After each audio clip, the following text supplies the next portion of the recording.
Aloha. Welcome to Ukes for Ukraine. I guess I should probably just wait until 9 o'clock, but it hasn't actually turned 9 o'clock yet. Hate to sell anybody short. There we go. Now it's 9 o'clock. Aloha kako. Welcome to Ukes for Ukraine. Thank you so much for joining us today. We have such a great lineup of instructors and performers for a great humanitarian cause. And thank you so much to you folks for tuning in and providing your hard-earned funds to the cause. I'm just so excited and nervous. Here we go. My name's Brad Bordessa. I'm going to be your MC today. You might know me from liveukulele.com, but if not, that's fine because this is a large group effort. Let's get started. This event came about when I was feeling helpless seeing the first news cycles come out of Ukraine, and individually I felt like there wasn't a whole lot I could do.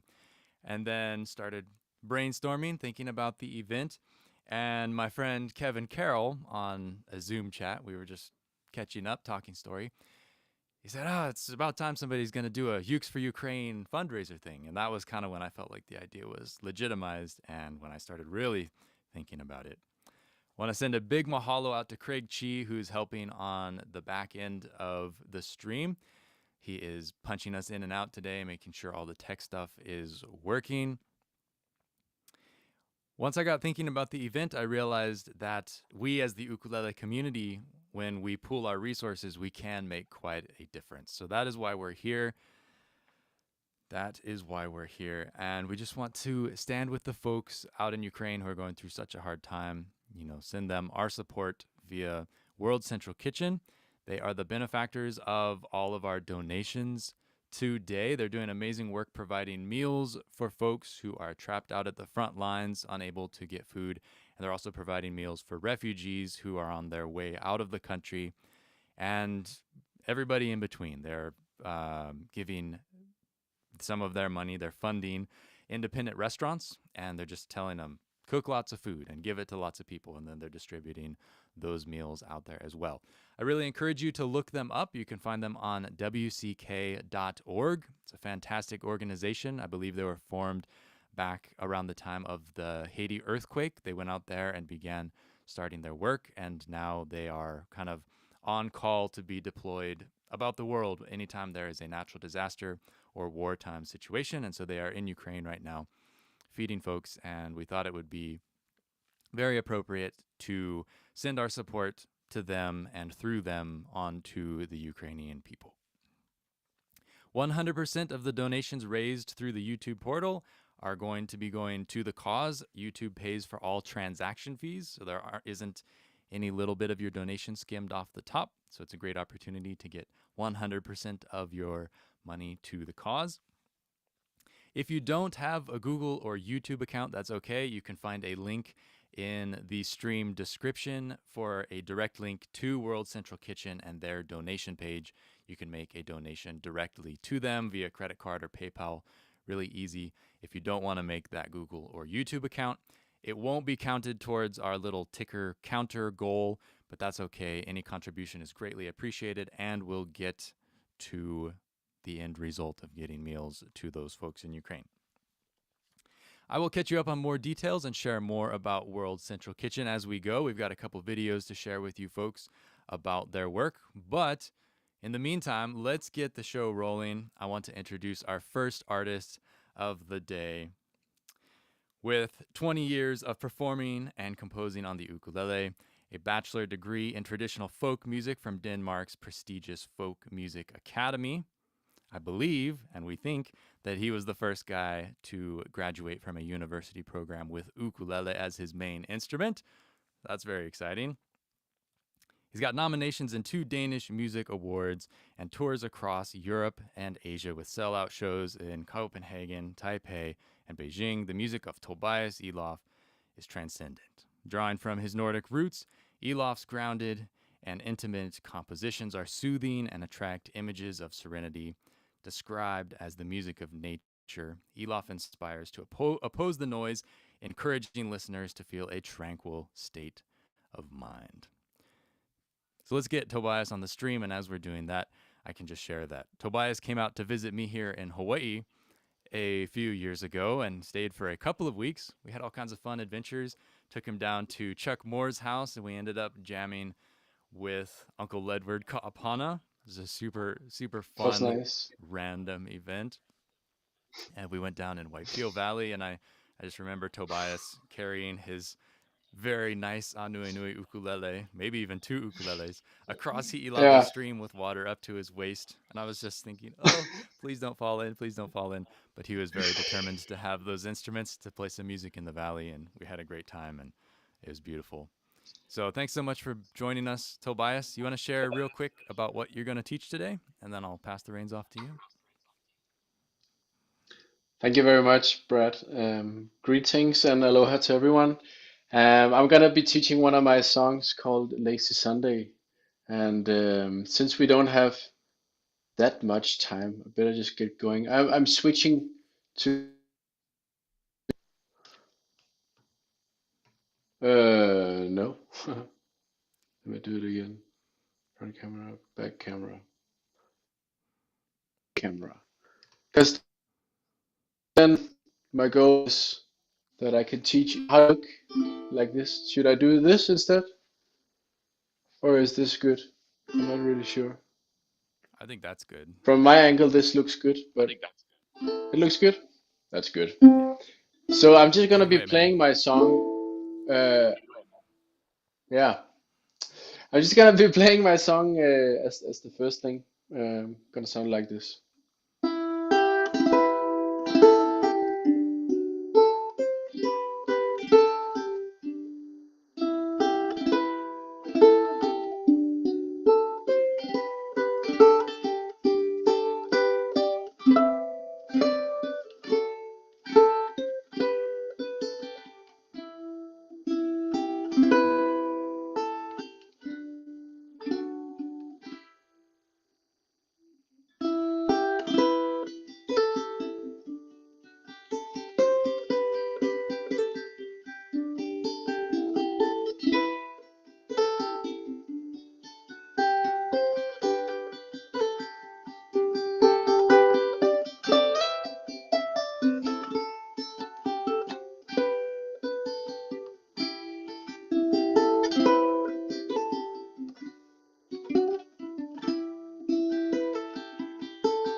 So it's somewhat a short version because usually I go and play the A part again. But usually, you know, I just think of the music as A and B part and just play. Sometimes I play the B part a little bit longer. Sometimes I play the A part again, or I just jam it within that frame. So I'm just gonna be teaching you the melody as the first thing, and I hope that you can see it clearly.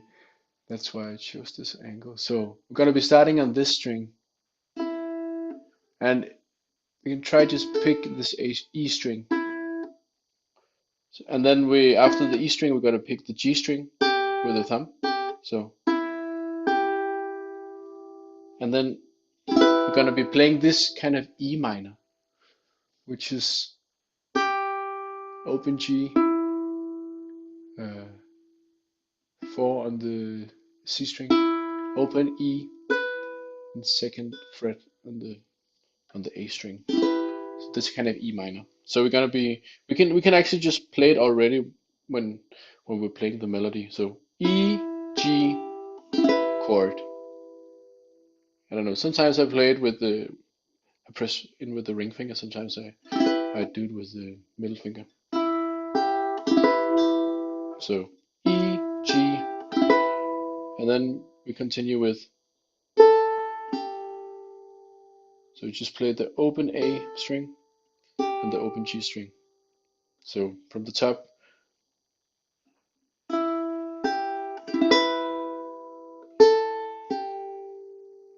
Let's try it again. 1, 2, 3.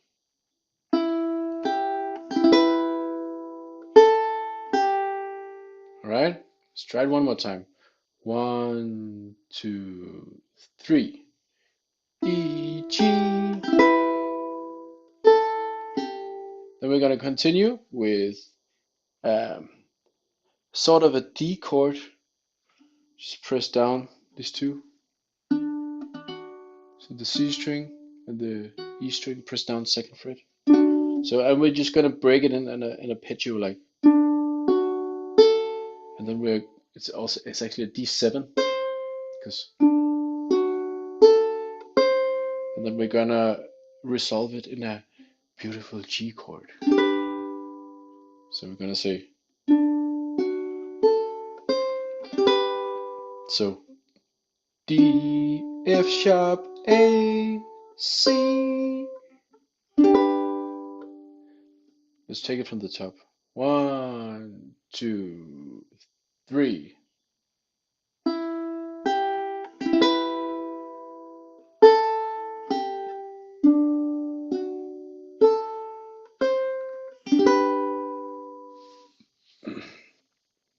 All right, let's try it again.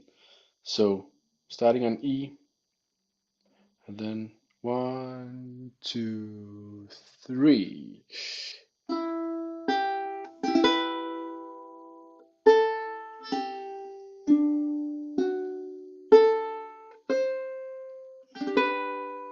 We're gonna continue with.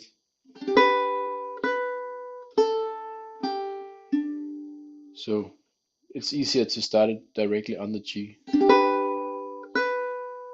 It's just one G chord and then a pluck on the note B, second fret on the A string.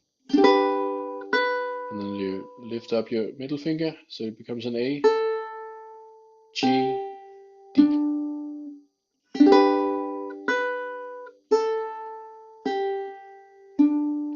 So let's try this phrase. So 3, 4.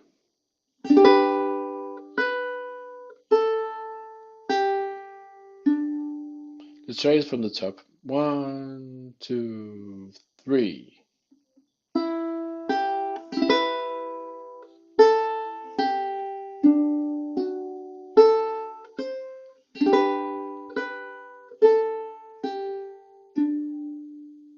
All right, maybe a little bit slower. Do, do, 3, 2, 1, 2, 3. 1, 2.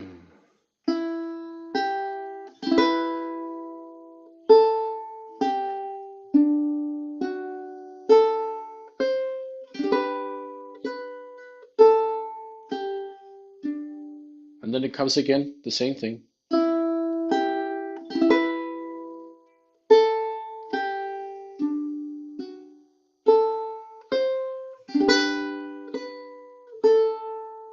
But then it continues differently. But let's try to repeat those. Let's try to play that phrase which is repeated. 1, 2, 3.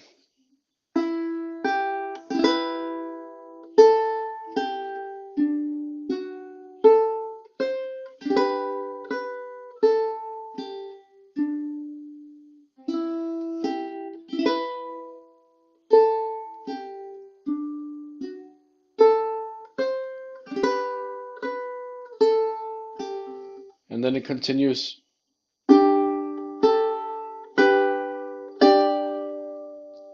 So just play a G, but then you only play some of it, only this part of it. You don't play the first string, but then you play the first string. So without the first string, with the first string, normal G with the middle finger on, second fret, and then one where you play it up here on the fifth fret with the pinky finger.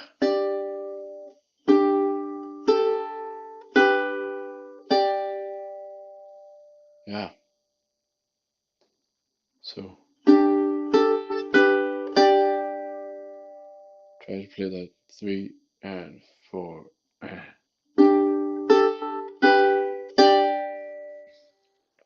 Alright, let's try it from the top. So starting on E. 1, 2, 3, and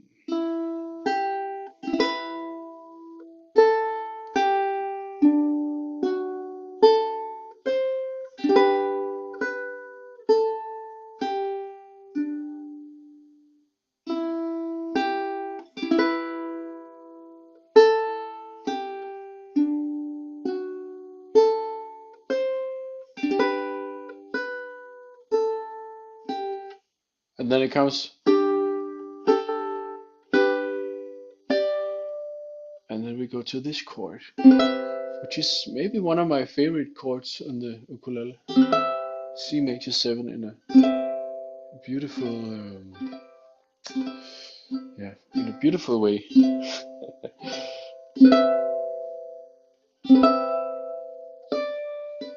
Then it says,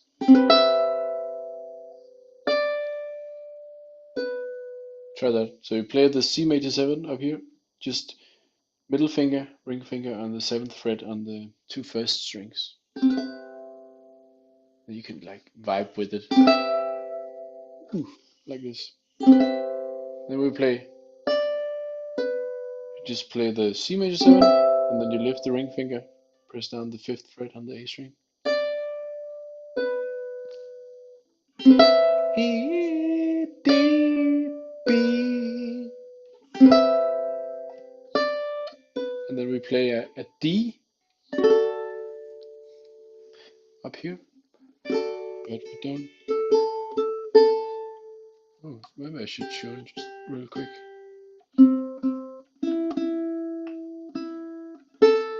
No, it's good. So you play this D up here, which is just 5, 6, 7.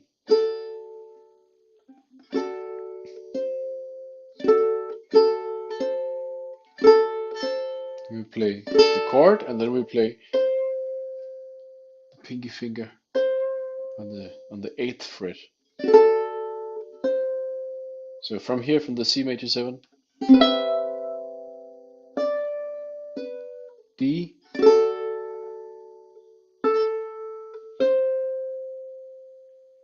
one more time, 3 and 4.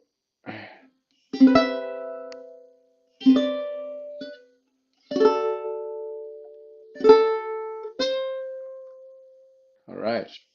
Maybe we should take it from the top again, see how much we can remember. A little fun exercise. So we start on E. Remember the E minor chord. You can sort of prepare it before we play it. Just like this. Let's try it from the top. 1 and 2, 3 and.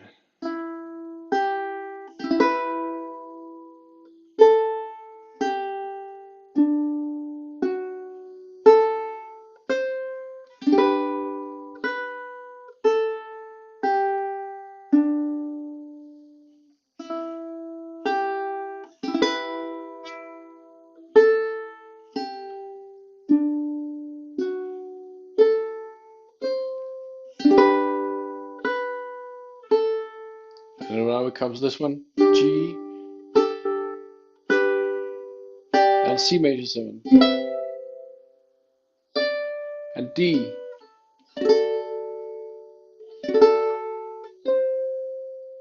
All right, let's try it from the top again, just so we get everyone along. 1, 2, 3. 1 and two. Maybe a little bit faster. 1 and 2 and 3 and.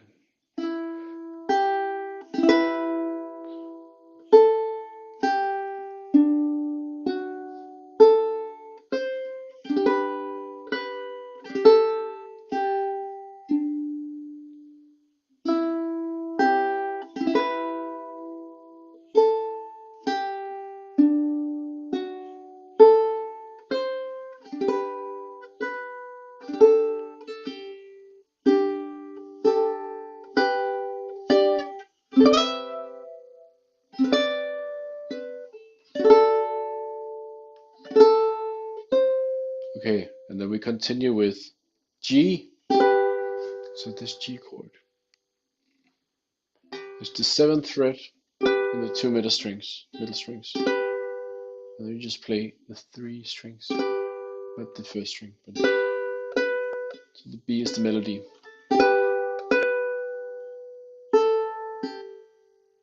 Then it's open A, open G. Try that together. 3 and 4 and one more time. 3 and 4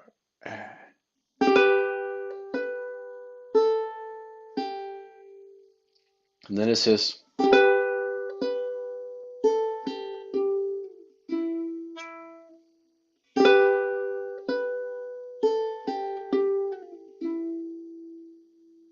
so a little bit slower. It's something like, excuse me.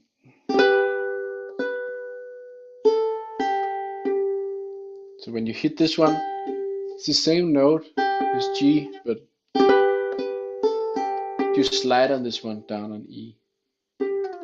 Try to slide from this G to this E.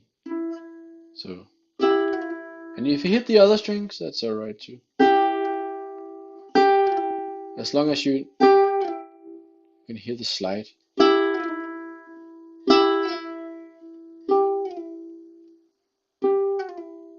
So,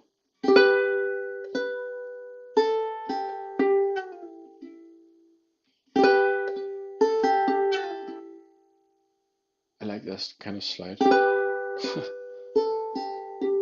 So it's G, B, or G chord with the B on the top. B, A, G, G, E.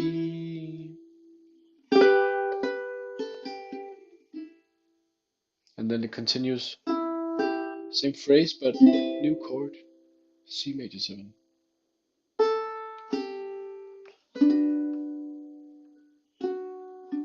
So B minor, ending on E minor.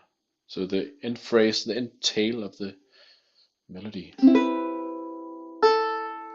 So B, A, G, B minor, but only to the F sharp, not the first string.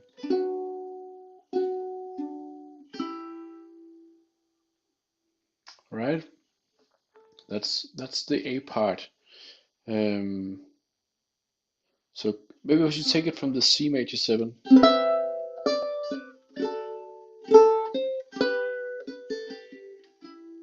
From here. So very much slower, of course, but something like that.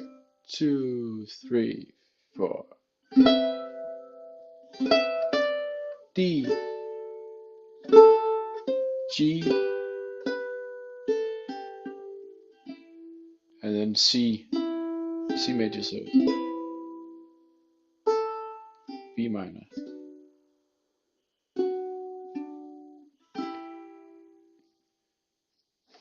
So let's try it the same place. So C major, 2, 3, 4. Nay, that's just alright. 2, 3, 4. C major 7. D,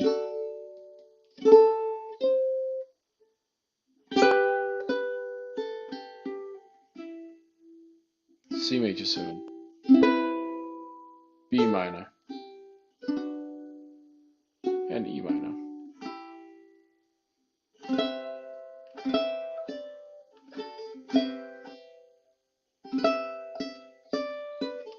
Oh, that's the melody. C major 7, but it's the same chords. Sometimes I make up.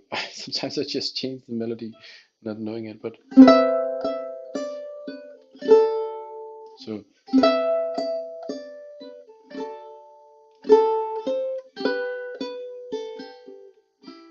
this one again. G. So G and then a B, A, G, G, slide down to E.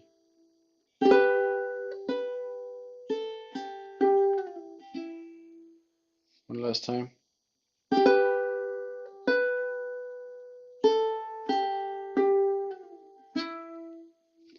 The end phrase, starting on E, it's the same phrase as the first phrase, but E, G, instead of E minor, it's C major 7. So, B minor.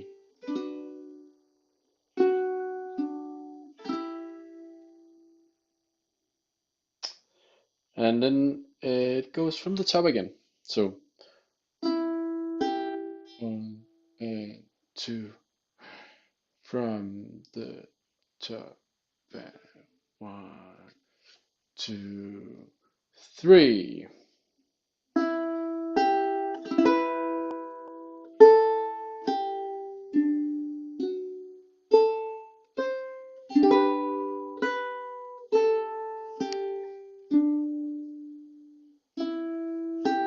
E minor, D, and G, and then the G into C major 7, D, G, and C major 7, B minor.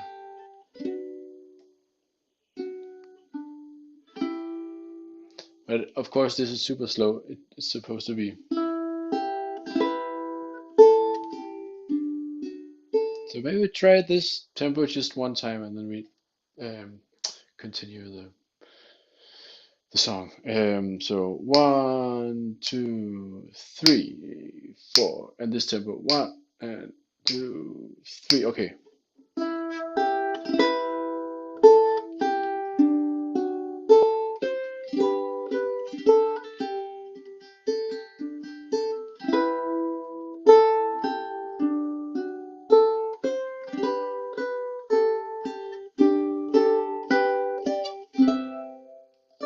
D, G, C major 7.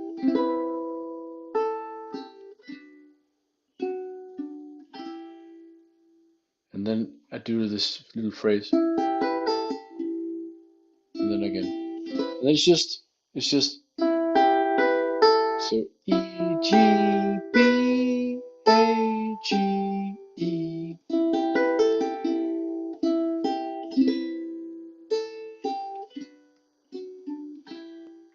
And then now comes the bridge to the B part. So let's try that.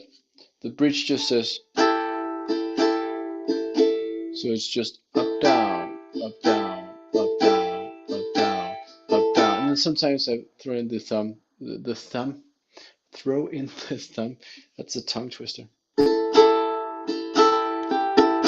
And then it's just basically up, down, up, down, up, down, up, down. But then I throw in the thumb at down, up, down, up, down, up, down, down.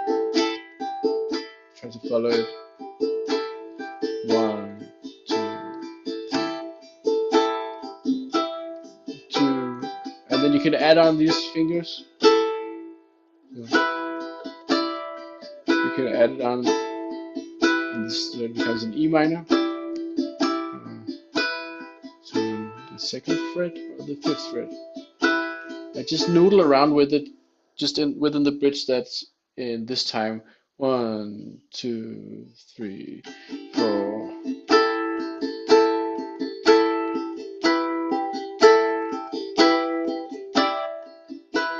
And now comes the B part, or the chorus, someone could say. Which is the same as we had before. It's the C major 7, but now I'm playing. So it's down, thumb, up, down. But then on the upstroke, I changed to this note. Try that. So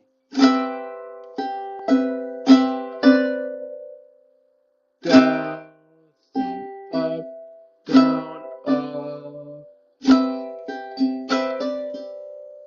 down, thumb down. D. It's the same thing again. Down, down, up, down. Index, thumb, index, index.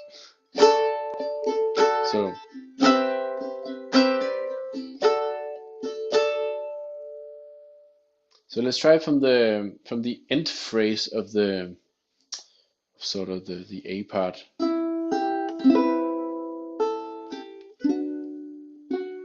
So E minor, or this open chord.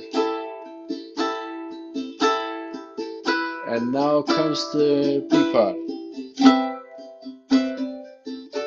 So let's try that again. So from E, this phrase. 1, 2, 3. B minor. And now E.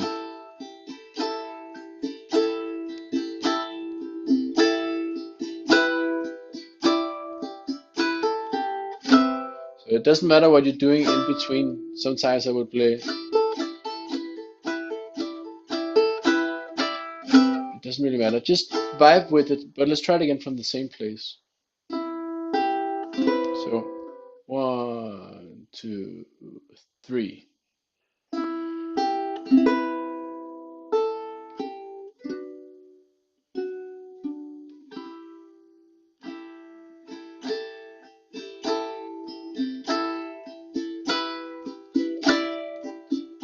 And C major 7. D. And we can continue with this chord, which is somewhat also E minor 11 something at 4. So we're playing N. And this one takes some time to work on, this harmonic. I'm going to show it really close up. So what you're going to be doing when you want to play this harmonic up here, stretch your finger and just put it underneath the string. You don't have to be on top of the string. You can just be underneath it. You can actually touch the fret, and then you feel the string a little bit, like dig into it before you play it and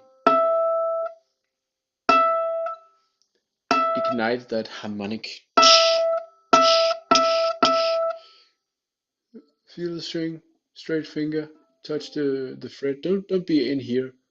Don't be. If you're on the fret, you can't be on the fret, but you have more control when you are touching the fret. Like this. Try that. You can try the other strings as well. And with the chord,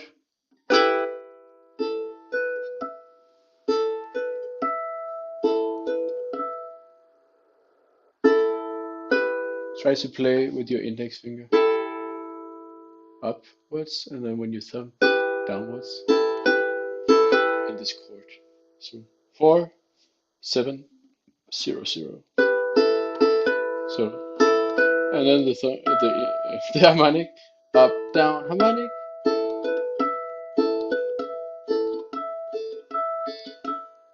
Right? So from the C major 7,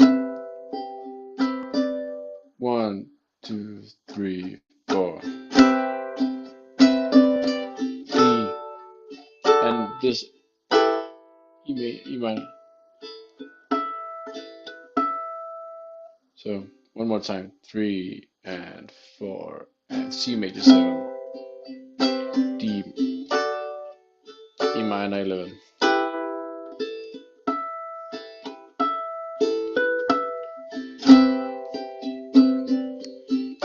And the next time it's just a slide.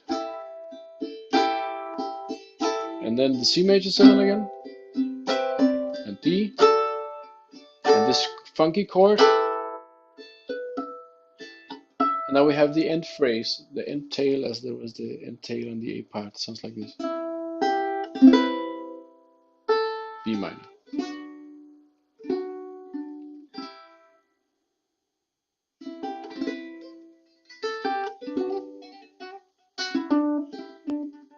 Yeah. Let's try it from the top. See, if you fall out, it's okay. We'll take it a couple of times. It's super slow. Just see if you can follow along, and don't worry if you don't play everything correctly, all the notes. It's not really about the notes. I mean, it's a good melody, but there's a lot of space for variation. So feel free to not play it the same as I do. So, but we're starting on this E minor chord. You can place your fingers here, and then play the E and the G, and then a chord. Okay, 1, 2, 3, and A, G, D, F sharps, A, C, G. And it's the same thing again.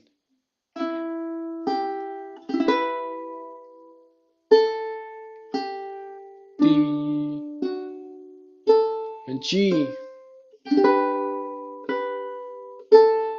And the G, G, C major 7, D, G,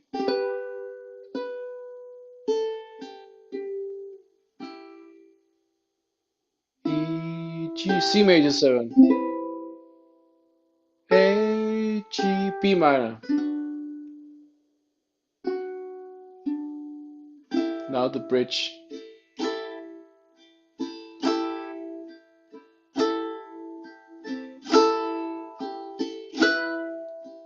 Three and 4 and D and E minor 11.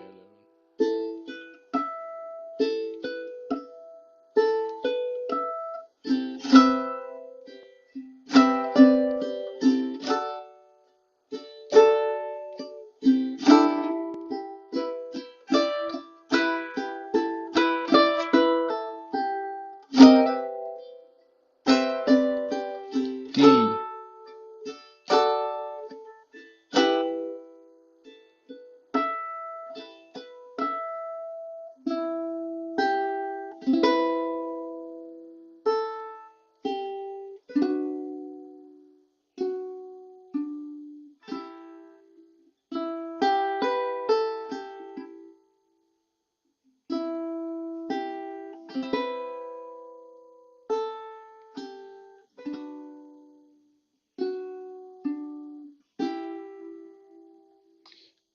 So that's the whole thing. Let's just try it one more time.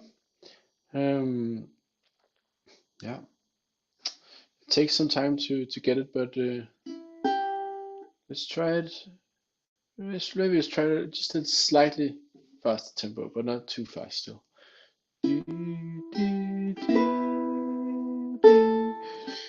One and two and three and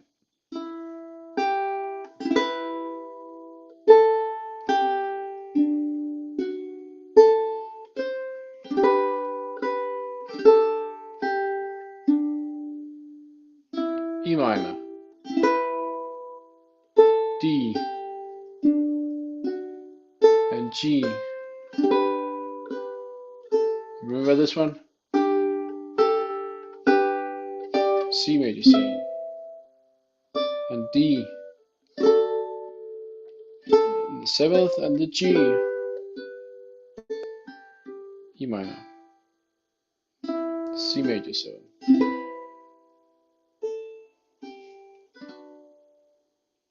and E minor.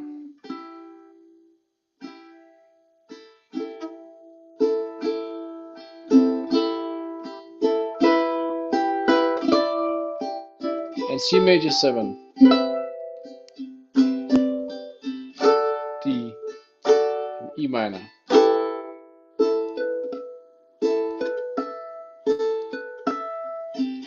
C major 7, D, and then we're just sliding from D to E,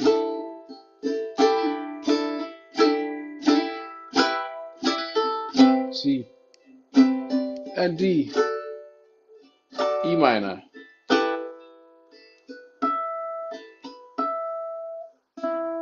C major 7, G, B minor,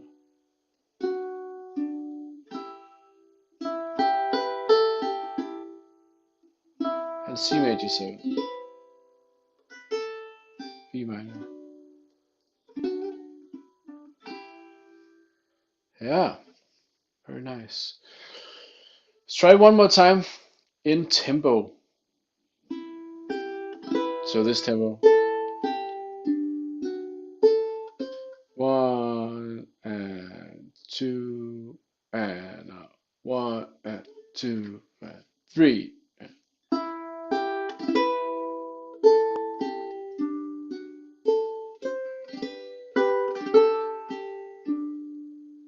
E minor, D,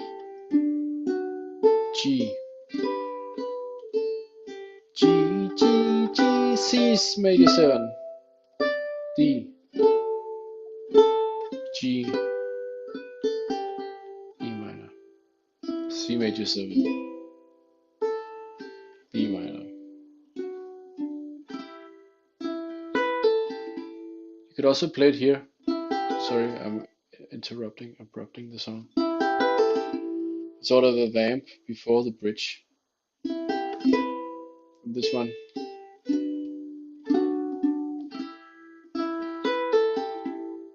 The tail again. C major 7, B minor. And let's go to the bridge. So you're just strumming here.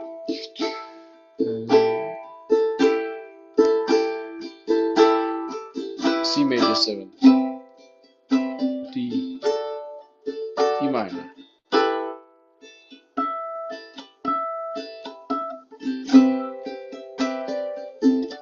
Slide from D to E. C major 7.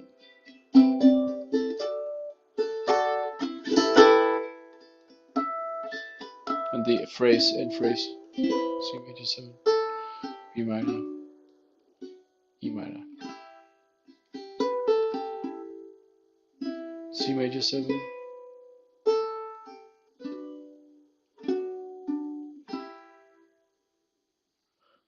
Yeah. I hope you I hope you got some of it at least. Just gonna turn my front.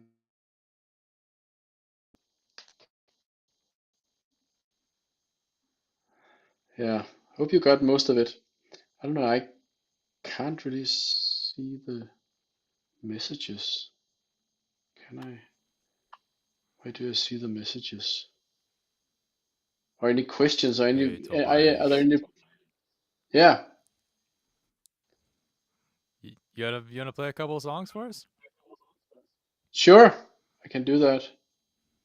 Uh, can definitely do that. Yeah, I can put songs for you, sure.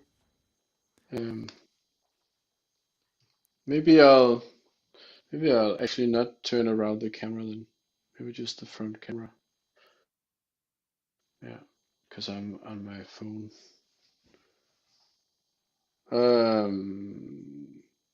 Does it work? It's a little bit dark now. I don't see you.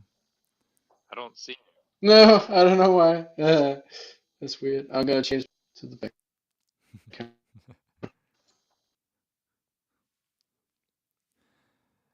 Real quick, while you're getting situated, we had some questions about this arrangement that you're teaching here versus the one that's in your tab book. Can you explain the differences so people know what they're getting and what to expect?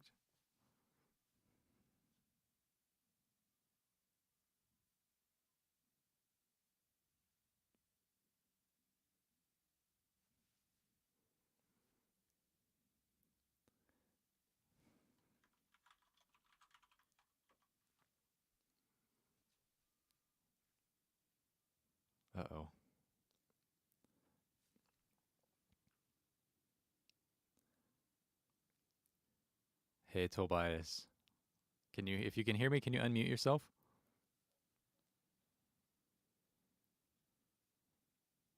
Uh-oh.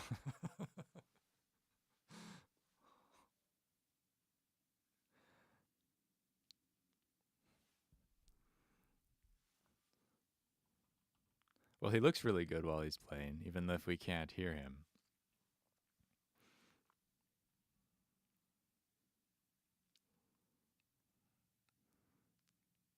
No?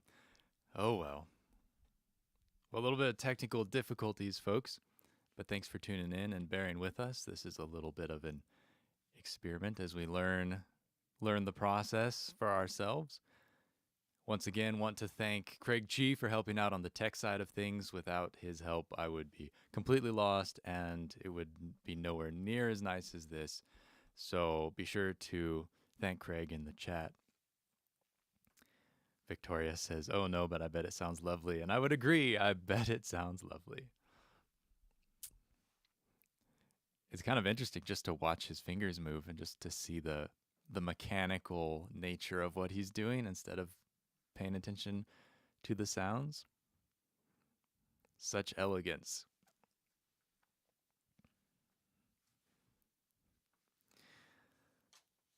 Oh well, it's a good backdrop for giving some announcements. If you're just tuning in, we are raising money for World Central Kitchen. Their organization mobilizes in times of need and extreme suffering, natural disasters, wartime situations. They are on the ground in Ukraine and the surrounding areas and providing meals for refugees and getting food to folks stuck on the front lines How come it's and dark? That's weird. various Oh yeah, other I'm on. areas. Nice. Tobias, you were on mute. You Yeah, looked hope you beautiful, but we enjoyed it. couldn't hear you. I can play one more. Maybe I'll change it to the low G for a sec. Change it to my low G ukulele. Cause I can. I was gonna ask before you muted yourself, Tobias. Folks are asking about the book that you have, and they're wondering what the difference is between the arrangement you taught and the book that you provide.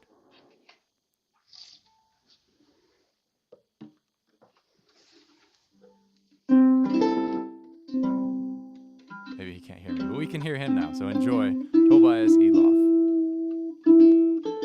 How's the sound? Hope it's okay. Okay, here's hard times. No hard times.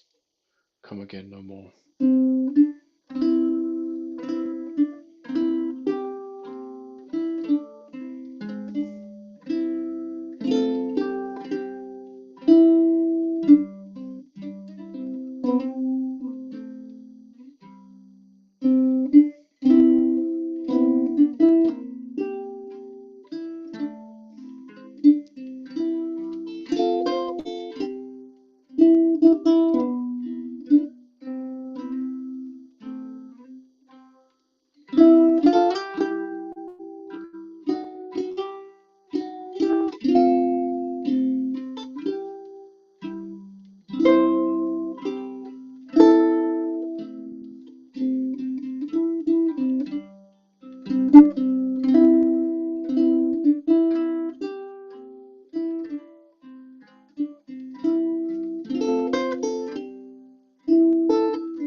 thank you so much to Brad and Craig for doing such a great job with this, and all prayers and hopes to the people who are suffering in Ukraine and Russia Can you hear me, as Tobias? well.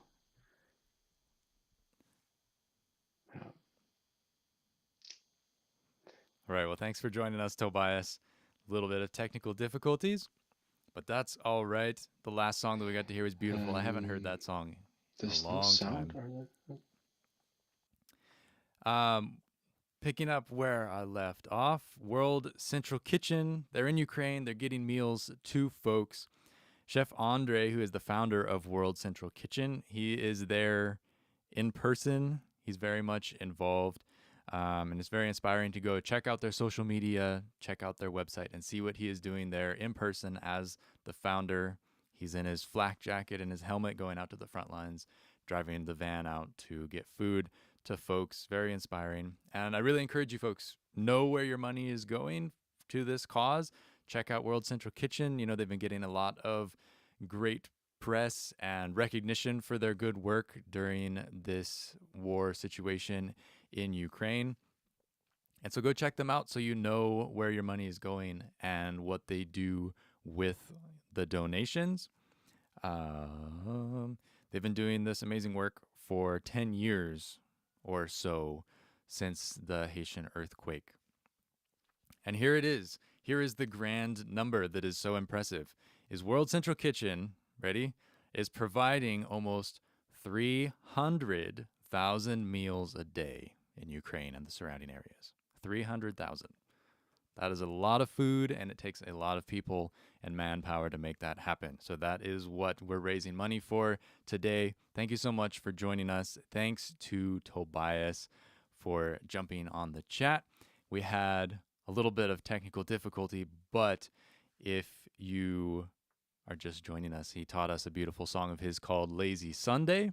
Just so interesting to hear and see how he plays in that style, because I don't do much of the campanella magic with the high G, but that's a lot of what Tobias does. So I had my Aloha ukulele with a high G. It's my own high G ukulele out trying to follow along and learn some of his tricks. If you are curious, he does have a book of tabs available on his website. I will throw it up in the chat, the link to his shop where you can get hold of that. I'm not exactly sure about the arrangement. I was going to ask, but we were having trouble talking or him hearing me asking the question. It might be in D6 tuning, but it should be similar. It's the same song, and if anything, it'll be a starting point to base your explorations off of if you were super lost following along with what he was doing in the live stream. A lot of folks have also been asking, will this be available for replay? Yes, it will. Yes, it will. That is the intention, is that if you show up late or you're not able to tune in at all, that this replay will be available for all time, I guess. I don't see any reason why we would ever take it down off of YouTube.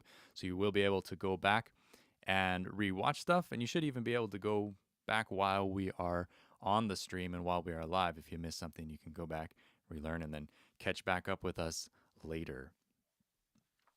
Our next guest, going to bring him on a little early to talk story. Our next guest, he's one of the most foremost arrangers of ensemble music for ukulele. His new web platform, education.com, is a database of ensemble arrangements. They can be sorted by level and genre, the number of different parts, and more. He's a fantastic teacher who's one of the hardest working dudes in the ukulele education sphere. I don't know if there's anybody who's put in quite as much time just teaching lessons, wall-to-wall, full calendar of lessons, than my friend, Mr. Kevin Carroll. If we can bring Kevin on, let's talk story a bit. I had the opportunity to actually room with Kevin for a week during the Hawaii Island ukulele retreat a number of years ago. We super hit it off. Everybody was asking, is that your dad? And is that your son? It's true, Brad. Yeah. Sadly, you may look like this in about 30 years. I apologize. Yeah, my brother told me last night that I'm like an 8th gray. So I'm getting there, I guess. It happens. You got to earn It each one. happens. Yeah. Yeah. No, they're definitely earning them this week, trying to put all this together. Yeah, and what Been a job you've pretty done. busy. This is fantastic. I'm looking at this $6,505 raised already. All right. That's phenomenal.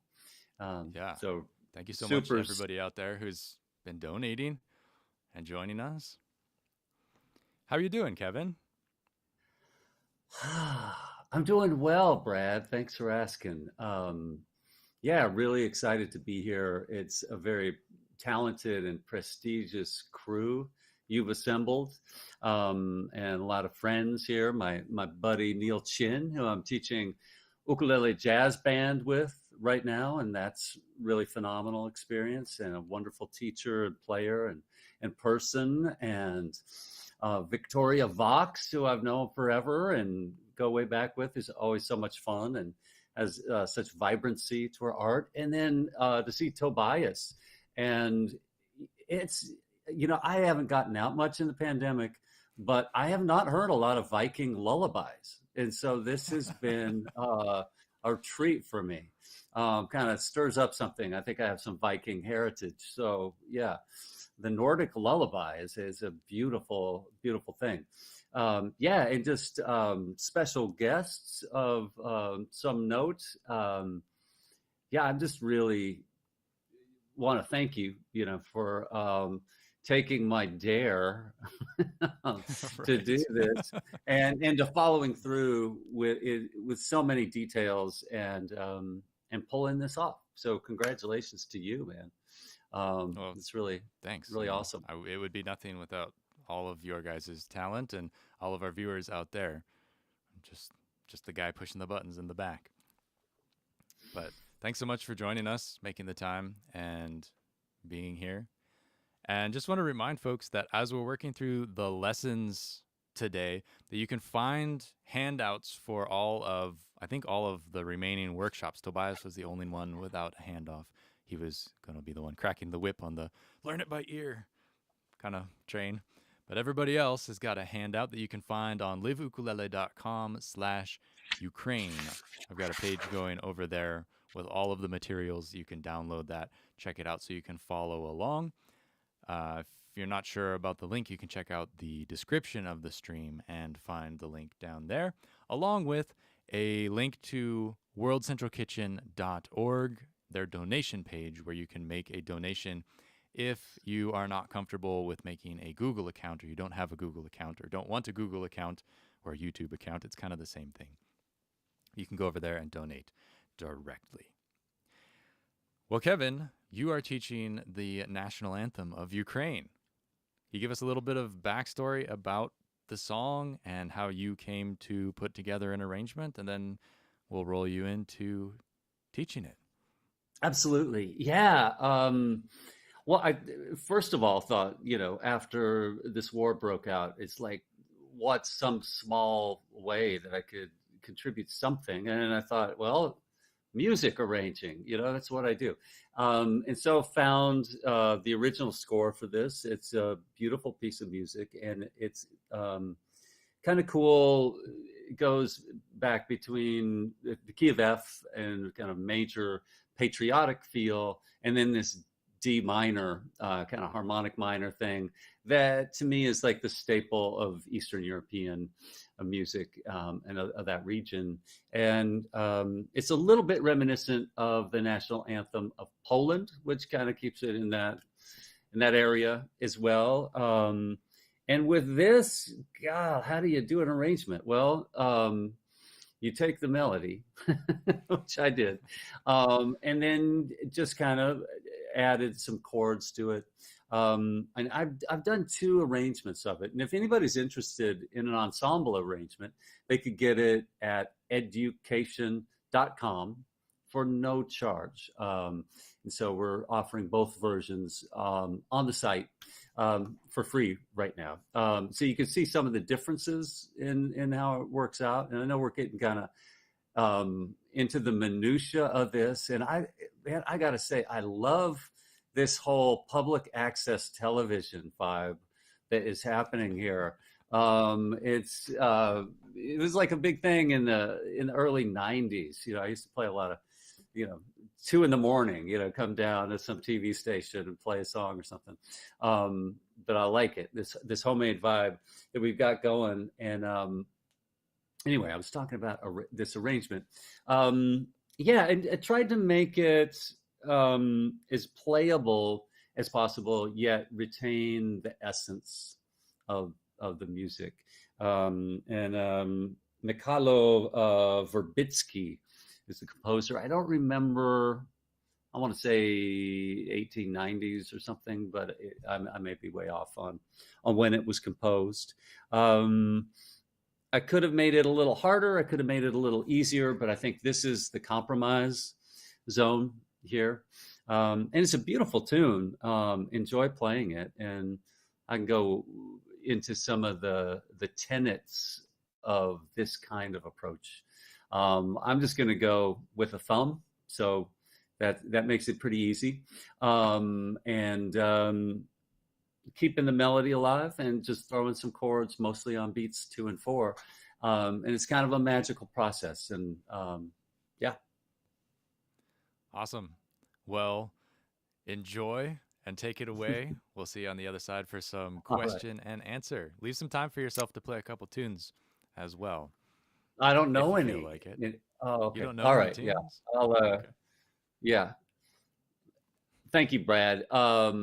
Yeah, I was just thinking, that was so cool what Tobias did, having the play music by ear thing. And I feel like I may have to get into a musical war with another one of our teacher friends, Jim DeVille, and start the play music by eye approach. But we'll save that for another time. Well, this beautiful piece of music, the national anthem of Ukraine, I've got it on 2 pages. There's a lot to it. There's A section, a B section, and a section C.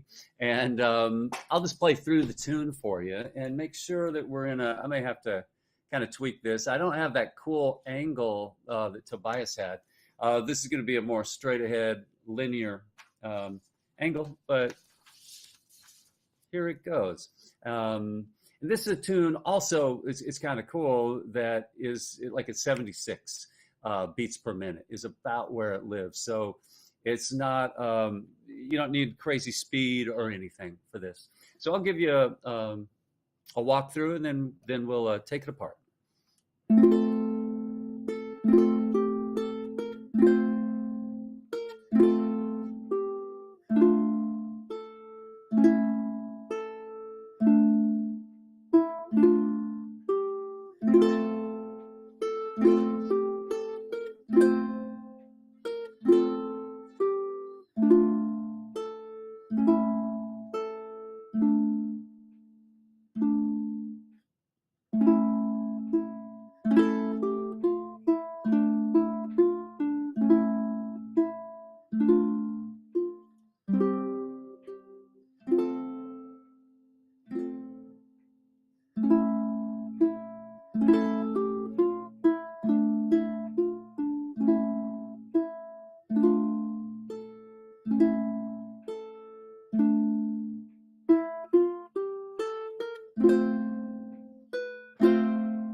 All right. So that's Once Around the Horn with the national anthem of Ukraine. We'll get into a few parts of it. First, we'll look at section A. And I'll talk a little bit just about the magic of this approach, and something that I learned a great deal from James Hill about this. Just taking a melody of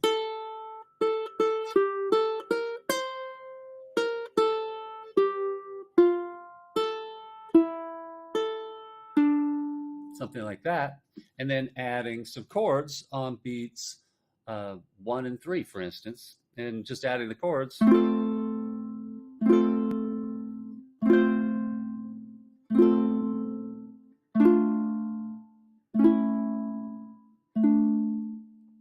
We put those two together, and it's pretty magical. Kind of as if there were two people playing, one playing the chords, one playing the melody, and we have something.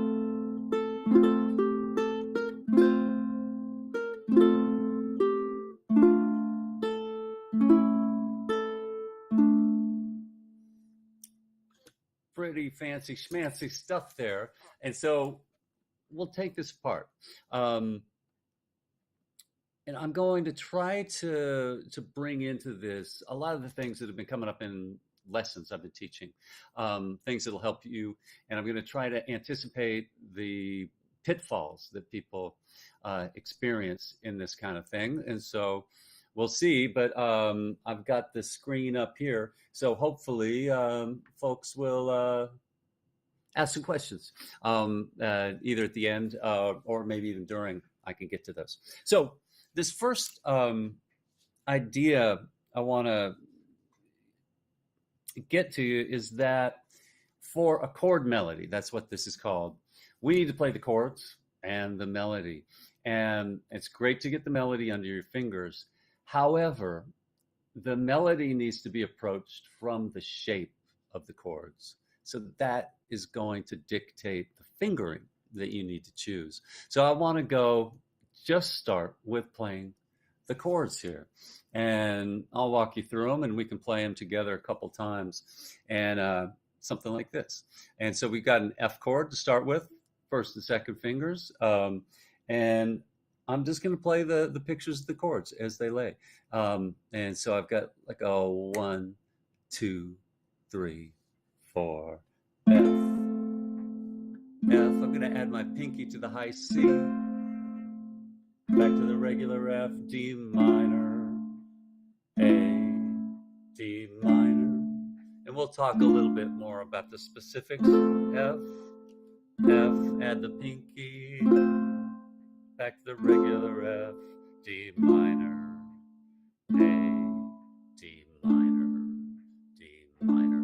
Now I'm going to borrow a term from the banjo world, and that term is partial roll. And this idea is one where, like, as a strummer, I'm just hitting all the strings all the time. In chord melody, we want to keep the melody note as the highest note. It's floating above the rest of the chords, and so we put the harmony of the chord below it. That makes us hear it. The melody is the most important note. So if my melody note, let's say, happens to be on the second string, a partial roll would be playing strings 4, 3, and 2, and stopping there. At the end here, it might be just that much of the D minor chord, those two. So with the partial roll idea, let's go through it again. Just the chords. I always have to get my bearings of which direction to move with the mirror image. Sorry. 1, 2, 3, 4, and F. Add the pinky. Back to F. Partial roll D minor. Partial roll A. Partial roll D minor. Partial roll D minor. F. Add the pinky. F, D minor, partial roll, A, partial roll, and the D minor. Yeah. Playing this in time, is a great idea. But this particular piece, and I'll probably talk more about it, I think works great with kind of a rubato feel. You can do whatever you want with it. It's pretty cool. You can add emotion to it through tempo changes. So from here, I want to examine where this melody lies. In the F chord, it's the highest string. So I'm just concentrating my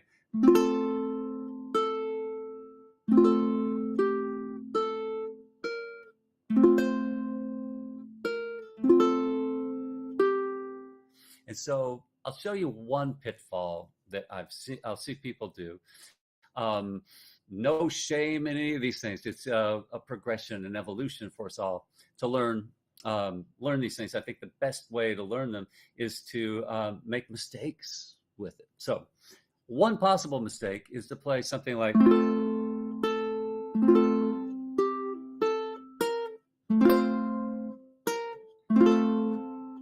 now. The mistake here is that I have become disconnected from the music by lifting my fingers off the ukulele. So I want to keep this shape here as much as I can, and notice that F kind of owns the first two measures. So I'm keeping this, which dictates that this pinky for me is much more comfortable for that G note on the 3rd fret. So I'll use that instead of that one. If you can make that one, that's fine too. But there's also, from this shape, I have to hit B flat. And that B flat is right there. 1st fret, 1st string. Now, I don't want to lose, like I said before, lose track of the rest of the sound and come back. And that's where we burn a lot of our brain bandwidth for music, by lifting our fingers, putting them back exactly where they were, just because we don't know another way to make that sound. This, a great possibility here is a roll. And by that, I'm just going to practice playing this A, rolling back my fingers. So I've got my 1st finger here on this F on the 1st fret of the 2nd string, and I'll just play the 1st string. So I don't want to lift this, come back, put it back into the chord. It breaks up the continuity, and we want to keep a legato feel where there's some connection. So let me show you this real quick.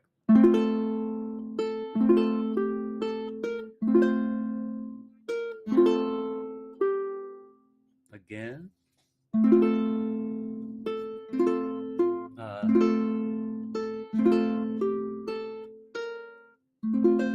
And then go into that pinky. There we go.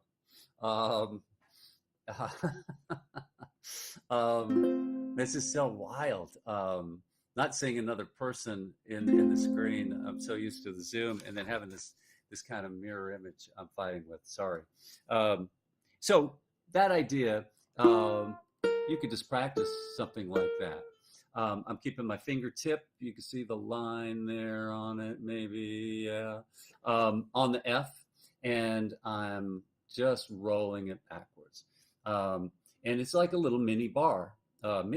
Hey, there's an idea. Right there on those 2 strings. All right, so I'll show you something else that might be helpful with this. If I can find a pencil, well, I'll take this should work. And sometimes I've seen people not understand like how to do this. One way to get this, I like to just have my hand straight up, keeping my wrist nice and straight. Bring my thumb toward my hand here. I don't want to bring it way out. A lot of time I see people like want to kind of do this kind of sock puppetry kind of stuff, but I want to keep it pretty straight. Bring my thumb in here, and then just bring my finger to that thumb. And And from here, I can practice bending that. Yeah. And get that feeling of what it takes to do that. Now, a lot of times people want to bend their thumb this way to do it.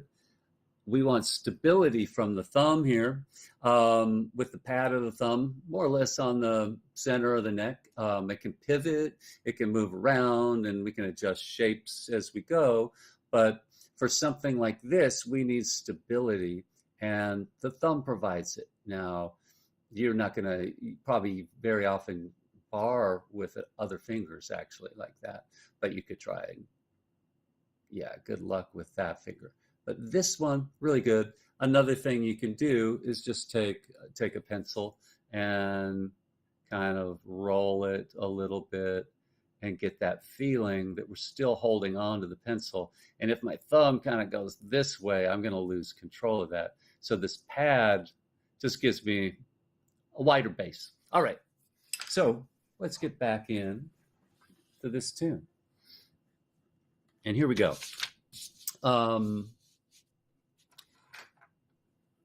So we've got the first two measures. And I'll say this too, just from a musicality point of view, I see a lot of students just try to tackle a whole song, and they'll do a couple of things. One thing they'll do is something like this.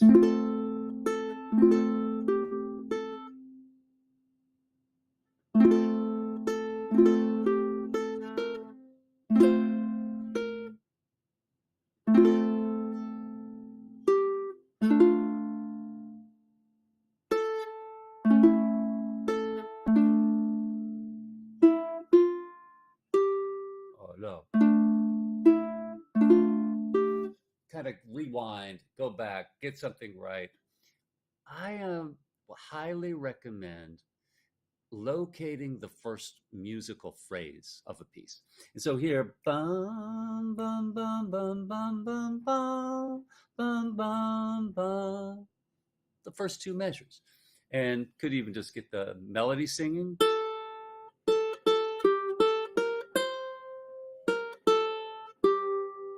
And then add the chords.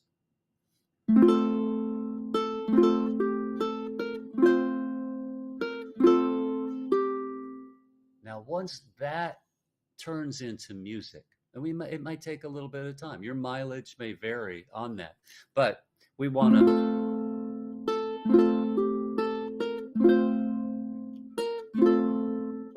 We don't want to be in a hurry to get to the next part without making this musical. Now, the thing that happens, I believe, is that by turning this into a musical phrase, the next phrase is going to be more natural. We're going to know what it sounds like. And so, and this is a pretty simple song. One way to improve with this is just to listen to it so you know what it's supposed to sound like. And on my site, education.com, that's with a UKE, you can listen to all of these arrangements. So you could hear that.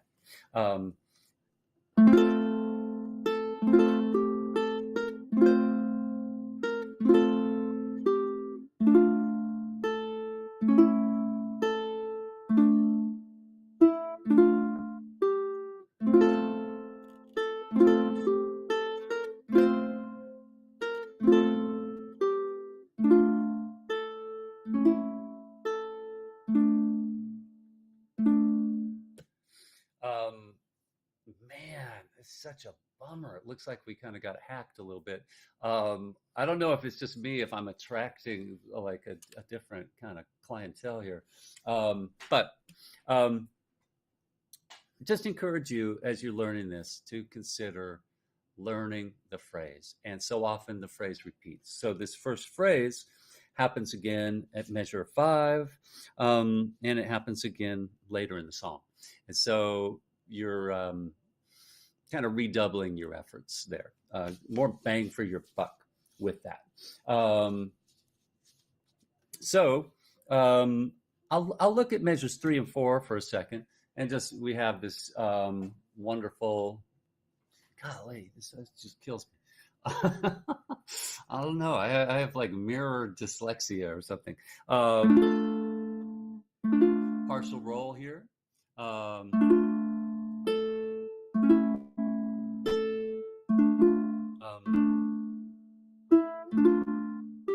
I'll take this for a second. And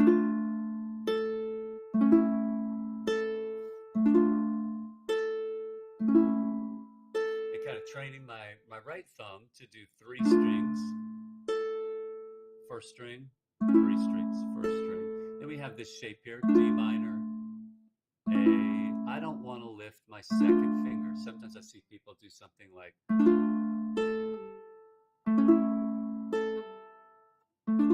I want to find a way to play those 2 chords. And for me, that's with my second finger on the A note there, third finger on the D, first finger on that F.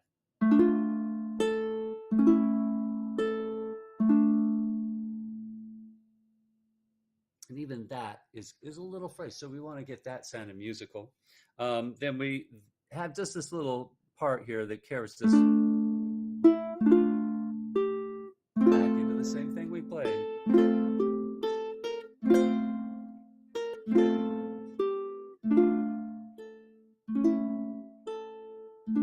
Partial roll, and we'll rest right there.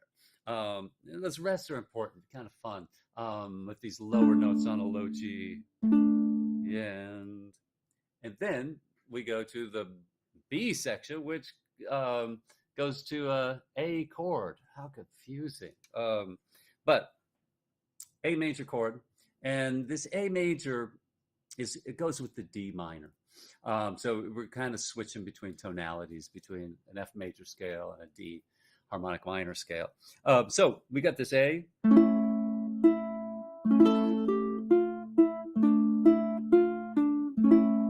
And that's kind of a cool little obstacle course with the thumb. So I'll go through that a little bit slower. But starting from this A, partial roll, we repeat the E note and then the full A, and then this little rundown here of I use my pinky on the G, my first finger on the F, like that, but I would keep the chord down. And there we go. We can roll again. So I don't lose the chord. If I lose the chord, it sounds like this.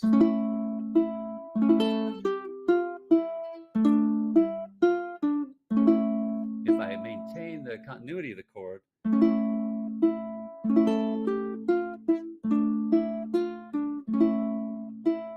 much more connection. And that's what we're going for here. Then we have a new little motif, kind of cool. Again, based on partial rolls on measure 11, the D minor chord and the C5 powerful chord, and then 2 Fs. And so our melody here is just the top string, top note. And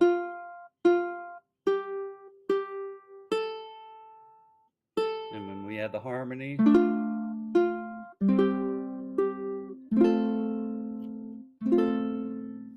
then we're back to the same phrase.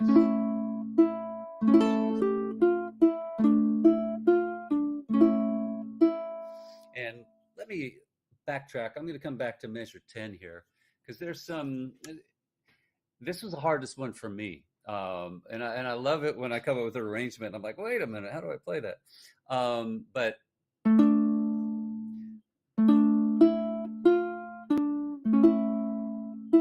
the first thing I want to get is my right thumb as a right-handed player. If you're left-hander, your left thumb. But partial roll just on those 2 strings on the D minor.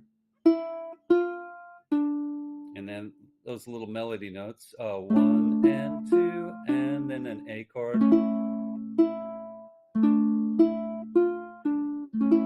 A little trick that you can use, and I'll get kind of in here a little bit more, and that is using rest stroke, where I'm landing on the next adjacent string. So if I was doing a partial roll here on strings 4 and 3, I would land on string 2. If I was doing one on strings 4, 3, and 2, I'd land on string 1. That lets me kind of keep my bearings, kind of have a compass of sorts. And so here we go. For that little measure, let's just play measure 10 a few times together. And here we go. Oh, 1, 2, 3, 4. I'll slow it down a bit. 1, 2, 3, 4.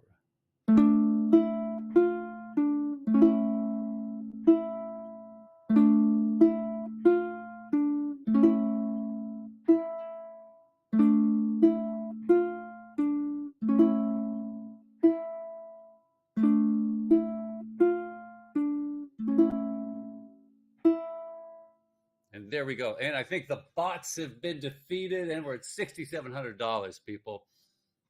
What more could we want?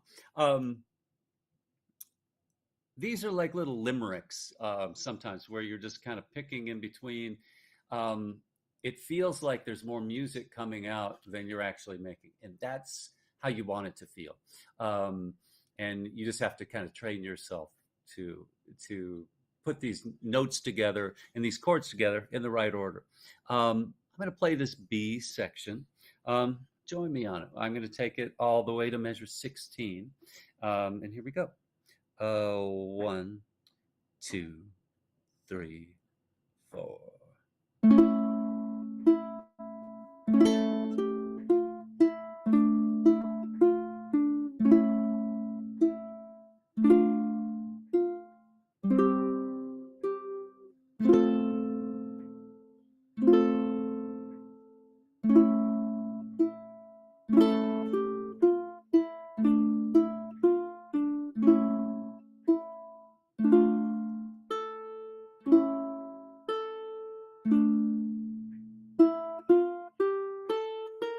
Nice little line there that is carrying us into the final section, C.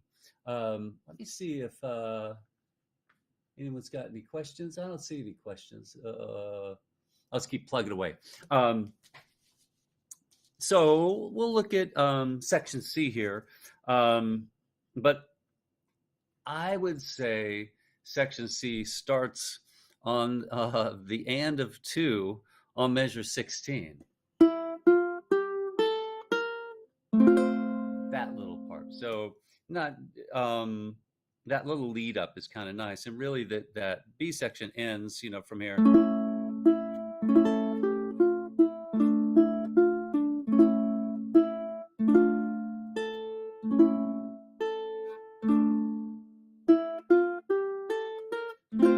And then we're into this F. I like to use my pinky on it. Some folks can do it that way. That's uncomfortable for me. More balance in my hand here with that. And then, cool little trick here. I'll show you. It's kind of like compound interest.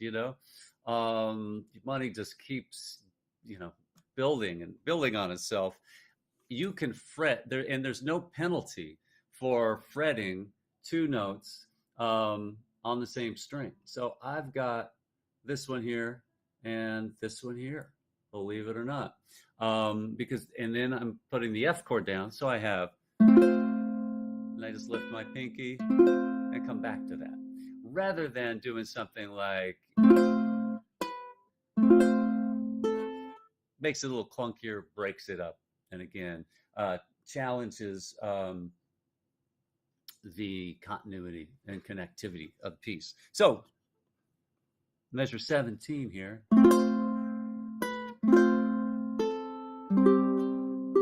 And this is a tricky little bit. And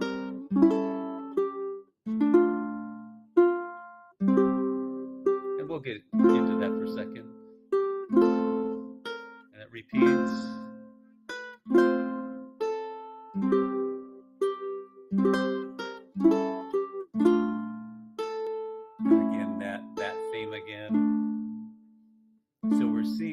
the same things repeat. But one of the things we hadn't seen before is this sweet little F chord. And I love that part. It kind of hints at E major chord there for a second. It makes it really cool. And I'm right here for measure 18, my third finger, and I add my pinky there. Now, I think that can be an important thing. There's a lot of tunes that you might have a G and a C in. I oftentimes will use these two fingers together, and this will show you why, I think.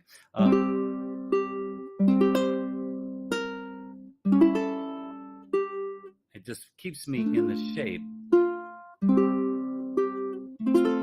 And I guess a person could bar.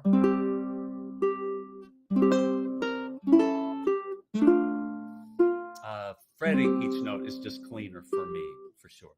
So this is the one place, too, where the chords are not on 1 and 3. It's on 1, 3, and 4. So I might want to even just get that idea of running the melody in my head for a second. Bum, bum, bum, bum, bum, bum, bum, bum, bum. And just how the chord movement is.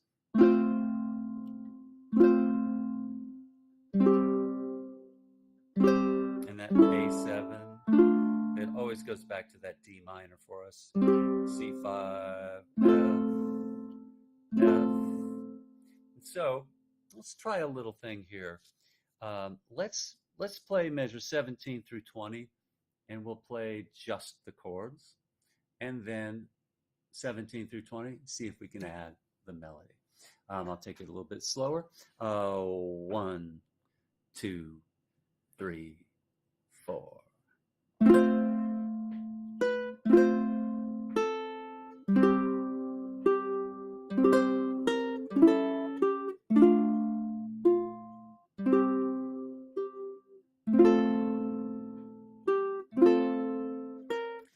I love this about me. I say, let's do this thing, and then I do something completely different. Let's try it again. I'm going to do what we said. Play the chords the first time, and then add the melody the second time. 1, 2, 3, 4.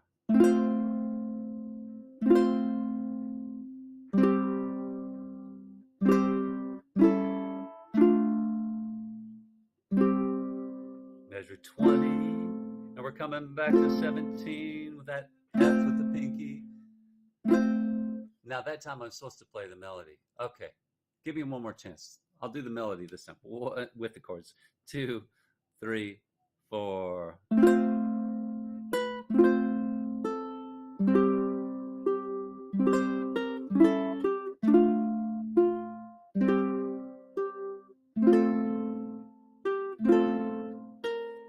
We got a great opportunity for that roll, and that keeps these other notes kind of ringing.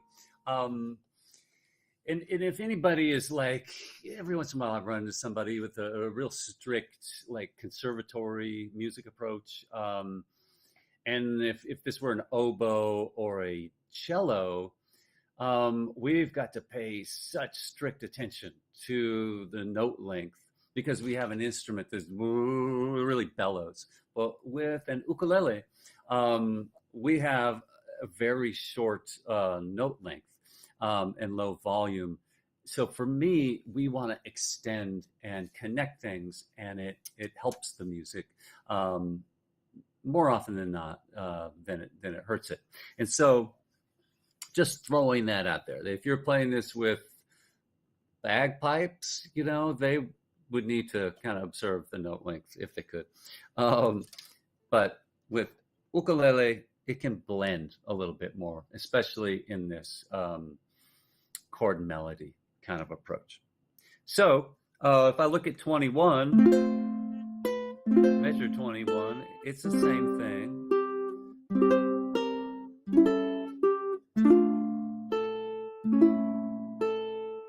Comes back, and this section also repeats, so you get a lot of practice at that. Again, I would want to get the heart of the theme of this. And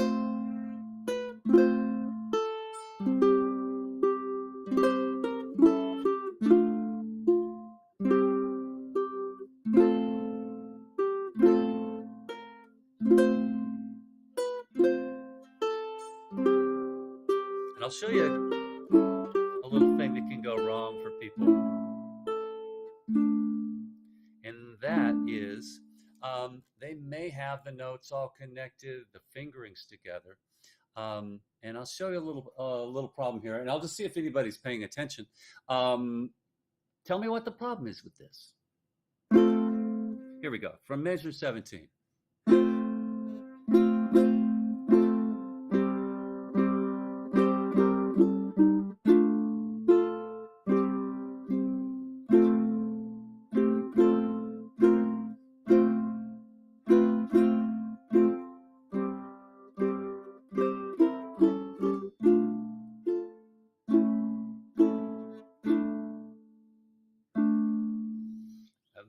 There might not have just been one problem with that, but any ideas what I'm doing that's not helping the music come out? We'll see if people can still get on here since we've been hacked. We're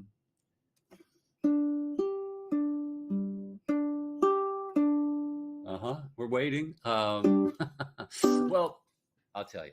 I'm not following through. So like if you were a tennis player, a basketball player, baseball, golf, you might learn about following through.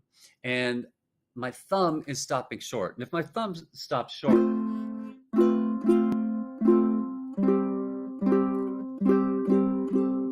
I'm missing the most important note, which is the melody. So in this case, I might want to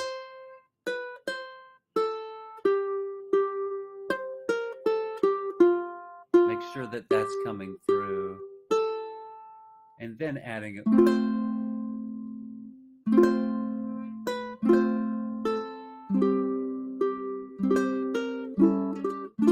And so also making sure I'm just not too heavy on the low end, and that the path that I'm strumming, like I said, I'm following through on whatever the melody string happens to be, and getting some clarity. All right.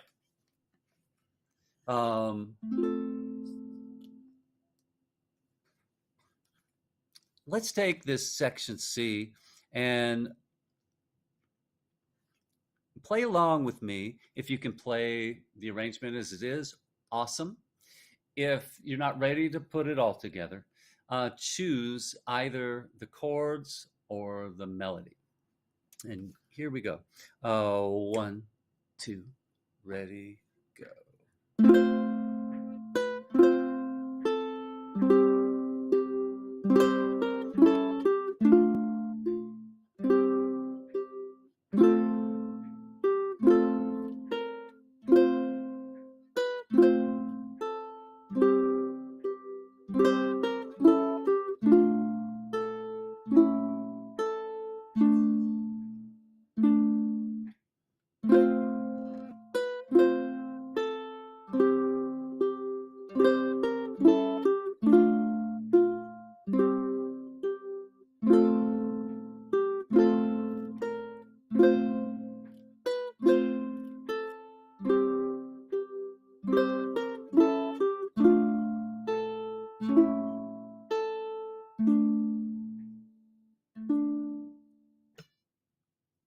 All right.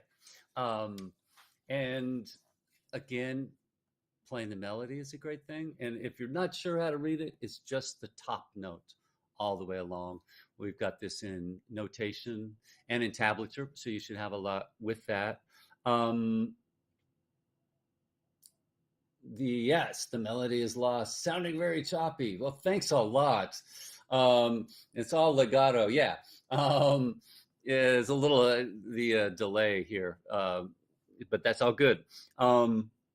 Yes, very good. You're paying attention and getting that. I want to show you some ways now. Let's just pretend we've got this more or less under our fingers, and I want to play this for somebody. And I think it's not really music. First, if somebody cannot either listen to it or dance to it,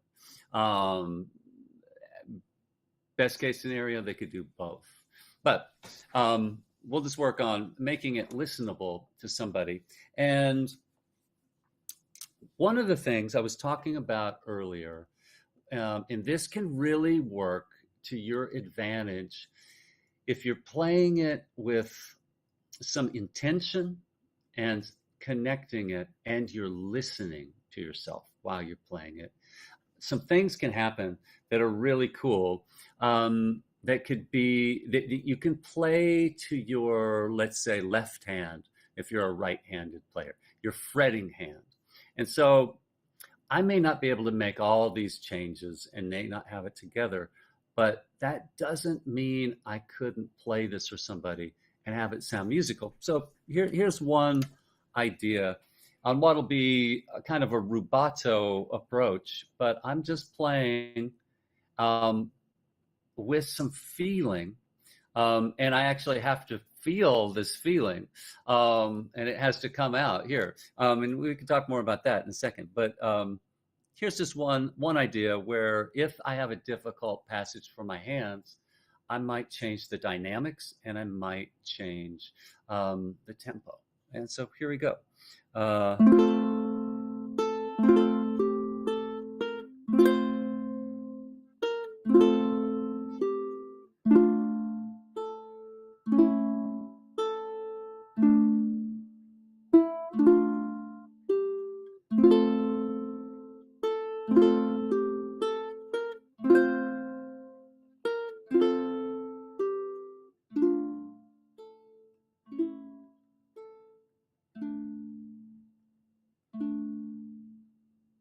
And I could wait as long as I want right here.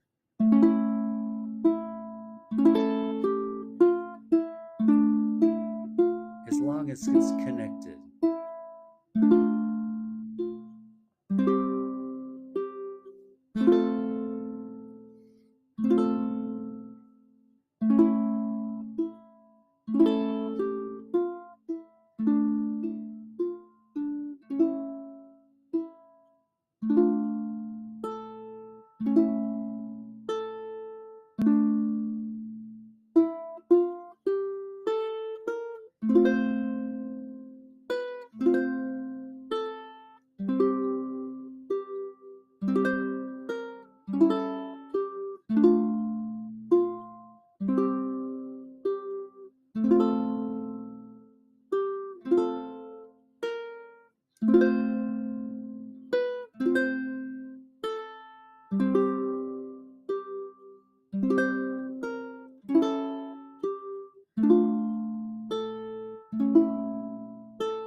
So that's one approach of giving myself a little bit more time to play and not committing my right hand to my thumb to brush the strings until my left hand is in position and I'm ready to go.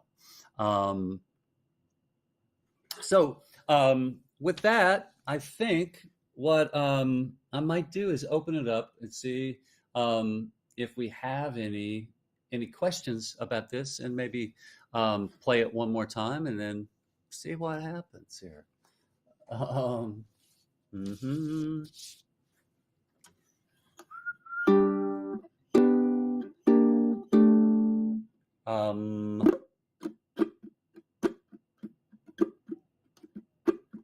Seems like I'm on a big delay here for some reason, like a minute or something. So I'll just play this. Brad, type in what I should do right now, okay?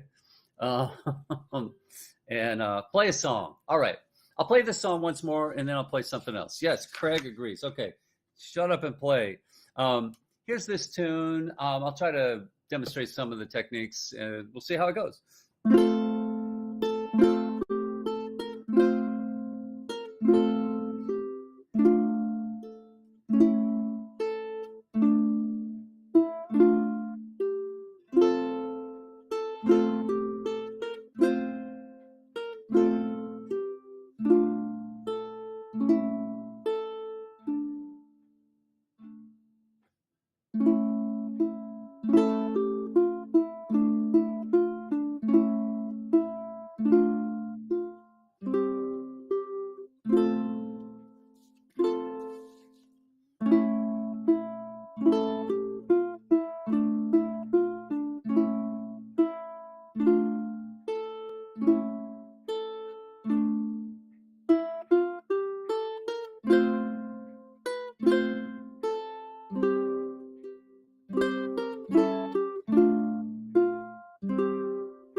And there's one of a multitude of possible ways to play the national anthem of Ukraine. Hope you've gotten something out of that. And I'll just I'll jam a little. I'll play a tune here. I'll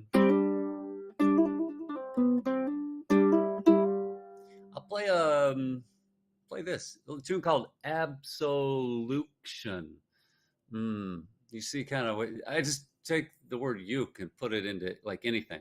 So it's the original kind of a groove tune. I haven't played this in a lot, so we'll help my fingers remember it.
And that's why they call it absolution.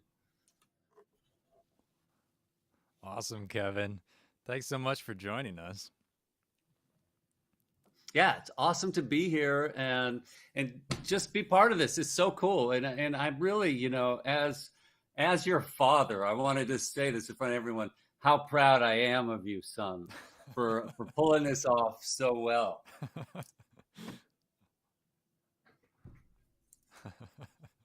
Well, thanks, Dad. A couple of people have been asking about your ukulele. Really quick, could you let them know a little bit about it? Oh, this one? Yeah. It's created in Berkeley, California by the inimitable, venerable Mike De Silva. And this is a James Hill model ukulele. And that's for the bevel that it's got. And it's a tenor. I've got it in low G, which Mike would be mortified. But hey, what you can do? Koa, beautiful curly koa from the islands of Hawai'i, back and sides, and Adirondack spruce top. It's a beautiful instrument. It's very light, and I don't know if you can really tell here, but that's 1.5 inches, right? It's a little bit wider. There's more string space. It's much more like a classical guitar. Great note separation. It's just awesome instrument. And one that, I was lucky enough to find somebody who was just like, I never played this thing, and snagged it. Well, it sounds great. You make it sound great. And it's super nice to have a little bit more insight into that beautiful Ukrainian national anthem. So thanks for bringing that to the table. I'm so glad that somebody covered it today. And we have a special version that you played for us that we're going to be ending the stream with. So stick around so you can hear Kevin play it. Awesome. The official. Well, thank you so much. And for all the money that has been going here, we're already at $6,800.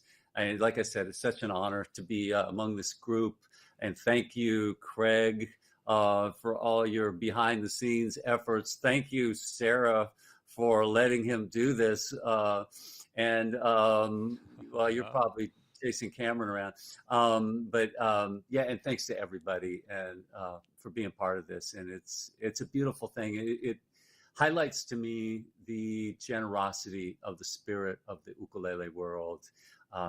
Man, it's a beautiful thing. And I know my life is much better for having joined the ukulele people about 10 years ago. So thank you. Well, thank you for joining us, Kevin. I will catch you down the road, man. All right. Real quick, we would like to share with you a video from World Central Kitchen highlighting some of their work. This is just from a couple days ago. They went into one of the towns that has just been vacated by Russian troops, and they took food out to the folks there. We wanted to just share this with you so you could kind of see them in action, see what they're doing, and kind of feel the humanity of the work they are putting together. So this is from World Central Kitchen, showcasing the chef who founded World Central Kitchen. Roll it, Craig, please.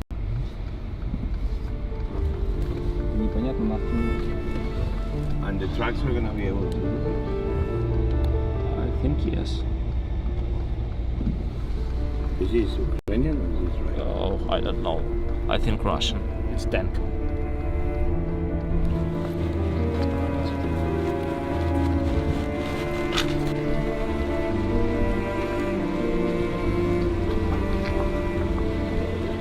Careful here, okay?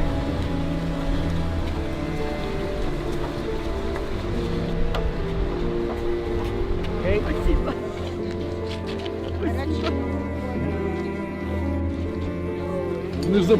Thank you very much. You're my brother.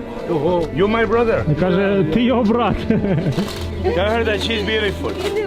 Tell her she's beautiful, even when she cries. Вона каже, він каже, що ви дуже гарно, навіть коли плачете. And we're coming back tomorrow. Ми повернемося завтра. I'm coming back tomorrow. Ми вас будемо дуже ждати. They are waiting for you. No. Let's go. Where is she? Come.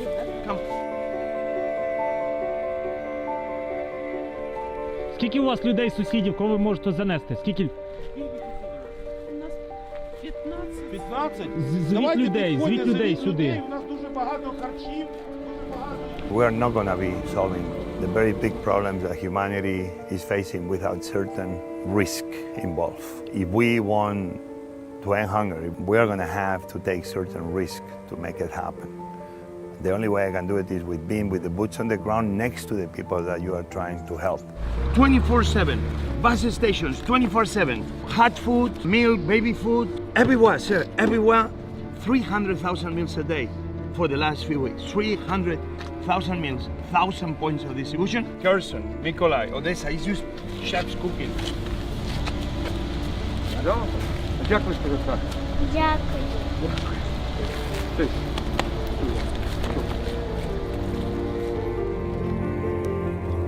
Короче, яка ти поставила що? Я ще її не ставлю. А чого ти не поставила? Нічого страшного, посолиться вдома. Дома поставиш.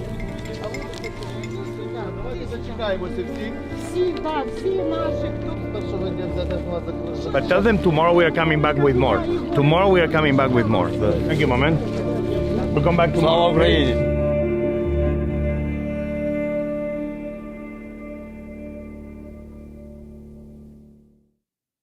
$300,000 meals a day that they're serving. This is where your donations are going. I encourage you folks, please look them up, wck.org. You can see the work that they're doing or check them out on social media. There are other videos like this. We'll be sharing one more during the stream. Thank you so much for your donations. Up to this point, we're at $6,900 that we have raised all told, not even including the donations that have come from outside of the YouTube chat here, because the donations that are included with YouTube and donated through YouTube, the fees are number one covered by YouTube. So 100% of your donation goes to the cause. But also those are counted in our counter, and independent donations directly to worldcentralkitchen.org. Those are not necessarily counted. So for all of you who have donated directly, not necessarily through the YouTube, thank you as well. Even though we don't see your donations in the counter, I'm sure it's more than the $6,900. But yeah, thank you all so much for being here. Thank you to Kevin for joining us and sharing with us the Ukrainian national anthem. Coming up next is Victoria Vox. After her is going to be Neal Chin, and then myself, and then Craig and Sarah. We are having a great time here. Let's get Victoria on the stream and introduce her. Our next artist, Victoria Vox, an award-winning ukulele toting performing songwriter with a passion for writing songs since she was 10 years old. I wish I was writing songs when I was 10. That's such a long time to have been working on the craft. No wonder you've got the sound there. Thank you so much for joining us. Thanks for having me, Brad. Yeah, we've never actually met in person. We've been trying to do a podcast for a while, but you are the only one out of this crew that I haven't actually met. So thank you for joining. I've known you a long time. That's true. Yes, we were talking about the Voxers many years ago, 15 years ago. Yep. Nice. Well, can you share with us briefly what you're going to be teaching? Sure. Well, I've got a couple songs. These are all original songs. I'm planning on doing 3 as long as time allows. Probably spending more time on this first one, which is called Clean. And it's a song from my new album, but it's a song about forgiveness, and especially in these times, it's hard to find that within ourselves sometimes. Sorry, I'm really emotional from that video. So thank you all for being here, for donating. It's just horrible. So here's me crying on the internet. No. These are real feelings. I mean, I think so many of us haven't lived this before. We haven't seen anything like this on this scale. And so that's part of why I wanted to jump in and try and put something together. And so having the support of all of you and everybody watching, it's a big deal. And I'm very moved by it. So thank you. So this first one's called Clean, and I believe the song sheets are available on the live Ukraine link. And but yeah, we're just gonna play some music because the music heals. So and then the second song is called Same Dirt, and it's a song about world peace. And then if there's time, I'll play another tune, but we'll kind of see how we go. But these are all this first one, Clean, is probably a little bit more involved chord wise, but it's pop chord progression. And then the second two songs, if I do them, they're just kind of like 3 chords repeated, so super easy to play along for everybody. All right, well, take it away. Thank you so much And again I'm for gonna blow joining my nose us. on my sweater real quick. Hold on. Go for it. Off camera. Okay, here we go. So I'm gonna first play this song for you because I'm sure as these are original songs, you probably have never heard them before. So this is called Clean.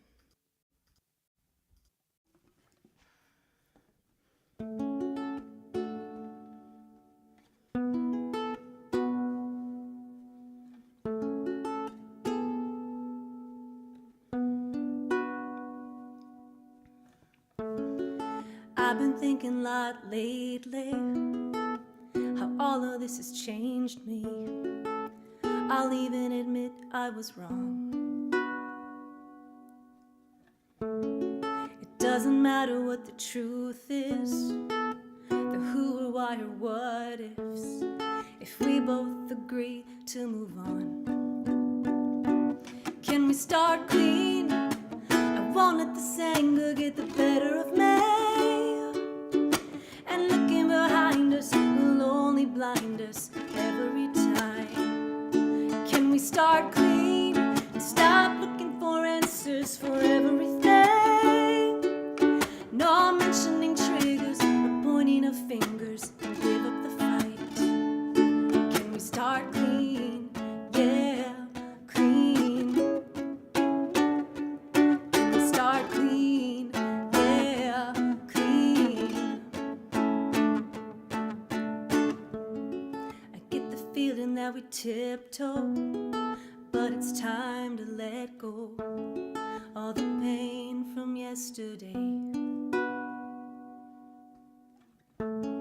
Deep down I know that I love you and how I want to call you, but I don't know what you'd say.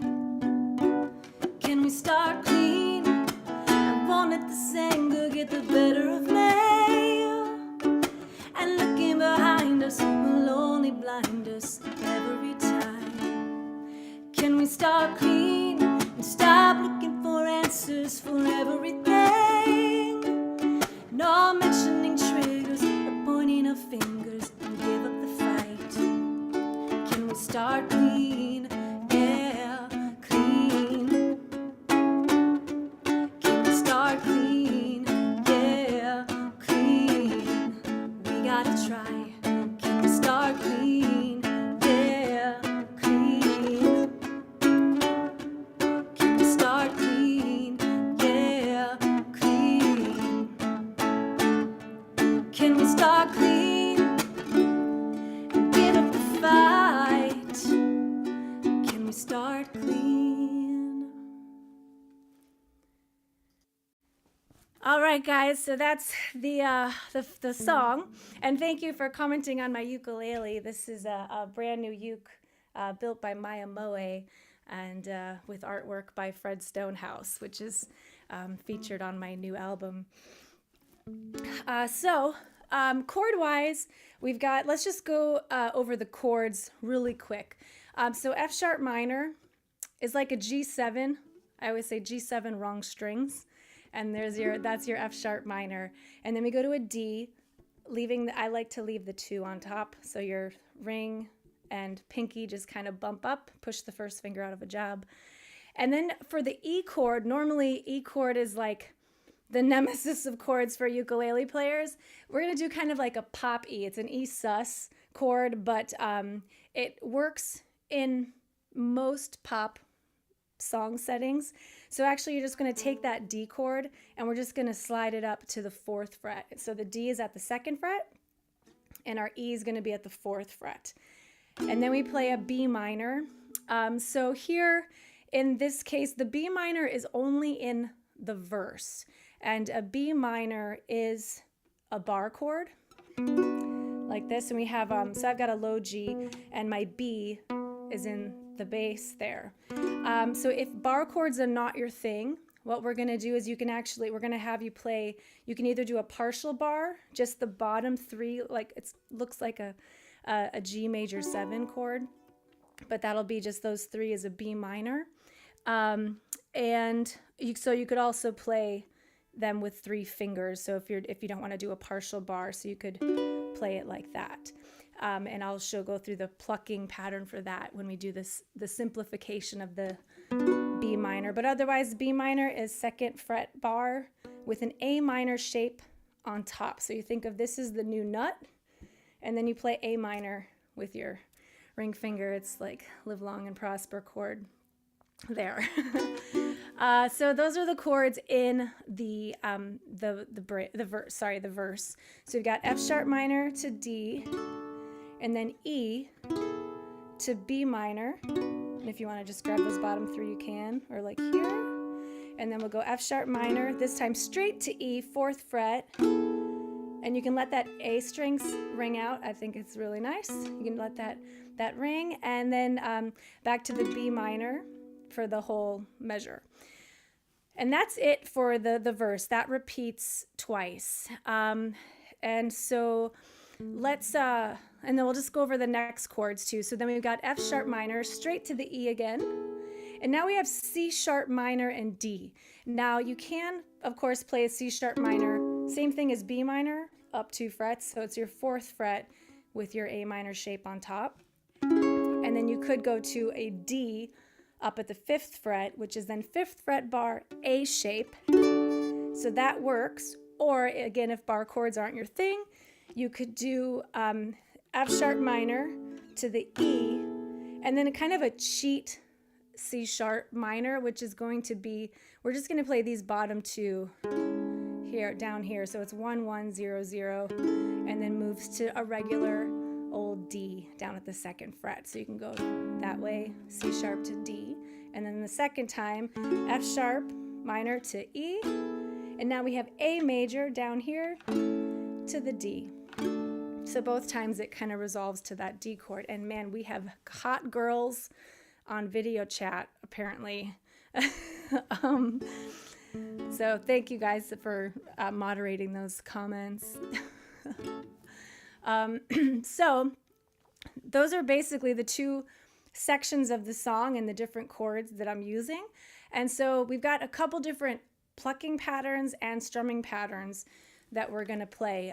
For the most part, on the verse and chorus, the rhythm is, it's a syncopated on the and of 2. So instead of, there's 2 chords per measure, but instead of waiting like 1, 2, 3, change on 3, we're actually going to change our chords on the and of 2. So it's like 1 and that and is on the 2. So 1, 2, and.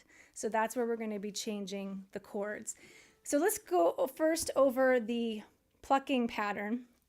This is really simple. Strings. So I like to assign these 3. I almost called my thumb a finger. The thumb is not a finger. The thumb is the thumb. The thumb is going to stick to the G string. First finger, 3rd string, middle finger, 2nd string, and then ring finger, 1st string.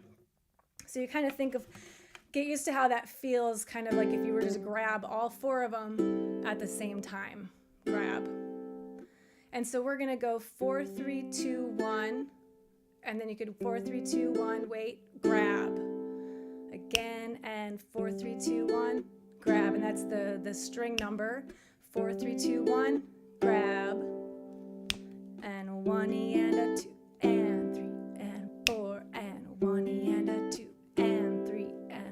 So we're grabbing on the and of 2. 1 E and a 2 and 3 and 4 and 1 E and a 2 and 3. So you're going across all 4 strings and grabbing all 4. Now that's going to be happening with the chord changes. So 1 E and a 2 and 3 and 4 and 1 E and a 2 and 3 and 4. 1 E and a 2 and 3. Now I actually on the 2, that's when I put all my fingers back down on the strings. I kind of reset them, getting ready for the grab there. So we have 1 E and a 2 and. So those will be the first. Let's try with the first 2 changes. You got the F sharp minor. That's going to be the 1 E and a break on 2. Move to D, and then that's the and of 2. So let's just try that F sharp minor. 1 E and a 3 and 4, and that's the first measure. Let's do that again. 3 and 4 and 1 E and a 2 and 3 and 4 and. Everybody good? All right, so then we have the same thing. Our right hand does exactly the same thing. Then we're going to go E up to the E. 1 E and a 1 E and a 2 and the grab there on the B minor. Or you could go 1 E and a, just the bottom 3. So this B minor is the only place that if you're grabbing all 4 strings, you're not going to want to grab all 4, but only grabbing the bottom 3 strings, whether you use individual fingers on that chord there, or you do partial bar, or you can grab the whole chord with the B minor. You could do a B minor 7, like all the way across, but I find in a lot of pop music, sometimes the triads win, and I like the sound of that root note in the bass. We end up with a different inversion this way, but it's okay. So either way, player's choice. Okay, so we've got, so let's just try that first line. It's 2 measures. Here we go. 1, 2, and nice and slow, and 1 E and a 2 and 3 up to the E 4th fret and B minor. Let's do that again. So we've got the D and E. 3 and 4 and 1 E and a 2 and 3 and 4 and E and 3 and 4 and 1 and 3 and 4 and. So I'm just repeating that top line one more time. And 1 E and a 2 and 3, 4. 1 E and a 2 and 3 and 4. All right, so the second line changes a little bit. We're going to go from that F sharp minor, 1 E and a, straight to the E. So that's moving up to the 4th fret this time. Same plucking pattern.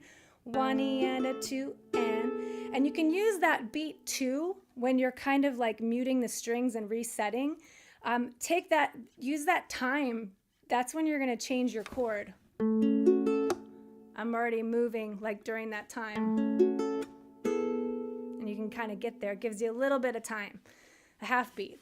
1 E and a 2 and 3 and 4. And now we just have a B minor for the whole measure. So the first time we're going to go 1 and, so it's 1 and 2, 3, 4. So I'm just grabbing strings, 4, 3, and then 2 and 1 at the same time. So I'm using my ring and my middle finger to grab those together. 1 and 2, 3, 4. And if you're only doing the partial, you could just go 1, 2, just going 3, 2, 1 on your strings. Still on the counts, 1 and 2.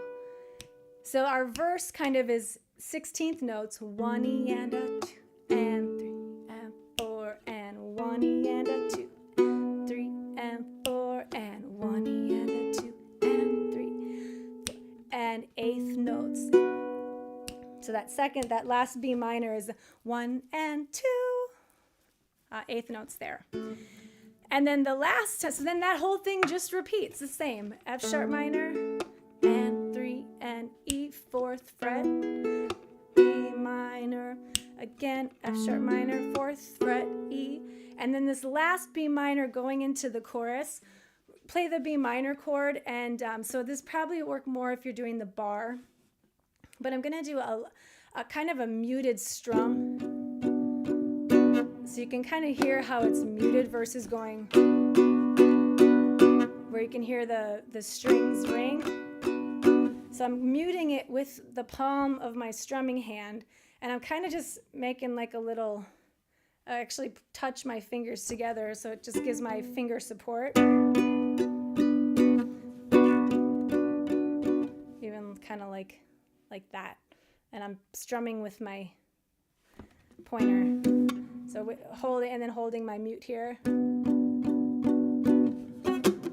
And then we're gonna have a 4E and on that 1, so 1 and 2 and 3, 4E and that's can we start on the lyric, 4E and that was gonna be just a chicken scratch, a Z chord, whatever they call it, where it's just, you're just holding the strings really lightly and you're only getting a scratch. Can we start clean? And then we're back to and we're at the chorus. So let's try the verse really slow. And Sarah just said in the comments, we've almost made the fundraising goal. We did make the fundraising goal. I think, is it 7,500? I think we're really close. So let's, you guys are awesome for doing that. Gosh, yeah, very cool of all of you. So we'll try the verse really slowly. And here we go. So it's on the 1 E and a and 1 E and a excuse me. 1 E and a 2. Sorry, the and of 2. Yeah, and thank you, Susan, for pointing out my half manicure. Only my strumming hand gets the nice nails. So here we go. 1, 2, 3, and 4, and 1 E and a 2, D, 3, and 4th fret, E, B minor, and hold, F sharp minor, E, and 1 and 2, 3, 4, and 1 E and a 2, and 3, and 4, and 1 E and a 2, 3, and 4, and 1 E and a 2, and 3, and 4, and 1 and 2. That would be the mute. Here we go again. D, 3 from the top, E, 3 and 4, and 1 E and a 2, and 3, 4, and B minor, 3, 4, and 1 E and a 2, and 3, and 4, and 1 E and a 2, 3, and 4, and 1 E and a 2. Now this time muted strum, and 1 and 2 and 3. Can we start? And that's the 4E and. All right, let's do that one more time. Give me a thumbs up in the chat if everything is good for you guys. And we're cool to move on.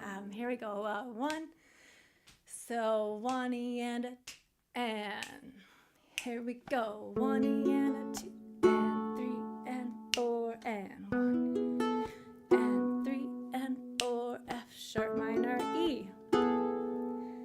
8th notes, 1 and 2, wait, F sharp minor, D, and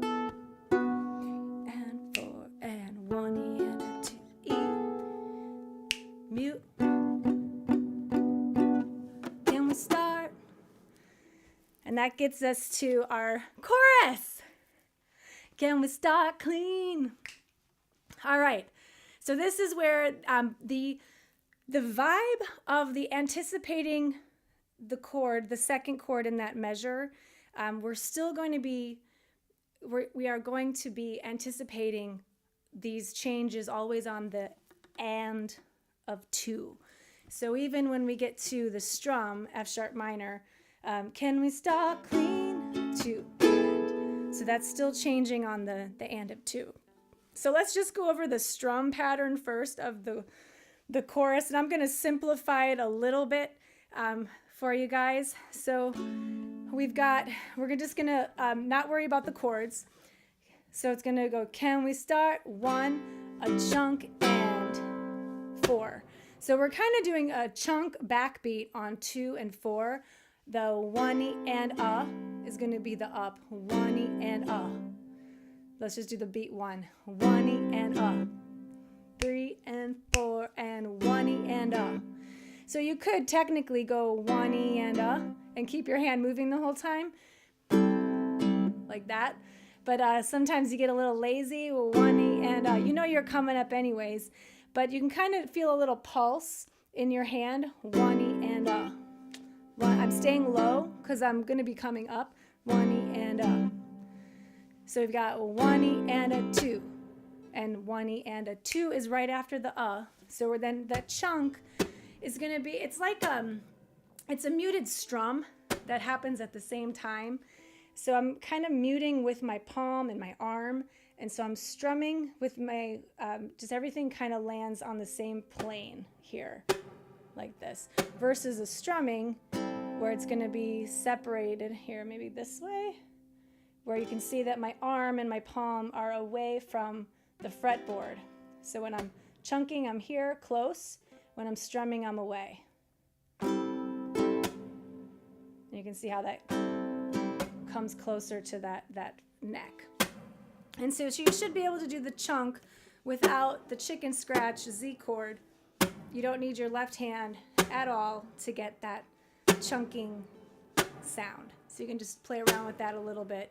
But basically we're going 1, a chunk, chunk, and 1, a 2, and 3, and 4, and 1, and a 2, and 3, and 4, and 1, and a 2, and 3, and 4.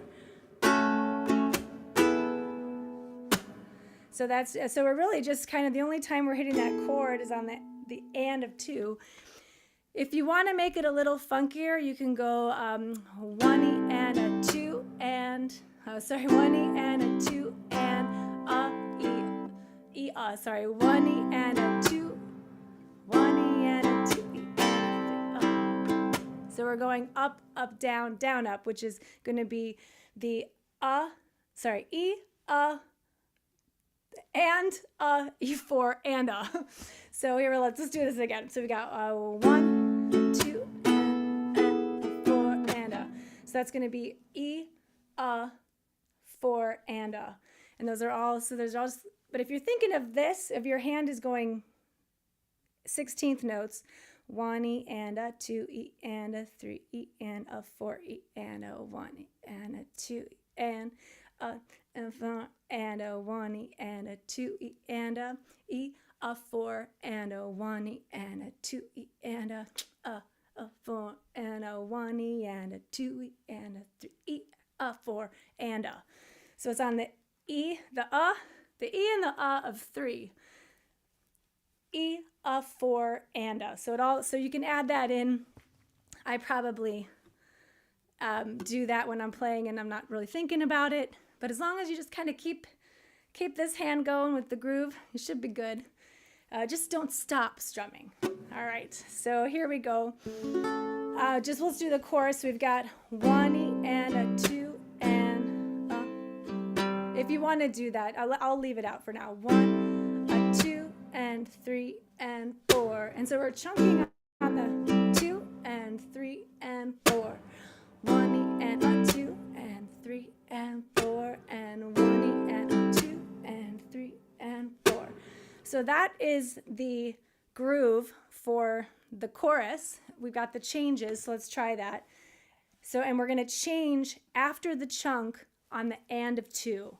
So it sounds like 1 E and a 2 and 3 and 4 and. Just that's the first measure. Try that again. 1 E and a 2 and 3 and 4 and. And we could do a and a, or like a 4 and a if we wanted to, but that would just be a scratch. I'll just repeat that measure. So we've got F sharp, chunk, and 1,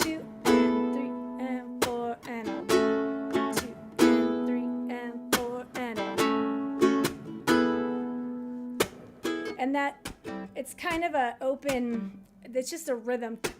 It's not even like a strum or a chord. It's just a rhythm. So then we've got, so let's try that. So we've got F sharp minor, 1, a chunk, E, and wait. Now C sharp minor, either the 1 1 0 0 or bar 4th fret, A minor shape moving to the D at your 5th fret, or you can go C sharp down here moving to the D here, player's choice. So here we go.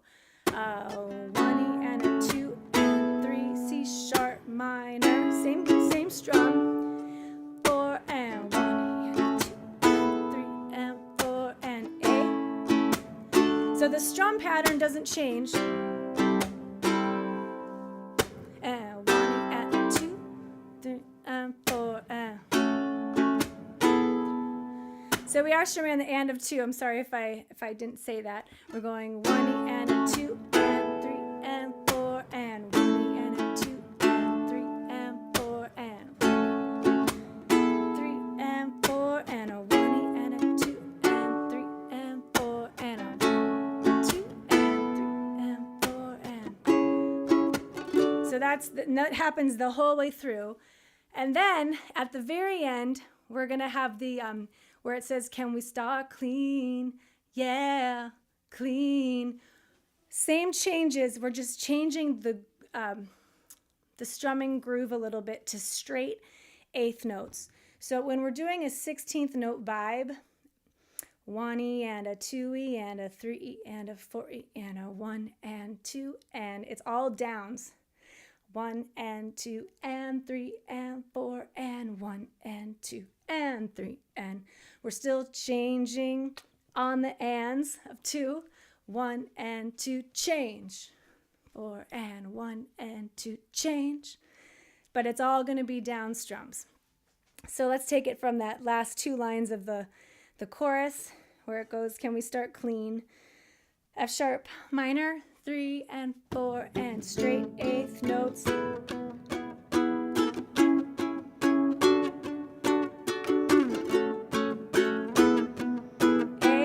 1 and 2 and 3 and 4 and then we're back to a verse. Now I do add a little 1 and 2 and 3 and 4 and a 1 and 2 and 3 and 4 and a 1.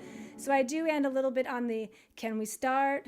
3 and can we start? And I'm just going 4 and just da da da clean, yeah, clean 1 and 2 and 3 and can we start clean, yeah, clean 1 and 2 and 3 and 4 and then we go right into 3 and 4 and pluck.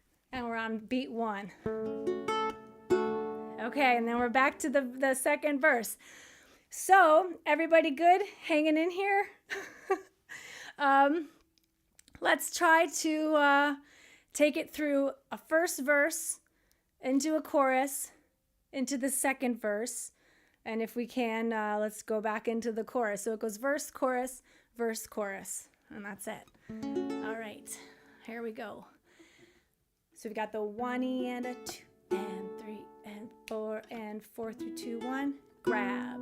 Okay, here we go. 1, 2, 3 and 4 and 1 E and a. I've been thinking a lot lately. 1 E and a. All of this has changed me. I'll even admit I was 1 and 2. Wait and. It doesn't matter what the truth is. Who, why, or what ifs, if we both agree to move on. Can we start clean? I won't let this anger get the better of me. And looking behind us will only blind us every time. Can we start clean and stop looking for answers for everything? No mentioning triggers or pointing of fingers and give up the fight. Can we start 8th notes clean? Yeah, 1 and 2 and 3 and can we start clean? 2 and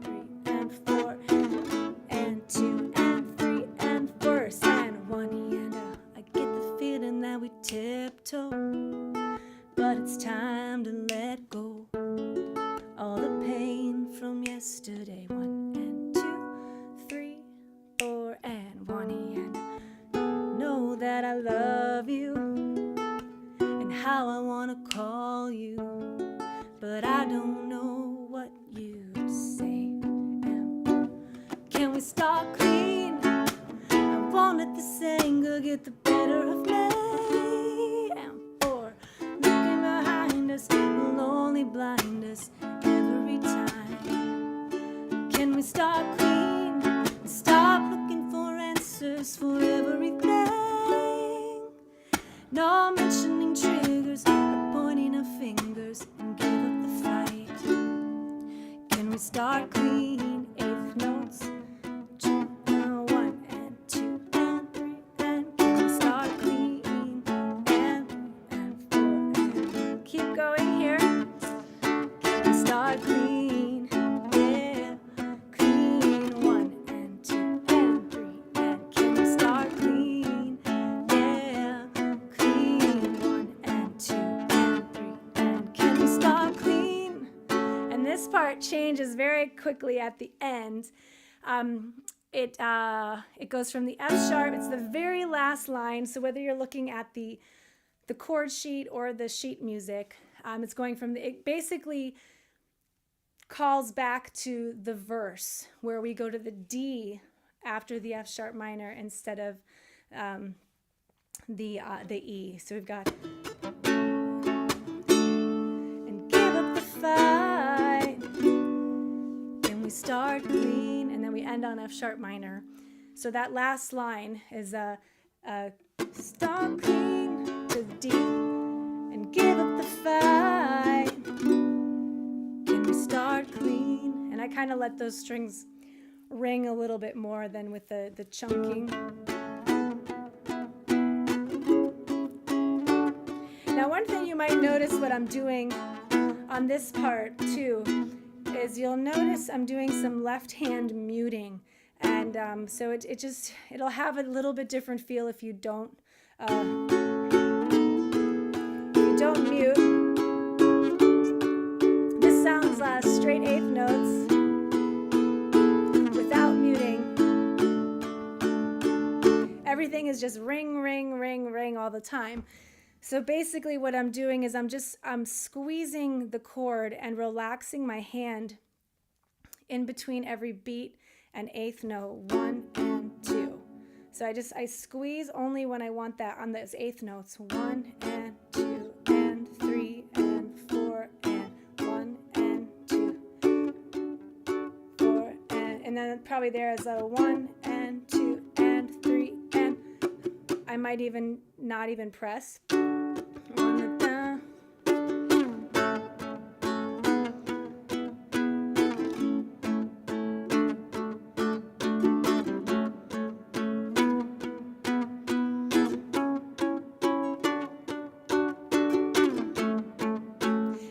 Fun too, like up here, like if you want to slide it down, that's fun. So it's just squeeze, squeeze, squeeze, squeeze, squeeze, squeeze, squeeze, squeeze, squeeze, squeeze, squeeze, squeeze, squeeze, squeeze, squeeze, squeeze, squeeze, squeeze, squeeze, squeeze. 1 and 2 and 3 and 4 and then we're back to the plucking there. All right. Should we do it one more time all together? Do we have time for this? We'll do one last time. 2 and from the top. Hey, 1 E and a 2 and 3 and 4 and 1 E and a 2 and 3 and 4 and 1 E, 3 and 4 and 1 and 2. I've been thinking a lot lately. All of this has changed me. I'll even admit I was wrong. 3, 4. It doesn't matter what the truth is, the who or why or what ifs, if we both agree to move on. Can we start clean? I won't let this anger get the better of me. And looking behind us will only blind us every time. Can we start clean and stop looking for answers for everything? No mentioning triggers or pointing of fingers and give up the fight. Can we start clean? Yeah, clean. 1 and 2. Can we start clean? Yeah, clean. 1 and 2 and 3 and 4. Pluck. I get the feeling that we tiptoe, but it's time to let go, honey. All the pain from yesterday. Deep down I know that I love you and how I wanna call you, but I don't know what you say. Can we start clean? I won't let this anger get the better of me, and looking behind us will only blind us every time. Can we start clean and stop looking for answers for everything? No mentioning triggers, pointing of fingers, and give up the fight. Can we start clean? Yeah, clean. 2 and 3 and 4 and clean. Yeah, clean. 1, we gotta try. Can we start clean? Yeah, clean. 1 and 2 and 3 and can we start clean? Yeah, clean. Open it up to the D. Start clean and give it the fight. Can we start clean? So that's clean for you guys. I hope you guys are feeling clean. All right. Thank you for learning that song. So this next one is called Same Dirt. It's just a little, I'm just going to play it, but everyone at home, feel free to strum along. It uses the chord C to an F for the verse, back to C, back to an F. It's basically C and F, C and F, C and F, C and F until we get to the chorus, which is then C, F, A minor, back to F. And that is the whole song. I'm using a little finger picking pattern on the chorus that's going to be going. I'm kind of alternating strings 4, 2, 3, 1, 2, 3, 2.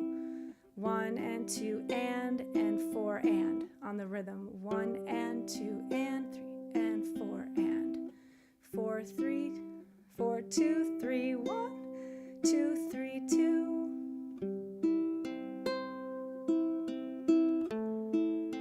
So it's the same plucking pattern on all the chord changes.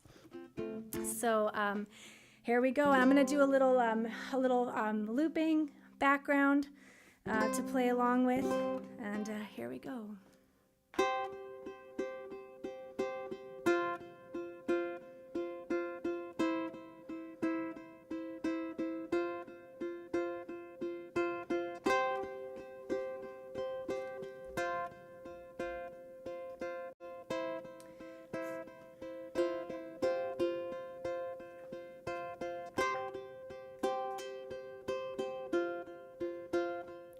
Faster.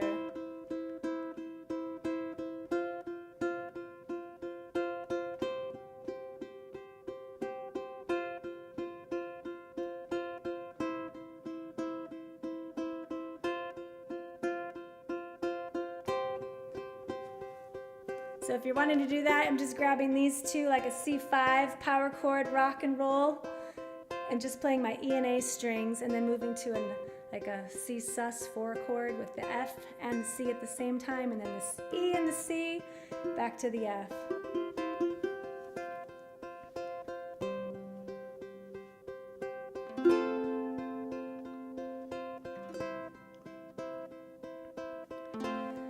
I'm searching for clarity, starting with me. The chill in my bones tells me to do so. I'm not looking for reasons or any cohesion. You'll do as you do, and I'll do the same too. And we gotta make it work. We're from the same dirt in this universe. We gotta make it work. We're from the same dirt. Emotions are complex. We still get hurt at best. We must be gentle at every level. Hear my surrender, my constant endeavor. It's like a riddle, finding the middle.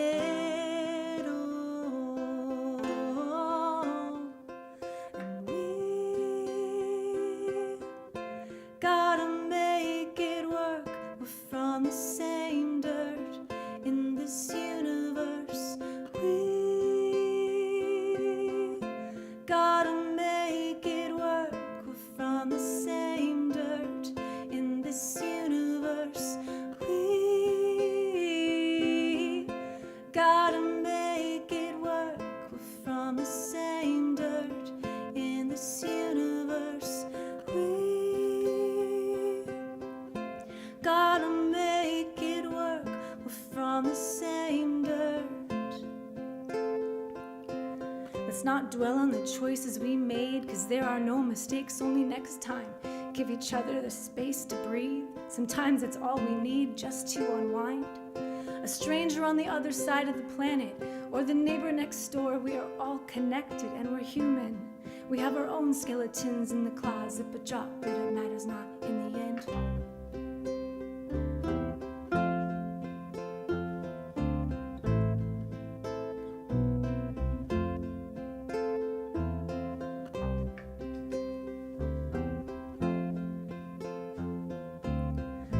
From the same dirt,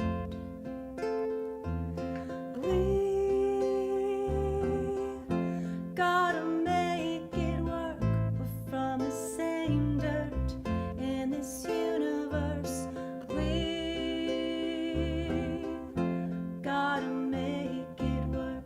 We're from the same dirt in this universe. We gotta make it work. We're from the same dirt in this universe. We gotta make it work. We're from the same dirt. We gotta make it work. We're from the same dirt in this universe. And we gotta make it work. We're from the same dirt.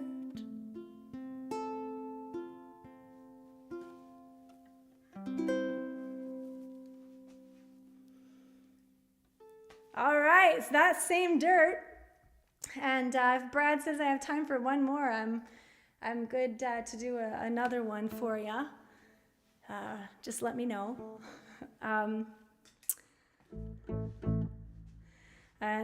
But this next one is they haven't said anything, so I'll just assume I'll keep going. This is another new song. Same dirt you can find anywhere music is streamed, and this one is called "The Color of Lying," which is when we lie to protect those we love. And it's a little fun one to play along with. It's 3 chords and the truth. We're gonna have a G minor chord. Take the bass off. And and there'll be a little bit of a groove thing, but G minor. 2 measures of G minor, then E, and then E, and then two beats of D7. So we'll say a G minor, to E flat, E flat for 2 beats, 3, and then a D7. And that's it for the whole song. So here goes.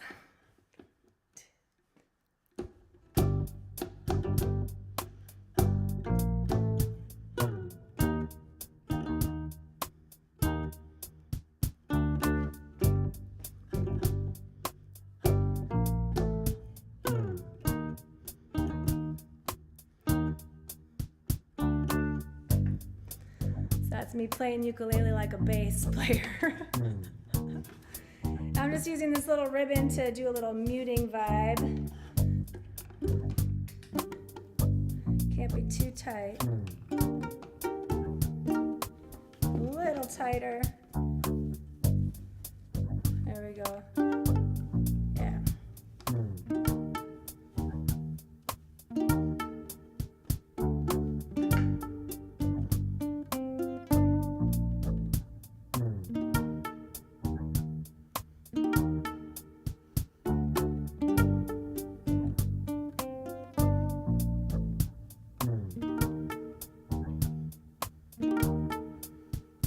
Tell me where we draw the line.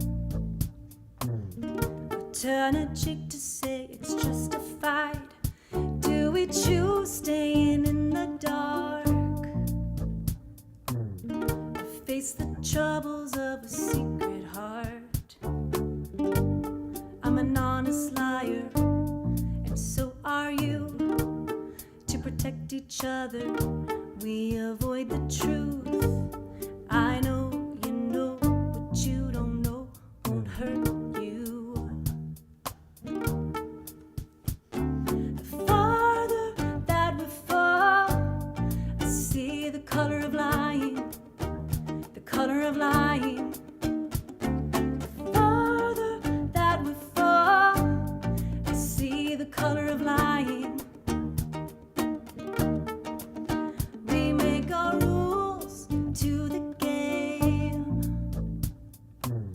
where either one of us could walk away. So we both go with the flow. You never ask and I don't wanna know. I'm an honest liar, and so are you. To protect a lover, we avoid the truth. I know you know what you don't know won't hurt you. The farther that we fall, I see the color of lying, the color of lying. The farther that we fall, the color of lying, the color of lying. The farther that we fall, see the color of lying, the color of lying. The farther that we fall, see the color of lying. You know what you don't know won't hurt you. The farther that we fall, see the color of lying. You know what you don't know won't hurt you.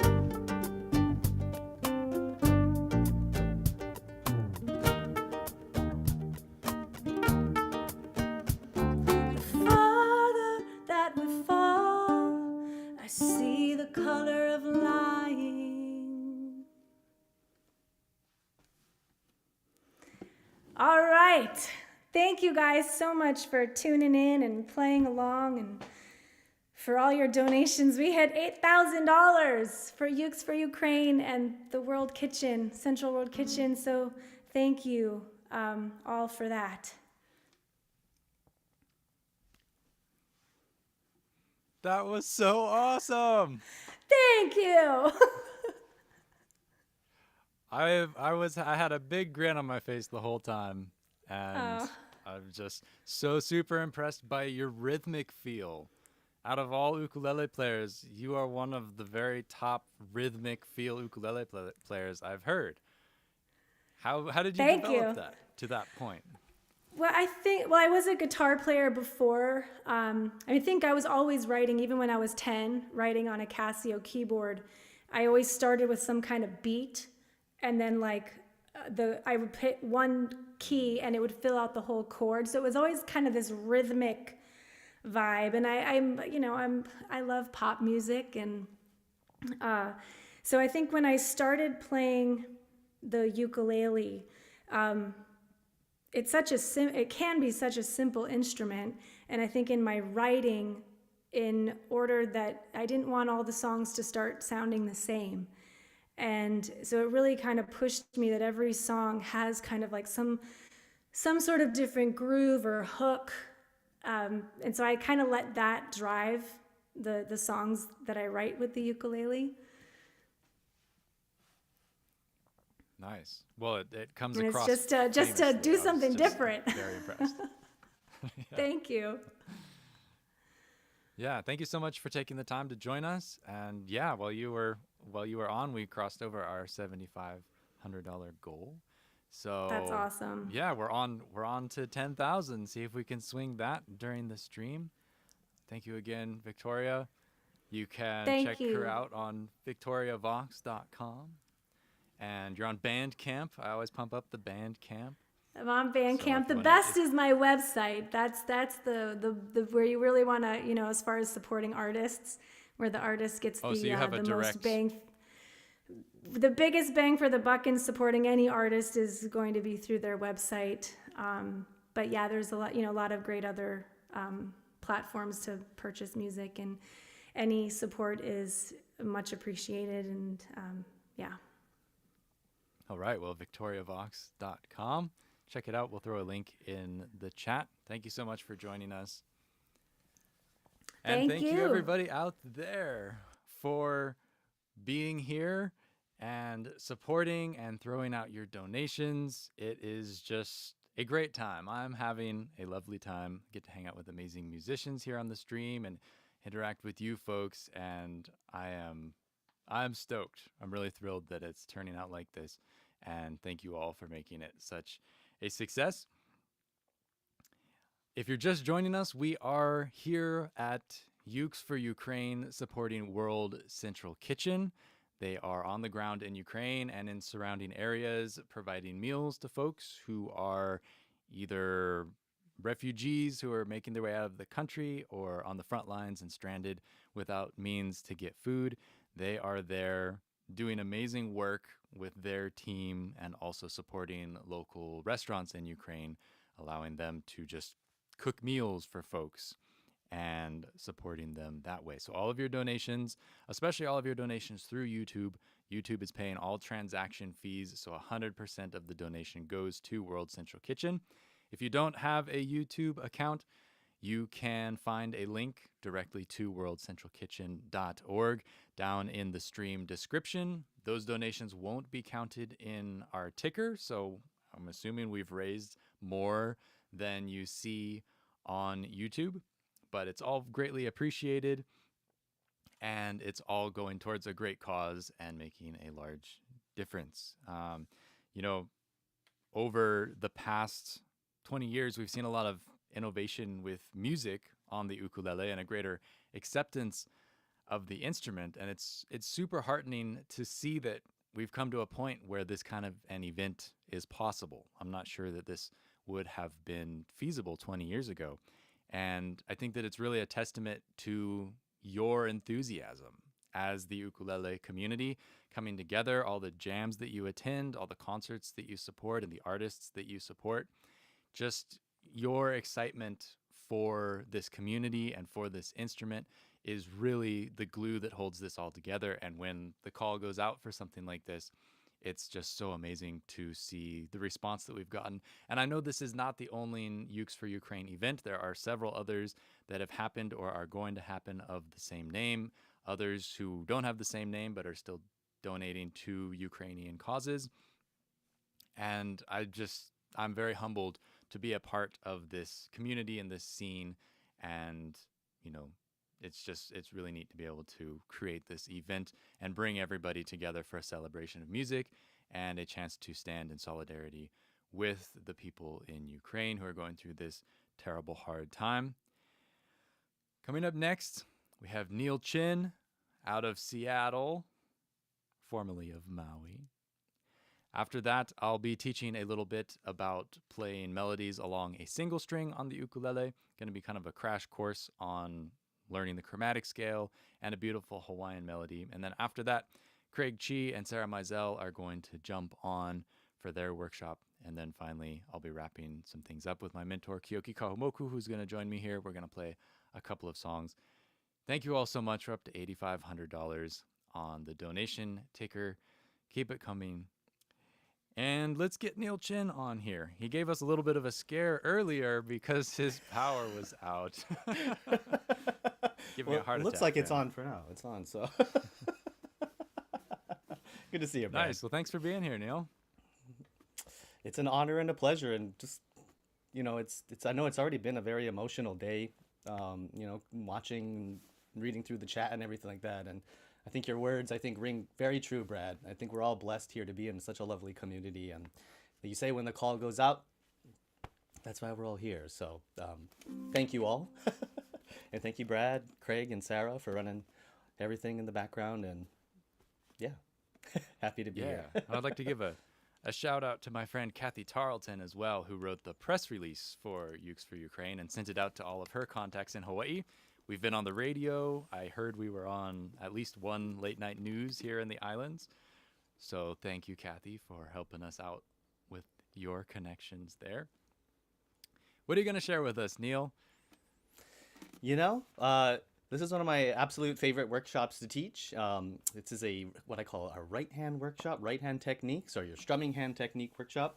And basically what we're going to do is kind of go down like a bullet list of a bunch of different techniques for you to kind of enhance your ukulele playing in a very, for lack of a better way of explaining it, I feel like in a very ukulele way. I think it's one of the defining elements of an ukulele player. So we're going to take a look at some fun stuff today. Actually, looks like it sounds like that you've already done some already. So this will be a nice, hopefully, a follow-up from that. So Nice. Well, the stage is yours. Take us through these right-hand techniques, and I'll see you on the other side. Sounds great. Thanks, Brad. Alrighty, Aloha ukulele students. Again, thank you so much for being here and for sharing all of your lovely comments and thoughts, and for donating to the cause. It's I think it's really important in moments like this that we get together and share our collective humanity, and of course be able to help in any way that we can possibly can. So thank you very much. It's already been anyway, thank you very much. Thank you very much. So folks, gonna go through some right hand techniques today. And like I was mentioning, I feel like this is one of the defining elements of watching an ukulele player. As many of you folks know, our instrument is a strong kindred spirit to a lot of other stringed instruments, of course, like the guitar, or of course mandolin and banjo. And while I think it's awesome and I even would say important to pull influences from all those different instruments, I think this class is a nice way to kind of take a moment to acknowledge some of the things that are very, again, for lack of a better way of explaining it, very ukulele based. And so we're going to kind of come from that seat. And what we'll do here is I'm also going to give some examples of, some artists that, I've tried to copy over the years, because all these techniques are definitely borrowed from my, favorite artists. And so please keep an open mind and keep in mind that, this is just one route or one, way to the top of the mountain, as I always like to say. So I hope this can help you kind of guide you up the mountain, but by all means, find out what works out best for you. Yeah. Lots of different ways to do the same exact thing. Now, one real quick thing is I do have the chat in my right eye here, and I'm going to kind of scan back and forth to see if you folks have questions and whatnot. And what I'm going to try to do is that after each technique, we're going to take a little pause and just kind of field for some quick questions. That being said, there's a ton of stuff I want to go through with you folks today. So I think the main focus here is to kind of focus on the concepts and see what you gravitate towards. Because, my goodness, like if I was taking this class and I had to do all of these and try to master every single technique, I think I would get drowned myself. And so just because it's just a lot of different materials. So choose what really resonates with you, grab the core concepts, and then set your sails, if you will. Yeah? It's a great thing that what time can do. All right. Now, I did send out a little handout for this class, and you can use that as kind of like a general reference. You know, honestly, I use this more as, especially when we're doing for like in-person classes, for people to take notes on, and just a kind of like a stimulus or just a quick reference for you to remember the technique and to remember the process that we go through. All right, so you can kind of keep it, I'd say, maybe in your, well, maybe right eye or left eye, whatever the case is. But of course, most importantly, I'd love you to be here with me. Okay, so I always like to start this class off with, this is one of the, just such a lovely quote, and to be completely honest with you, I have no idea where it came from, but I've really taken it to heart. But it's, the left hand, right, or your fretting hand is what you know, and your right hand is who you are. And I always thought that was just so endearing and so sweet. And what's lovely about that, I feel like, is that if you continue to dig into the idea, meditate on the idea, while there's a lot of different possibilities and a lot of different things that we can create with our left hand, I feel like in a lot of ways, the right hand since it provides so much texture or timbre, and really gives a unique voice to the individual, regardless of, you know, training and whatnot. I think this really becomes a kind of exponential way to enhance what you're doing, you know, regardless if that's going to be playing a particular genre of music or finding your own voice. Yeah. Because again, right, if you think about it, you know, if you know, a melody moves this way and harmony moves this way in like a two-dimensional plane, so to say, timbre and texture really is the third dimension. And as we know, watching things in 2D versus 3D is quite a difference, right? So, something to think about. But on that note, let's jump into some of these techniques. Now, the first two techniques that we're going to be covering today are kind of really, I feel, practical ones. And actually, this kind of stemmed from going to a lot of ukulele jams. Because one of the things that I've noticed, you know, going to ukulele circles or whatnot, is that oftentimes there is a very famous rhythm that gets used here, right? Our good friend, the up, or yikes. Well, I guess not that good. Well, okay, good friend, down, down, up, down, right? That's going to be our down, down, up, down, down, down, up, down. And it's fascinating because, I mean, just with making light little alterations to that strumming pattern, you know, you can get and play a whole night's worth of music with just that rhythm alone. And so what we're going to do is we're going to look at two techniques, or two different ways to kind of enhance some of that sound. Again, right, this is just going to be one example. Please keep in mind that we can always stretch this out to other things. All right, but first technique, okay? Actually, before we even get there, yeah, what I would love for everybody to do is, I know you've been playing music for a little bit already today, so take a moment to just kind of take a deep breath in and out. And then we'll do two more of those, and as you do that, breathing in and out, I just want you to kind of pay attention to how your shoulders feel. Breathe in one more time and out. Maybe pay attention to the way that your arms feel. Do you feel a bit of tension? And, you know, or do we feel really relaxed, right?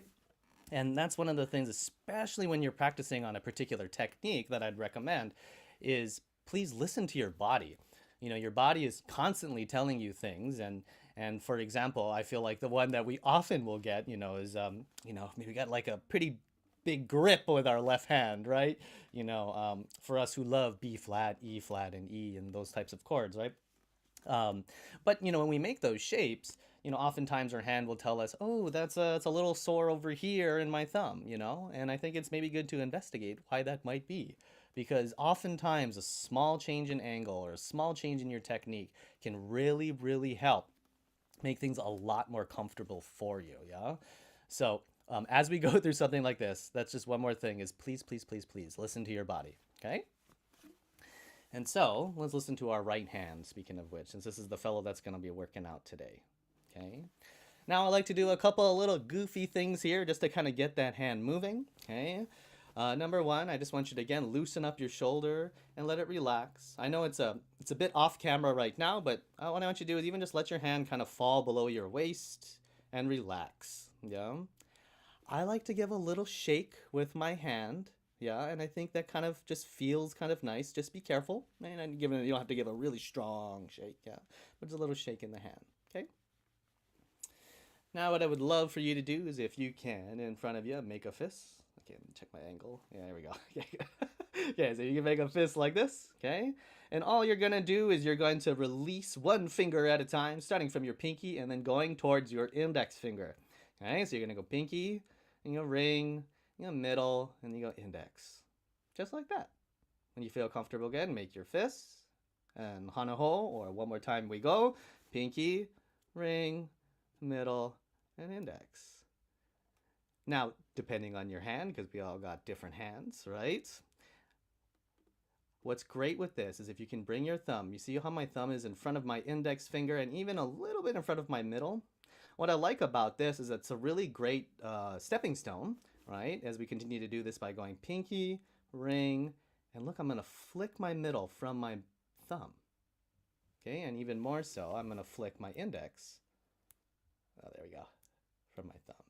Okay, let's do that one more time.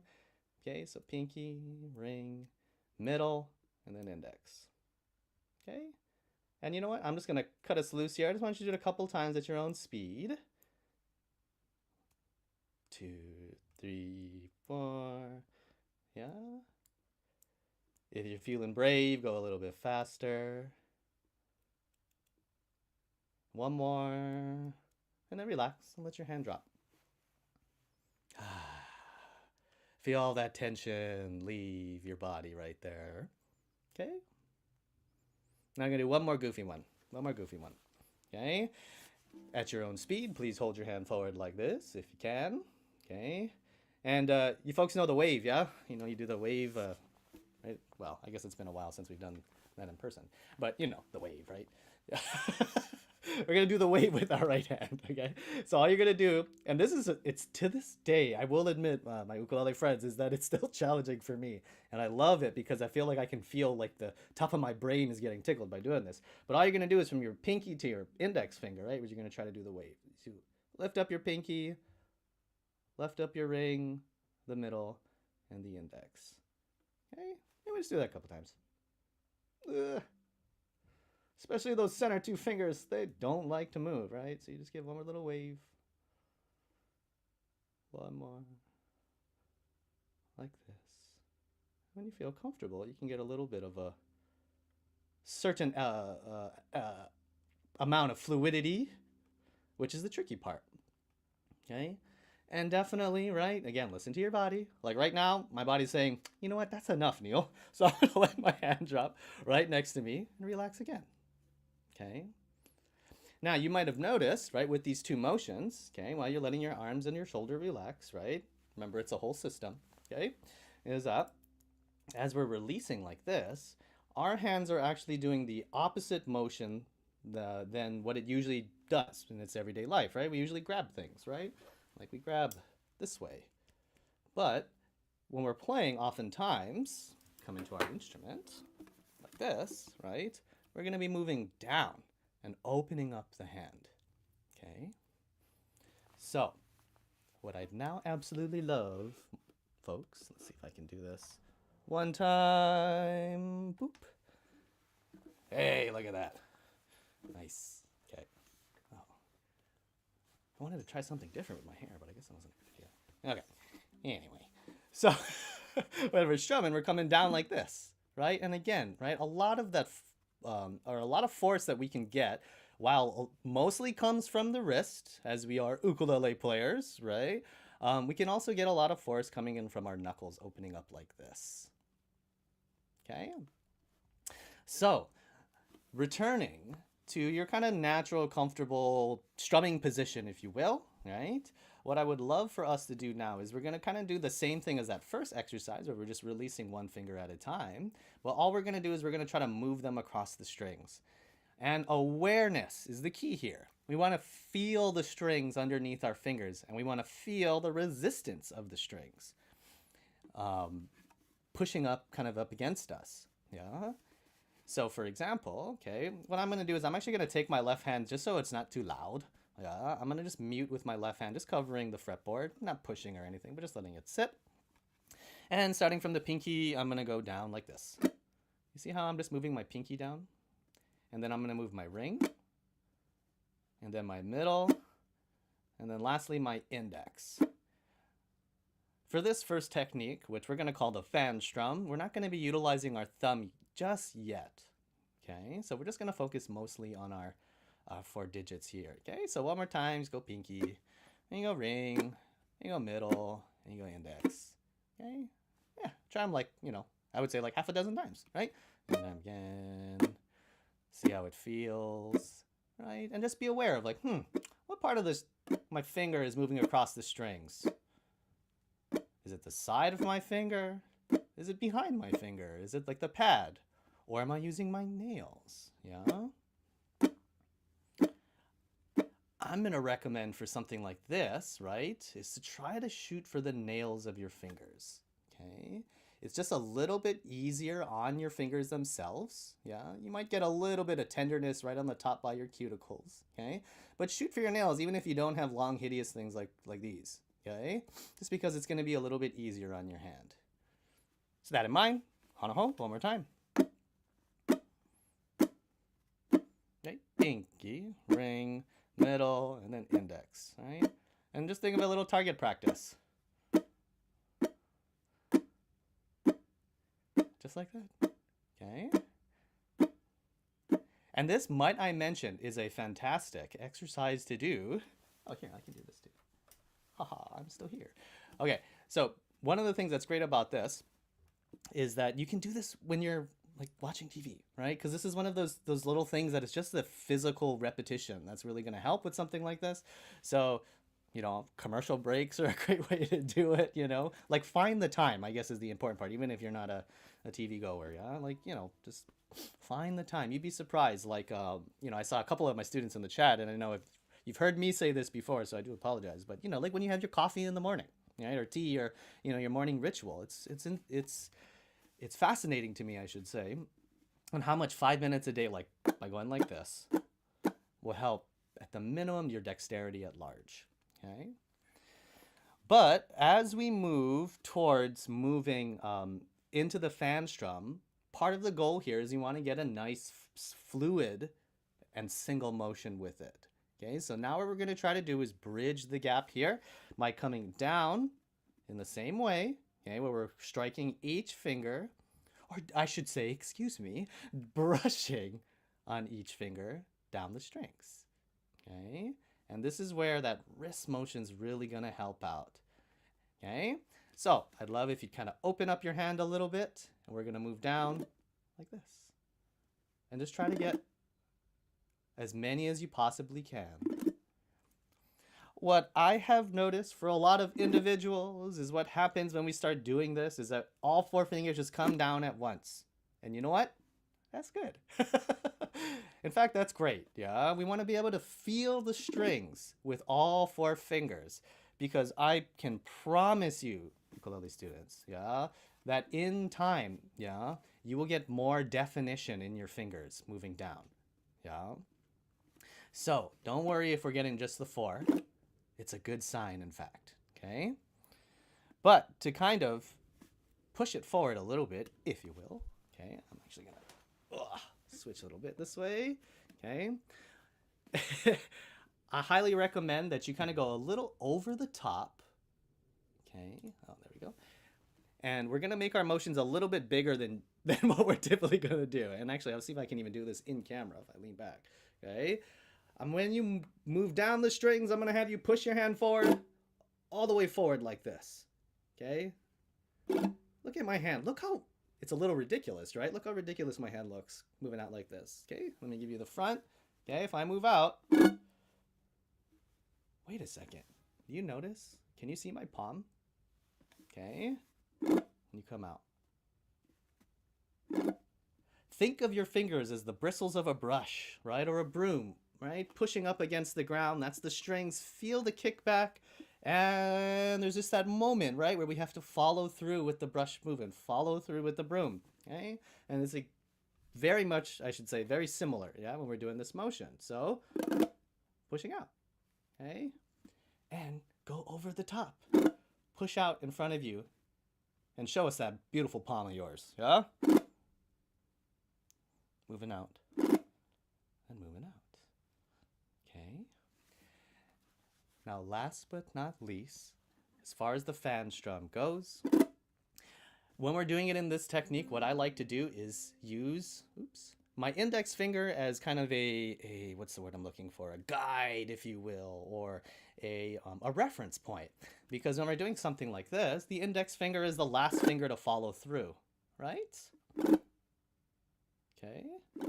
And so because of it, right, this may sound a little weird, and I do apologize if it does, but make sure that your index finger is in time. Yeah. If your other fingers come a little bit early or whatever the case is, it might be added texture. Yeah. But if you keep your index finger in mind, all right, and keep it in time, excuse me, even when you're playing, right, in big ukulele circles and whatnot, you might drop a few fan strums and it's definitely no worries at all, right? Like it's not the end of the world there. In fact, I think it's good to take those chances in those ukulele circles. And what's nice about that is that with that, you'll still be in time. Yeah? That index finger will keep you in time. Okay? So, for example, okay, coming back to our very famous calypso strum, or the down, down, up, up, down strum, right? We typically will do something like this, okay? And I'm going to continue to mute just so it's not too loud, but I go down, down, up, down, right? Down, down, up, down. Actually, let's take a moment here and let's find a groove together, my friends. So can you go down, down, up, down with me? Going down, down, up, down. Just down, down, up, down. As you continue, keep going like that. I'm going to go 1, 2, and 4. 1, 2, and 4. 1, 2, and 4. 1, 2, and, or right, it goes down, down, up, down, down, down, up, down, down, down, up. Last one is down, down, up, down. Okay? Now, for this technique and the next, what we're going to do is we're going to focus on beat 2. Boop. Okay? And that's where we're going to try to throw this technique in there. Yeah? So, for example, from our down, down, up, down, down, down, up, down, we now have down, fan, up, down. Okay? So same idea, but we're taking that second strum and we're making it a little bit different with our technique, our fan. Okay? So one more time, I'm going to go 1, 2, 3, 4, or down, down, up, down, going down, down, up, down, down, down, up, down. Let's try. Throw the fan in after this pattern. Here we go. Down, fan, up, down, down, fan, up, down, whoo, down, fan, up, down, fan, up, down, down, fan, up, down. Big motions, fan, up, down, down, fan, up, down, and 1, 2, 3, 4, relax. Right? Now, here, vanity calls for the large camera. There we go. Now, that's the fan strum in a nutshell, utilizing that down, down, up, down strum. And one of the things, I want to just mention as a last piece here is the reason why that I'm having to do this ridiculous motion. You might have noticed when we were doing it at that speed, which, I do apologize that I'm kind of moving quickly here. But if you notice when we do it at that speed, is that you actually start to calibrate naturally. Yeah, the thing is, when we start to speed up, we're going to naturally make our motions smaller. Naturally make them smaller so that they can be quicker, right?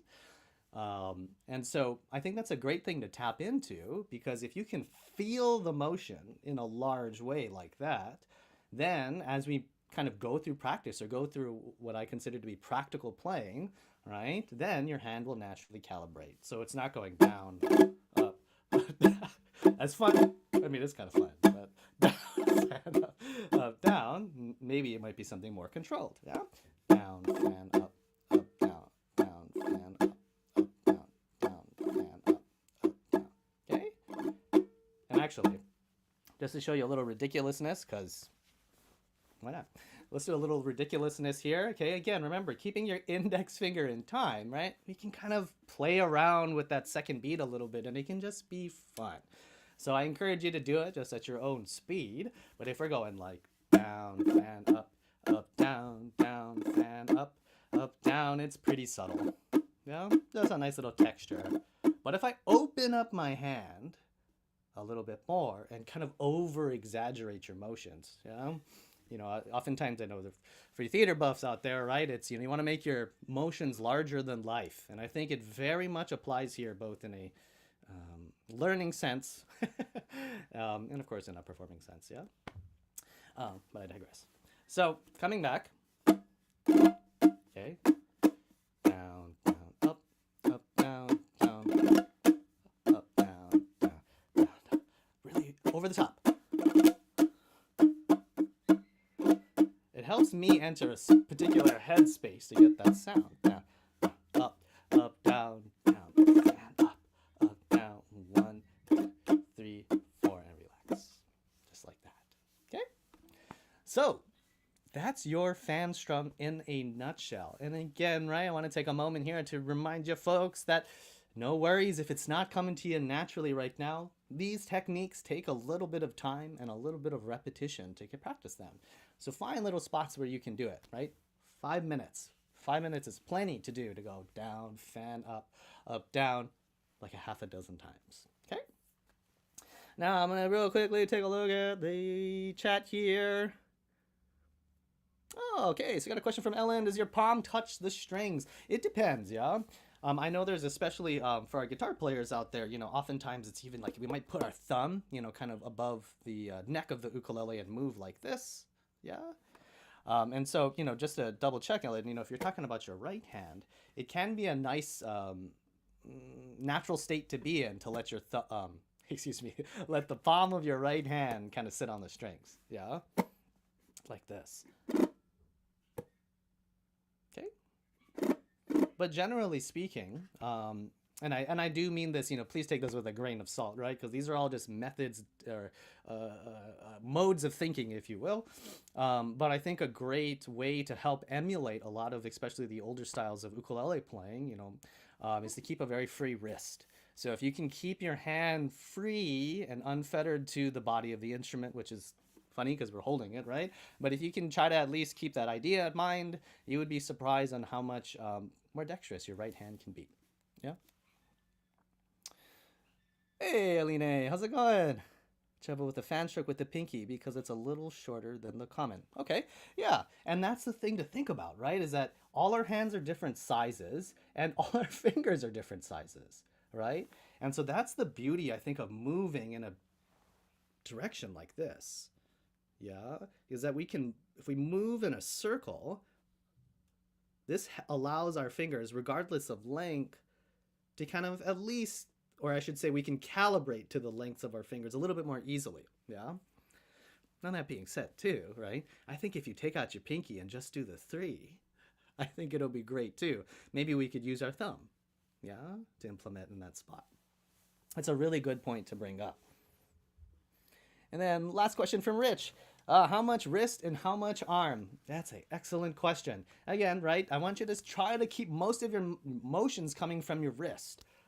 But it's a whole system, folks, right? So if your whole arm, your elbow is moving in junction with your wrist, right? I think that's totally fine too.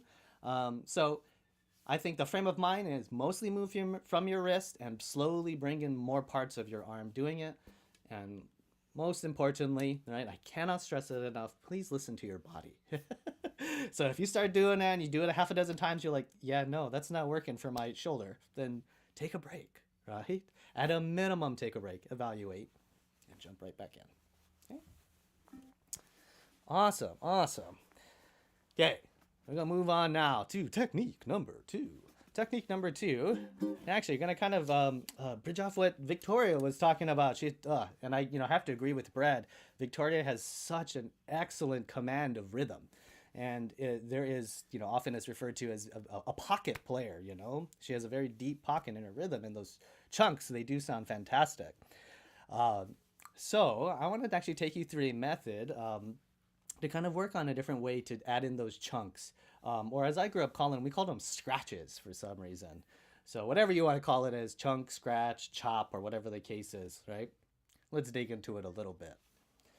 Now, one of the things I really appreciated that Victoria had mentioned too is that, one of the defining elements with this technique in particular is that we are moving with our wrist, our right hand, exclusively. So we actually don't necessarily need our left hand to do anything.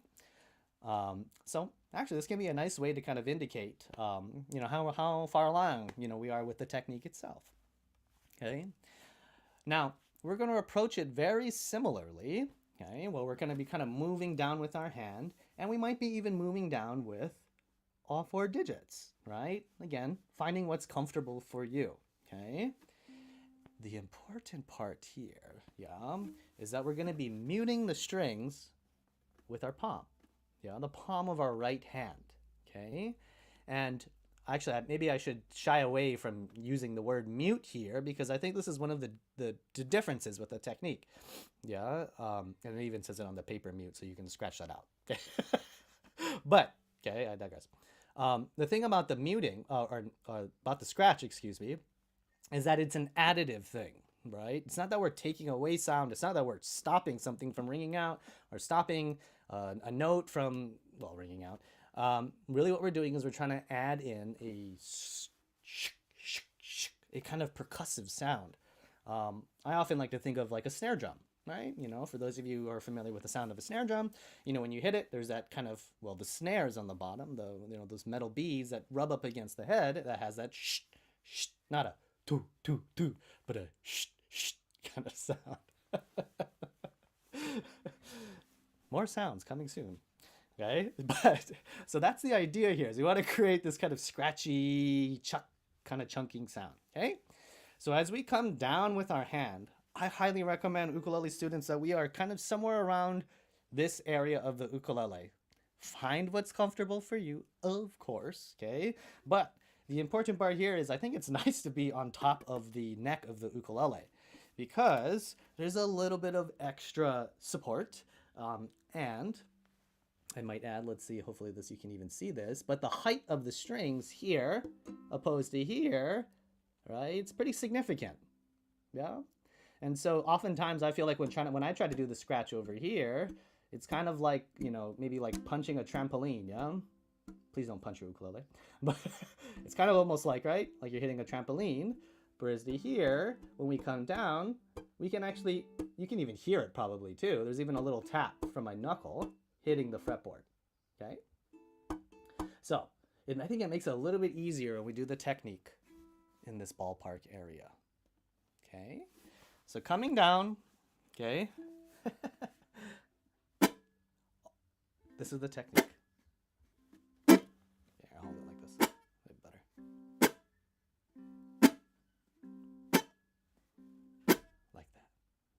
Okay, and so what I'm doing is, again, I'm coming down with my hand, my fingers in particular, and then immediately muting with my palm.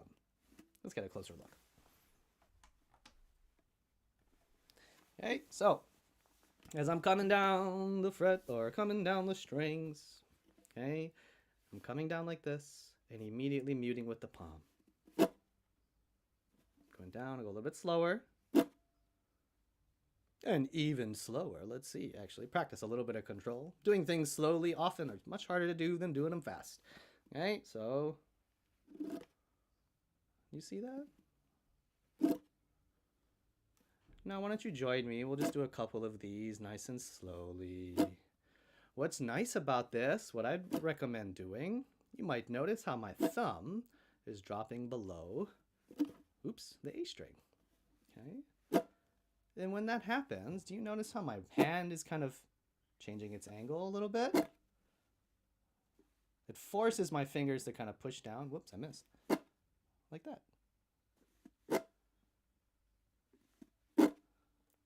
Now, if you're comfortable with that, another reason why I should say that we're bringing our thumb down is that it can be a really nice, quick response to go up after with the thumb, you know? And we're going to talk a little bit more about two-finger style in just a sec, but this kind of really leans into that idea, is that when we're coming up with the thumb like this, we're coming up with the nail of our thumb or the backside of our thumb, yeah? And it can almost be just like a little quick reaction from our technique itself. And look at, I'm just moving my wrist just a little bit, and I can get that up strum. So let's do this, folks. Okay, thumb below, all right? So it's below the A string there, and all I'm going to have you do is just open the door, okay, and flick that wrist up, right? And then see if you can let your thumb try to catch most of the strings. If your thumb only grabs one string, cool. If your thumb grabs two strings, awesome. If it grabs three, great. And if it grabs all four, nice. Right? Point being, right? Just try to grab as much of it as you can, right? Celebrating the small successes of grabbing an extra string. Okay? Now, very technical ukulele musical term here. We're going to do the scratch up or the chunk up, okay? And all that's going to be is we're just going to give a little chuck or a little scratch, watching the thumb drop below the A string and then immediately after pulling up. That's it. Okay? So we do that again. Chuck and then up. Or scratch and up. And a lot of this is, again, right, just to get comfortable with the motion itself. So feel your hands move across the strings. Does that feel comfortable for you?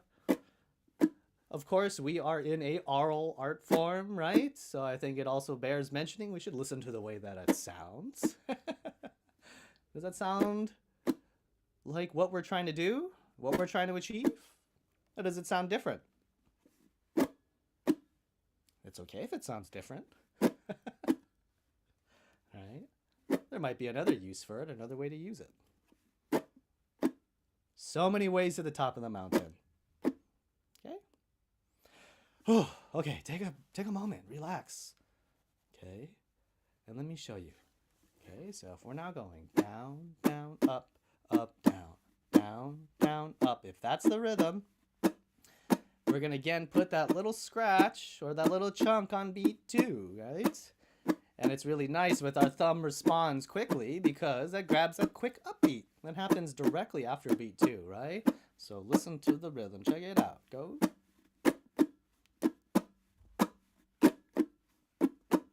Feel the weight, right? Scratch up. See how it's such a quick response? Scratch up. I'm going to slow it down. Down. Scratch up. Up, down. Down. Scratch up. Up, down. Moving slowly, yeah? Last one. Going down. Scratch up. Up, down. Okay? Now, actually, let's move back. Okay, that's basically going to cover technique number 2. And you can kind of see how both of those fit excellently in, again, that rhythm right there. And again, yeah, please, like as things are opening up a bit more and if you feel comfortable playing with other people, like playing in big jams is fantastic to, try these little techniques because oftentimes it just adds a little bit extra to what's happening around you and doesn't necessarily take away from maybe the piece at large. of course, it's always worth mentioning that it being a social thing, and taste being, in the ear of the beholder, that it's always good to kind of notice what you're doing, and notice how the people around you are maybe responding. Because if brother man next to you is giving you the eye because you're adding in too much scratching, and you need to go pull back on this song, right? Or if brother man to your left is looking at you saying like, wow, gives you a little smile or whatever the case is, then keep rolling with it, right? All right. I know it kind of goes without saying, but it's good to mention, right? We play for the people. Alrighty. So, real quick, I want to tap in here. Are you strumming with all of your fingers? Rich, yes. Yes, I am for this technique. It's kind of an extension of what we were just doing, yeah? Think of it like a paddle almost with these 4 fingers, which is kind of nice. For those of you familiar with like the shamisen, it has like that big like rice paddle type of thing, and they use like that whole surface, it must be like around that big, to play a single string, and I think that's what helps get the depth of that. So anyway, you can do a little shamisen action with your 4 fingers. Okay. Woohoo! All right. We're going to jump forward a little bit, ukulele friends, because there are 2 fun little things I definitely want to walk you through on this sheet here. Now, one of my personal favorite ukulele players, to this day, just because I feel like he is such a great soloist and is a fantastic, he has such a great mellow tone with his ukulele, is the great Kimohashi. This right here, having spent years, literally years and years watching him perform, and watching very specifically his right hand, I've kind of come up with a strategy to help my own path, to kind of emulate a lot of the ways that he plays. So I just want to throw and pay tribute to him. Now, because just in the interest of time here too, I'm going to kind of combine this with the next technique as well, kind of talking a little bit about swing strumming as well. And this is heavily influenced from the great Lyle Ritz. If you don't know who Lyle Ritz was, please go look up his music. A fantastic individual and revolutionary as well. And one of the things for him is he has some pretty unmistakable tone as well. And I think that largely brings us to pay attention to the different surfaces of your fingers. That's really what it is. Yeah, at the heart of it. Because just by even thinking of it as a duality between the nail of your finger, the front part of your finger, and then the flat and soft part over here, if at the minimum we think of it that way, you would be surprised on how much more texture, much more different textures you can add to your playing. So, for example, right, let's just take a moment, right, just to experiment, right? I love it. I'll never forget this conversation. Talking with a couple of musicians, and basically it was so affirming to hear that, a lot of great ideas that, these 2 individuals that I was talking to were saying was that they often come from heavy noodling, right? Or kind of like this heavy experimenting where you're very focused and in tune, but just kind of trying out ideas. You're not necessarily sure if they're going to work, but it is in that exploration that, besides it being immensely fun, and quite blissful to do, to be able to, focus on one thing, right, is a great way to kind of develop something that is uniquely yours. Yeah. So, right, if we just take a moment, I'm going to let the strings open here so we can kind of really hear what they sound like, is coming down with the nail of the index finger, and then inversely coming up with the pad. Besides the fact that our, especially if we have a low G, that's going to affect the voice of the chord largely here. What's nice about this is here's sound 1 going down, and sound 2, the soft pad, rounded, not as much attack coming up. Okay, so we do the same thing with our thumb. What if we come down with the thumb? How about on the pad? Right, kind of just feels natural or comfortable for that part of the finger to be facing that way, your thumb, and then coming up with the nail, which, wow, whew, that's so loud. Okay, so we go down with the thumb, the pad, and then up.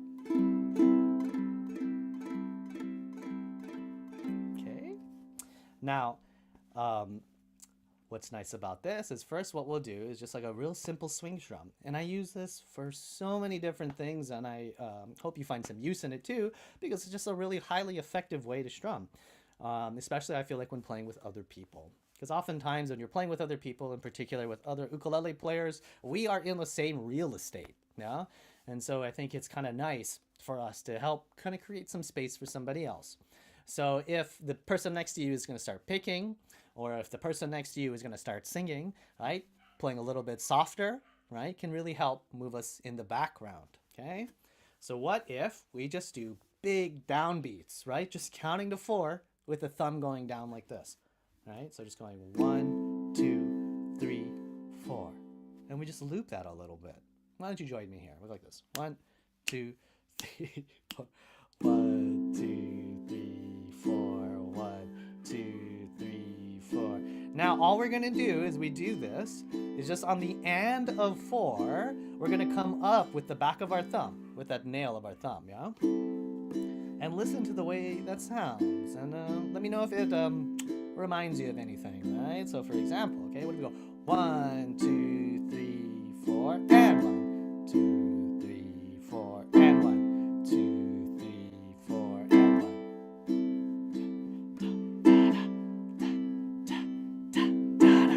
2, 3, 4. Mixed in, just to kind of push us forward a little bit, mixed in with some muting with the left hand. Okay, let me show you something. Yeah, if I go.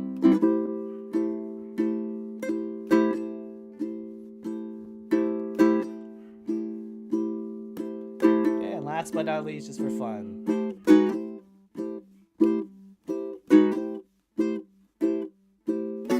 Nah, just kidding.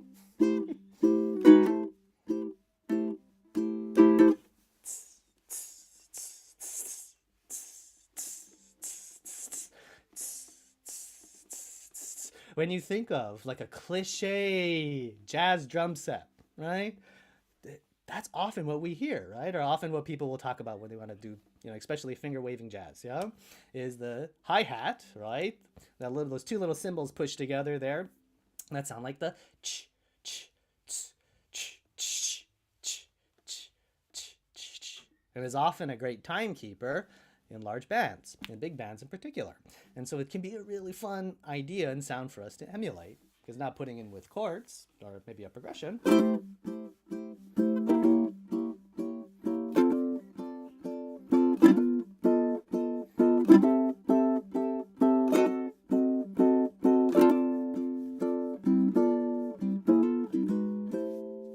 Great way to make things sound jazzy, kind of really instantly, yeah, or quickly, I should say.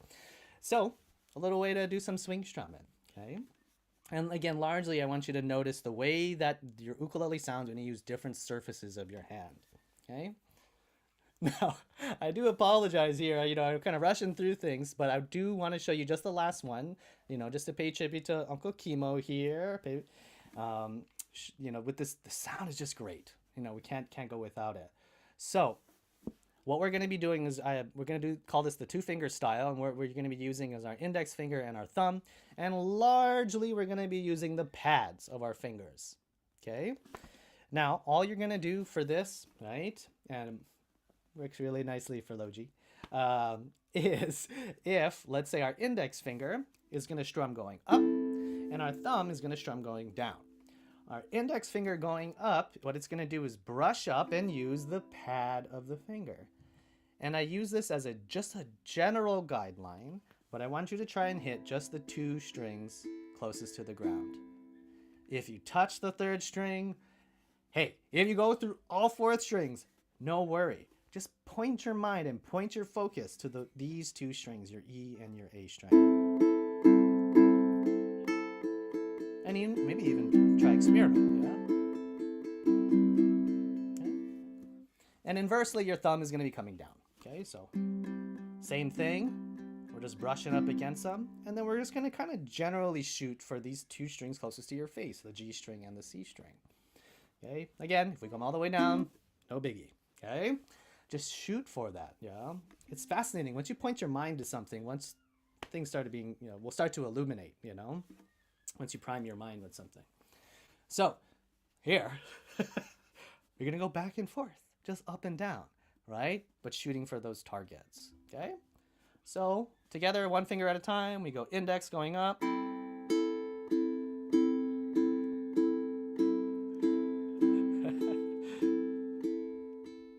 Hey, very nice, definitely. Okay, and then we come down with the thumb. See, you can hear sometimes I miss ya. Here, let's do a little close up here. Okay, so index, thumb, index, and then down. Okay, now we're gonna alternate. Here we go, folks, okay? We're gonna go, actually, we'll start with our thumb this time. We're gonna go thumb, index, thumb, index, thumb, index. Here we go. And you're just brushing as you go back and forth in both directions. Now, do you hear that separation in sound? It almost sounds like we have two voices on our ukulele. Yeah, a low and a high, low, high. And one of the rare occasions where we can get two voices. It can be tricky to do, yeah, on our instrument here, which makes it one of the beautiful challenges and virtues of playing this instrument. We take the big and we make it small, okay? Now, you know what's really cool about this too, ukulele students, is that if you hold C, actually, and navigate around the sound, there's so much fun little things that you can do. Okay, so as I move here, watch me. I'm just gonna take my C, which is on the 3rd fret, and I'm just gonna fly up and down the A string. Now, you see all those dots on your ukulele? Yeah, they're there for several reasons, yeah? Largely as a reference point to knowing where we are. So the 5th, 7th, 10th, and 12th fret of the ukulele. They will change depending on the instrument, of course. But those are really great landing spots to play in the key of C. And when we're noodling like this, just with this 2-finger style, watch this, okay? I'm gonna speed up just a little bit. Okay, I'm gonna go to the first dot there. And the next one. I got my hand out of the way there. For the 10th fret. Ooh, that one's hard to balance. It's soft. Oh, I know what I need to work on. I need to work on my index finger coming up a little bit. Balanced. Okay? For example, right? And then make big jumps. We like large intervals sometimes.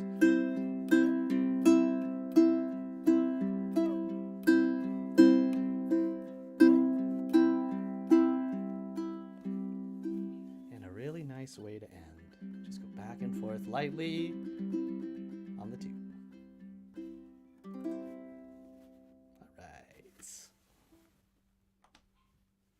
There we go. There we go. All right, ukulele students, that's gonna kind of basically wrap up, this right hand technique workshop. I know we kind of went through those really quickly, but again, right, I want you to grab the core concepts, right? Set your sights on what you need to practice. Be patient and kind to your hands. Yeah, be patient and kind to them. You just keep telling them, right, that they're doing a good job, right? And be patient, right? And you'd be surprised on the potential of what we can do, yeah, if we're kind to ourselves and other people in general. All right, so I want to take a real quick peek in here. Oh my goodness, is that true?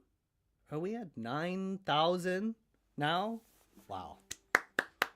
Wow, that's fantastic. Wow, you folks are amazing. Thank you so much for all of your donations and everything. Let's keep this party rolling. Let's keep this going. I definitely think that we can hit that 10,000 mark there together. And let's see here. Okay, yeah, I do need to wrap up. Sorry, Leslie there. But take those small little sections of it and replay it. I think that might be a great way to practice it. Okay? Awesome.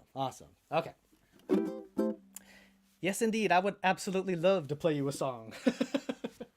Okay, let's do a little tuning here. Oh, what's a good song? Trying to think of one that'll utilize some of these techniques.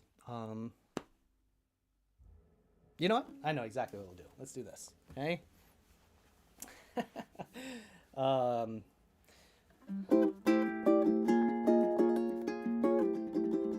Okay. So largely this song, this arrangement over here, I got to learn from watching Uncle John come into the ukulele store that I used to work in, and I learned it phrase by phrase because it was not written down. But one of the things that he did so excellently is he also loved Uncle Kimo and Lyle Ritz. And so I think it comes out in this type of playing. So shout out to you, Uncle John, for this one. Uncle Kimo, Uncle Lyle. There's a song called The Girl from Ipanema. I hope you enjoy it.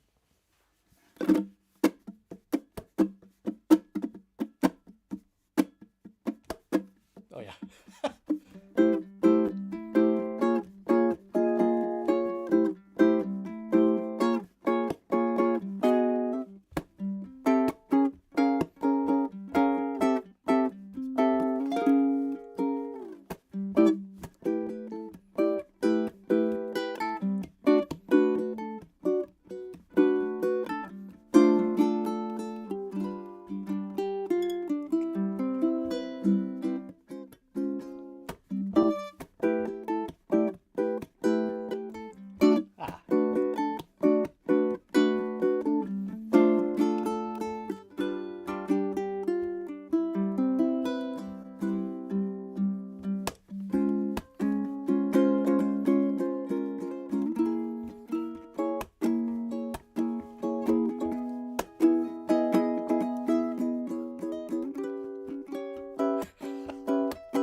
The Girl from Ipanema there, and some right hand techniques. Neal Chin, everybody. Hey, how's it going? Thank you so much for joining us. It was lovely. Your joy and enthusiasm is just kind of intoxicating, and it's just so easy to be happy when you're teaching. It's great. Aww, Thank you so much for joining us. It's my pleasure, Brad. Thanks for having me. Well, we'll catch you down the road. In the meantime, coming up very shortly, we have a special video performance by none other than Herb Ohta Jr. and Jake Shimabukuro. Herb could not be here in person, though he wanted to contribute something, and so he pre-recorded a video at Craig's house, I believe, with Craig Chee, who's also running our tech side of things. Thank you, Craig. And it just so happened that Jake was there, or something along those lines. I don't know exactly what happened, but I know that we get to watch an exclusive video performance from them. Before we do that, though, we have another video from World Central Kitchen to share with you folks. This, I believe, is one of their most recent videos that they just put out, showing some of their team going out to one of the front lines and taking supplies out to the folks who are kind of stuck out there in a bad situation and a bad spot. So thank you for all your donations to the cause. Please look them up further on your own, World Central Kitchen, WCK.org, or look them up on social medias. All of the funds are going to a great cause, and we're so close to that $10,000 goal, which we moved. We already exceeded a number of goals over the course of the past couple of weeks, and the most recent one was just $7,500 a couple of artists ago. Gonna try and push for that $10,000 mark. So thank you for your donations. Here is a video from World Central Kitchen showing some of their most recent work.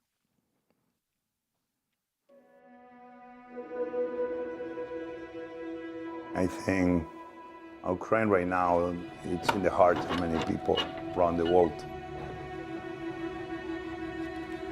For us, it was very important that we were going to be here in this very difficult hour for all the people living in Ukraine.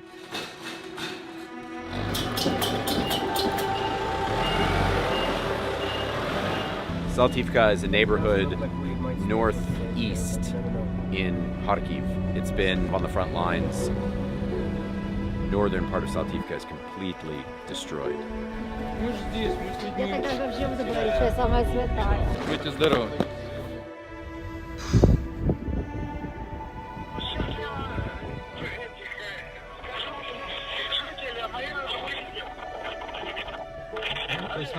Нам здесь ждать вас? Пока не выйдут, света ж нету у нас. Можете подружиться и все. 31 числа мы с женой в подъезд заходим, потом уже вот я с окна смотрю, уже все. Если бы мы шли, поубило бы. Okay, be safe. Good luck, okay? Be safe. На здравие. Заходите быстрее! Тихой. Здесь, туда, прячем. All right. Вот так вы каждый день. Заходим. Оля, зайди.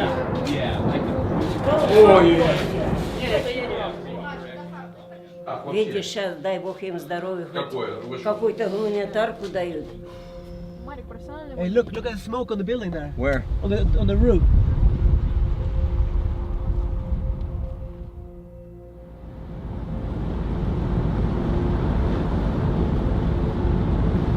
У меня все готово. Сейчас единственное, что я освобожусь, буду понимать, как его They shot a rocket into Central Park? On the center of Central Park. In the center of короче, Central я Park. понял, что Why? до часу можно, да, это все. Crazy. Very crazy. Получается у вас в газете? Do you ever get nervous? Elite. Если сами заберете, я тогда подъеду, вам все организую. With one plate of food at a time, we may not end this war. At the very least, we're going to make sure that people don't suffer more than what they have to.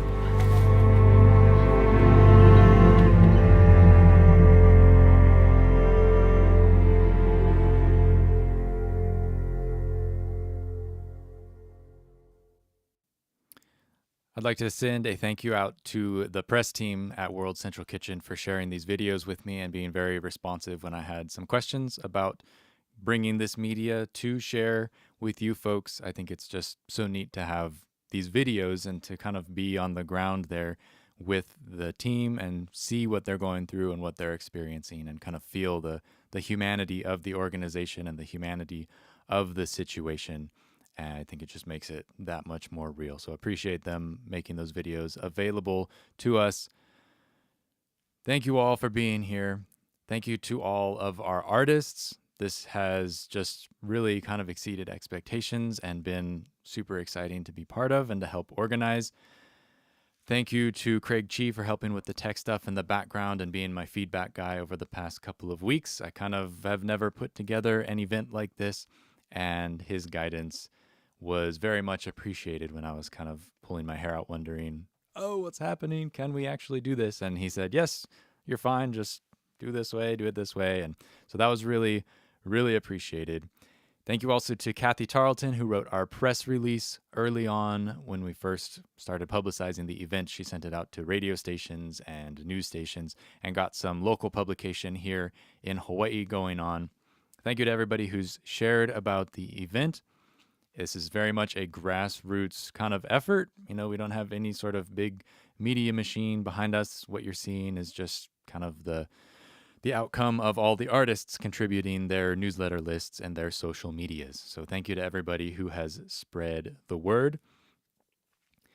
We're going to make a slight change to the lineup and the schedule because Craig's been texting me throughout the event, and he just recently said that, hey man, our workshop is really going to line up nicely with what Victoria and with what Neal have been teaching. Can we swap spots?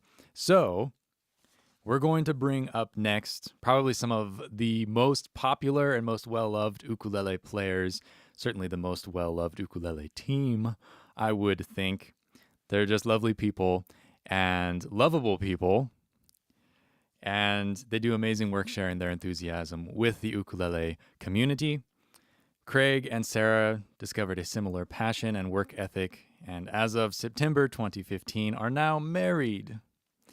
They have made an incredible splash in the ukulele scene with their complementing styles and vocal harmonies. Craig and Sarah have been featured at ukulele festivals and events all over the world. Both feel very fortunate to have been featured on the cover of Ukulele magazine. So more cover people to join our ranks today at Ukuleles for Ukraine, or Ukes for Ukraine, if you will. So please welcome to the stream Craig Chee and Sarah Maisel. They're going to switch spots with me and present. Hello, dear people. Thank you for being here. There we go. Let's see. Yay. That should work now. Yay. This has been one of the trickiest things, mainly because when we're doing our own events, you know, we can prep things and whatnot, but there's so much back and forth with our special guest today that I hope we still probably got to do a quick fine tune before we start, but I think we got it working. And Brad, great job putting this all together. It's one thing to have an idea. It's another thing to put the energy and follow through on those ideas. So really fantastic job today. It's been, you know, we got a chance to meet you years ago on the Big Island. And I think this is our first time really working together and absolutely loved it. Thank you so much for putting in that time and energy for this, man. Yes, of course. Thank you guys so much. Oh my gosh. Out of curiosity, what has been the most frightening part of this for you? Just never having done it before, I think, and managing so many people's time commitments. You know, it's kind of a lot to ask these artists to take time out of their day and just want to make sure everything goes smoothly and is, you know, enjoyable for them. And so that's why it's so fantastic to have your help to make sure that all that tech stuff works. And it's really, really nice to not have to stress about that. And I can just focus on the people management a little bit and making sure I don't say anything too silly on the stream. You know what? But it's a you nice wanted to team switch. effort. Yeah, definitely need that team to make it all happen. You guys wanted to switch spots with me because you felt like what you were teaching was going to piggyback well off of that. Well, so Can you there share were a little two bit? big changes. So one, already when we realized, you know what, if we're near the end of the day, maybe we'll do something a little bit lighter. And so we kind of switched workshops in mind already. Yes. And then watching Victoria and Neal do their thing, which was amazing, it kind of is gonna be the foundation of what I wanted to kind of teach anyway. So it's gonna be like a perfect link. And I figured, you know, since we have everyone practicing their ukulele together on a beautiful Saturday afternoon. We should just continue that path forward and try to link as many ideas as possible. Because as you know, it gets hard when there's a lot of different things at once, and having that kind of layering is always nice. And if you've already printed out the handouts for this Craig and Sarah workshop, you can put them aside because we're actually completely changing what we're going to do because we think it's actually going to be a much better fit and we are going to still have a blast. So Craig is going to be actually taking helm for most of the teaching, and I will be the back end writing out everything for him so that we can get it all up and ready for folks. But we're super excited because this is actually going to be a really fun workshop. Awesome. Well, take it away. Awesome. Thank you so much, Brad. Again, what I loved about working on this too, this really did feel like, 2020 and putting on those mini fests. Yes, that we did. Which was absolutely fantastic. The same kind of energy, the same kind of grassroots vibe. So what we decided to do today to kind of, make things a little bit easy and fun and connected, we're going to push on the percussive side of the ukulele a little bit more. Victoria had a great example of that beautiful chunking that she does. Neal touched upon that and even brought up some scratching, which is, again, where we can get this nice texture when we have the mute down. So we'll kind of talk a little bit about different applications and how to actually utilize this. I'm going to take my headphones off for now. But this was a great day so far. Again, thank you to all of the other artists who donated their time today. Thank you to everyone who helped move the gold chains on this twice already. So thank you guys so much. Hopefully we can get to that 10K mark. That would be incredible. I did want to say a big thank you too, because we do take a lot of things for granted. We all go through troubled times in our lives, and even then, there's always people that are having it way worse, and seeing what's happening right now, and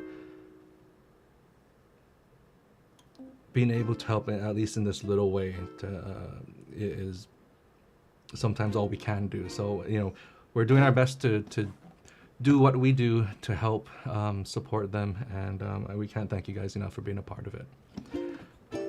All right, let me do that. And I think Brad is in the green room now. Okay, that should work. Oh, I see. Let me see if I can get this. I want to make sure Brad is out. Oh, I'm going to do it one more time. I'll do that. I see. Gotcha. There we go. See, this is why it's tricky when you're trying to do it all yourself. All right. So we should be good there. I'm going to switch back to live mode. Perfect. All right. Thanks, Brad, again. Hope you didn't mind being in frame for all that time. All right. So let's start with an F chord. And I'm going to put the iPad on frame just to help kind of go over what we're doing. So we're going to hold an F chord. Now, kind of what Victoria touched upon earlier is that a lot of times, especially when we're playing in group play, we're playing a song, right, and you're allowing all of this sound to just ring. Sometimes we want that punch, sometimes we want that texture, but a lot of times it sometimes is too much, and sometimes we're actually even fighting over our own vocals, right? So we can do two things. We can either play things a bit softer so they can hear me sing. I don't have to shout over my playing. But another thing we can do is also leave space, whether it's from these individual hits or utilizing that mute.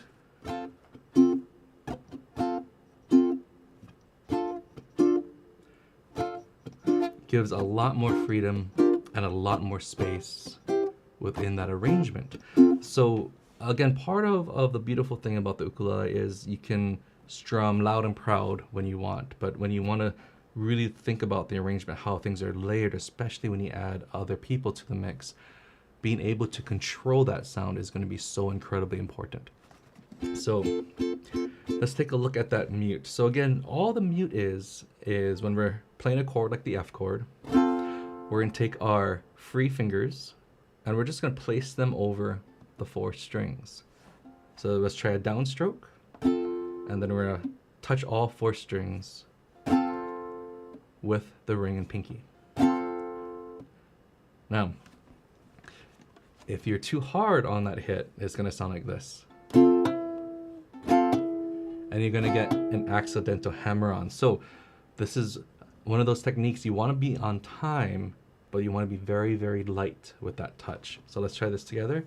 Down, mute, rest, rest, down, mute, rest, rest, down, mute, rest, rest, down, mute, rest, rest, down, mute, rest, rest, down, mute, rest, rest, down, mute, rest, rest, down, mute, rest, rest, down, mute, rest, rest, down, mute, rest, rest, down, mute, rest, rest, down, mute, rest, rest, down.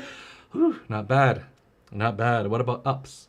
Up, mute, rest, rest, up, mute, rest, rest, up, mute, rest, rest, up, mute, rest, rest, up, mute, rest, rest, up, mute, rest, rest, up, mute, rest, rest, up, mute, rest, rest, up, mute, rest, rest.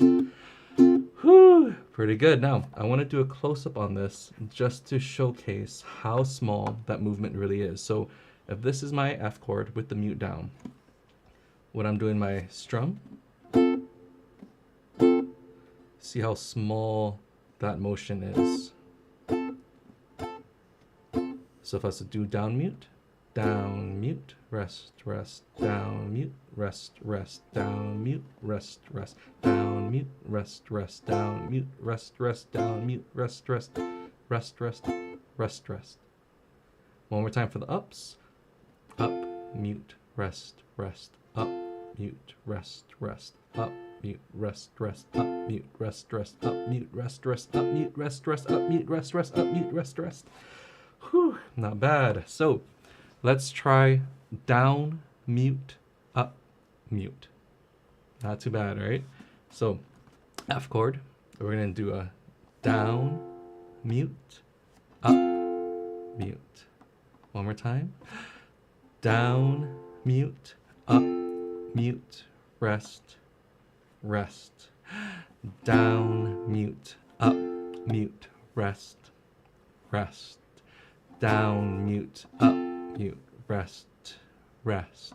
Down, mute, up, mute, rest, rest.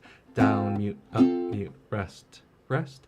Down, mute, up, mute, rest, rest. Down, mute, up, mute, rest, rest. Down, mute, up, mute, rest, rest. Down, mute, up, mute, rest, rest. Down, mute,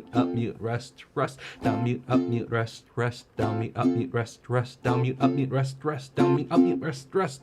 Rest, rest. All right, now, even with just that technique, we can see how much this can change a song. So for example, if I'm playing that progression on the side of me there, and I'm doing just down and ups, let's say. Let's do D minor.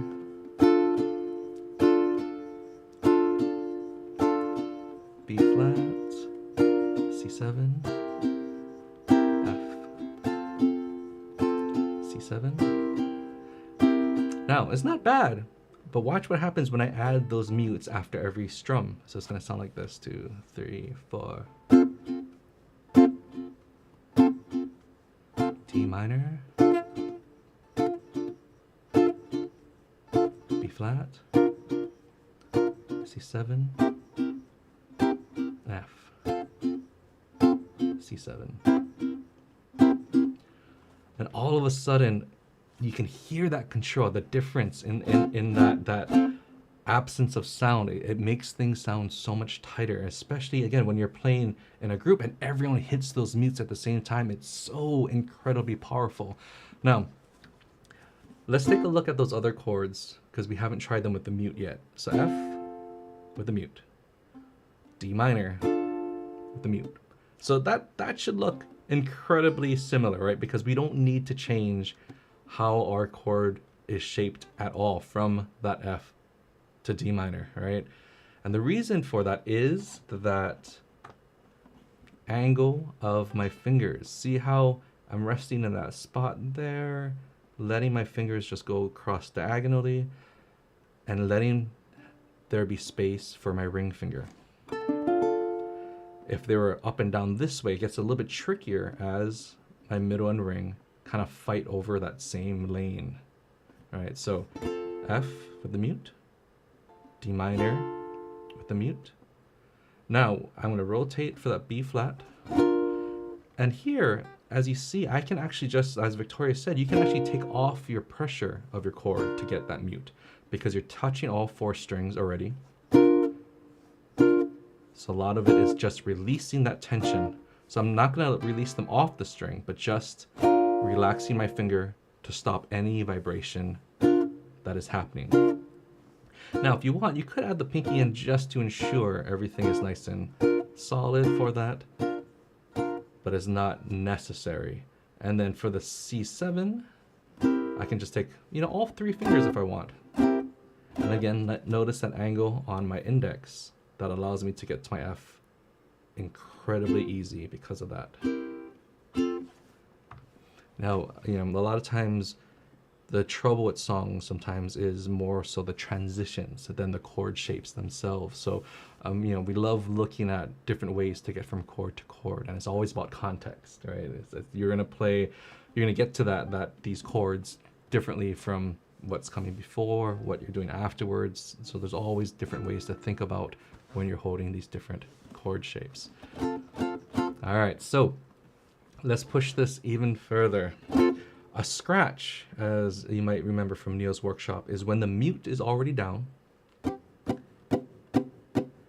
And if we're to do a strum, it would sound just like this. If you hear this, that means, again, we're pressing too hard with our mute. So with the mute down, again, there's no pressure in my hand. I'm touching the F chord shape with these 2 guys, but I'm not pushing down at all. These 2 guys are just resting on the strings. And if I was to do this, it's just a nice texture.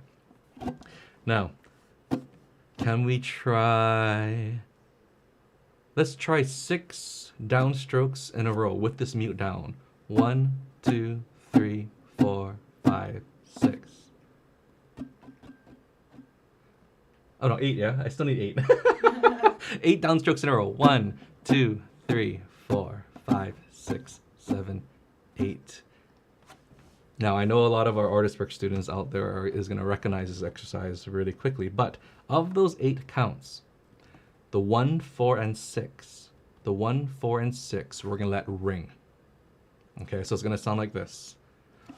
1, 2, 3, 4, 5, 6, 7, 8. So again, we're doing 8 downstrokes, only the 1, 4, and 6 we're going to allow to ring. The rest will be scratched. Here we go again. 2. Here we go. 1, 2, 3, 4, 5, 6, 7. Again. 1, 2, 3, 4, 6, 7. Again. 1, 2, 3, 4, 6, 7. 1, 2, 3, 4, 5, 6, 7, 8. 1, 2, 3, 4, 6, 7. 1, 2, 3, 4, 6. Not too bad, all right? Okay, let's make it a little bit harder. This time, we're going to do 1, 2, 3, 4, 5, 6, 7, 8. So we still have the 8 counts, but we're alternating between down and ups. But the 1, 4, 6, we're still going to let ring. So the 1 is still a down and rung, right? But now the 4 and the 6 are ups. So it's going to look like this. 1, 2, 3, 4. Then down 5, up at 6, 7. Let's try that again. 1, 2, 3, 4, 5, 6, 7, 8. Again. 1, 2, 4, 5, 6, 7, 8. 1, 2, 3, 4, 6, 7, 8. 1, 2, 3, 4, 6, 7. 1, 2, 3, 4, 6, 7. 1, 2, 3, 4, 5, 6, 7. 1, 2, 3, 4, 5, 6, 7. 1, 2, 3, 4, 5, 6, 7. 1, 2, 3, 4, 5, 6. Not too bad, right? So, how we can utilize something like this? Let's say we're doing like a blues. Let's say like an A. We can, again, use that 1-4-6 pattern. 1, 2, 3, 4, 5, 6, 7, 8. 1, 2, 3, 4, 5. D7. Back to A. E7.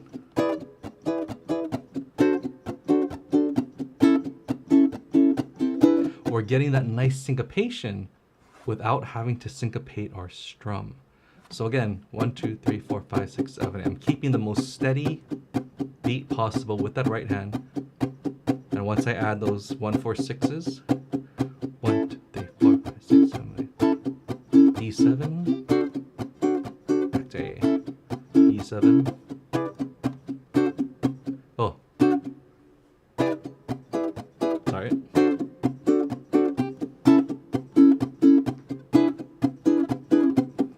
So again, it's nice that we don't have to do anything crazy with that right hand to create that incredible syncopation. Now, this is where especially, a lot of fast songs, you hear a lot of people play stuff, like Wipeout and whatnot, and they have these crazy kind of, percussive instrumentals. And again, look how fast and look how cool this can be once you start adding those elements in. So if I raise the speed just a little bit more, it's a little bit warm here in Hawaii right now, so I'm a little sweaty, so we'll see what happens.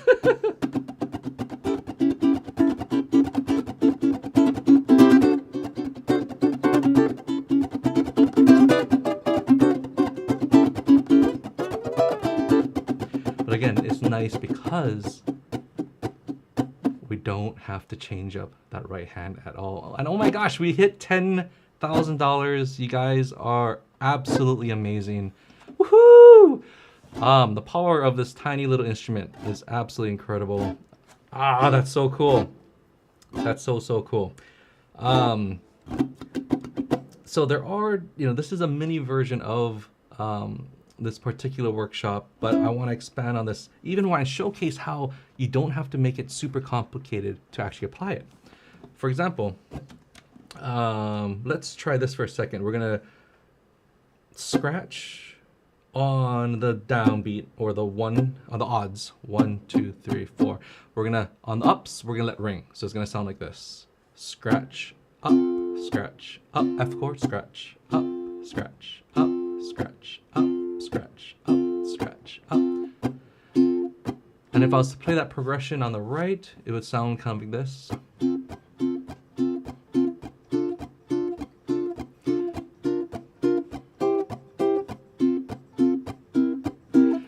And it's this beautiful kind of bouncy vibe, right? So again, part of it is scratching down, coming up, and letting it ring. And again, the beautiful thing is I'm not changing my right hand at all. Now, if I was to flip it on its head and let it ring on the way down and scratch on the way up, it's gonna sound like this.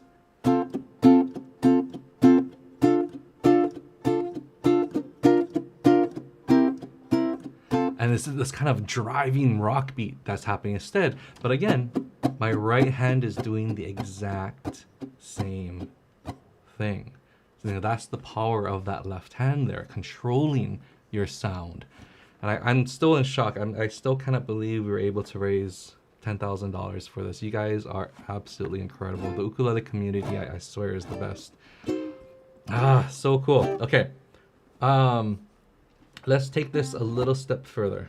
Oh, first of all, if there's questions, please let me know in the chat. I'll check on it in about a minute or so because I know there is a delay. And actually, before I use this in song, Sarah, did you actually want to showcase how you might use this like in a standard? Sure. All right, so when you're playing jazz standards, a lot of times when we actually utilize the muting technique all the time, especially when you're using the closed chords.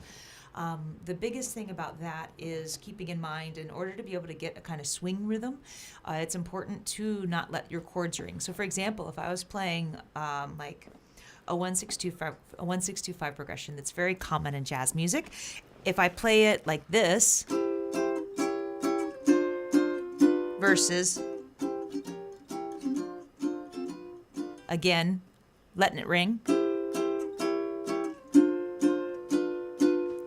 versus if I mute in between every single one. And I'm not trying, and I'm trying to stay steady and not do too much swing, but still, right? Like, it's a huge difference in the feeling of the song. And all I'm doing is just muting in between every one. I'm using closed chords so I can just relax my fingers as I make the changes. But that's something to keep in mind when you are doing jazz standards. And if you want to take it a step further, you could put the emphasis on the second and fourth beat, and that will really help. So the biggest way to emphasize beats, I find, is actually making the ones that you don't want emphasized quieter, as opposed to trying to play the ones you want emphasized louder.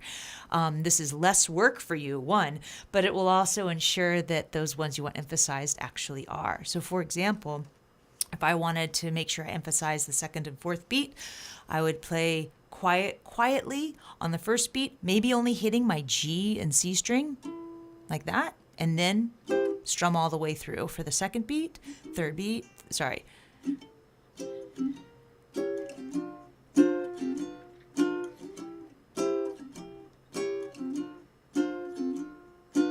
Right? Doing something like that, just as my example. And I'll write the example down. We will have actually what I'm writing on the iPad. We'll make sure that that's available. We'll give a copy to Brad, but you can also email us as well if you'd like a copy of what we're writing down. But I'll write down those chords just so that you know what my example is. I don't want to get too much into the nitty gritty of it because we don't have a ton of time.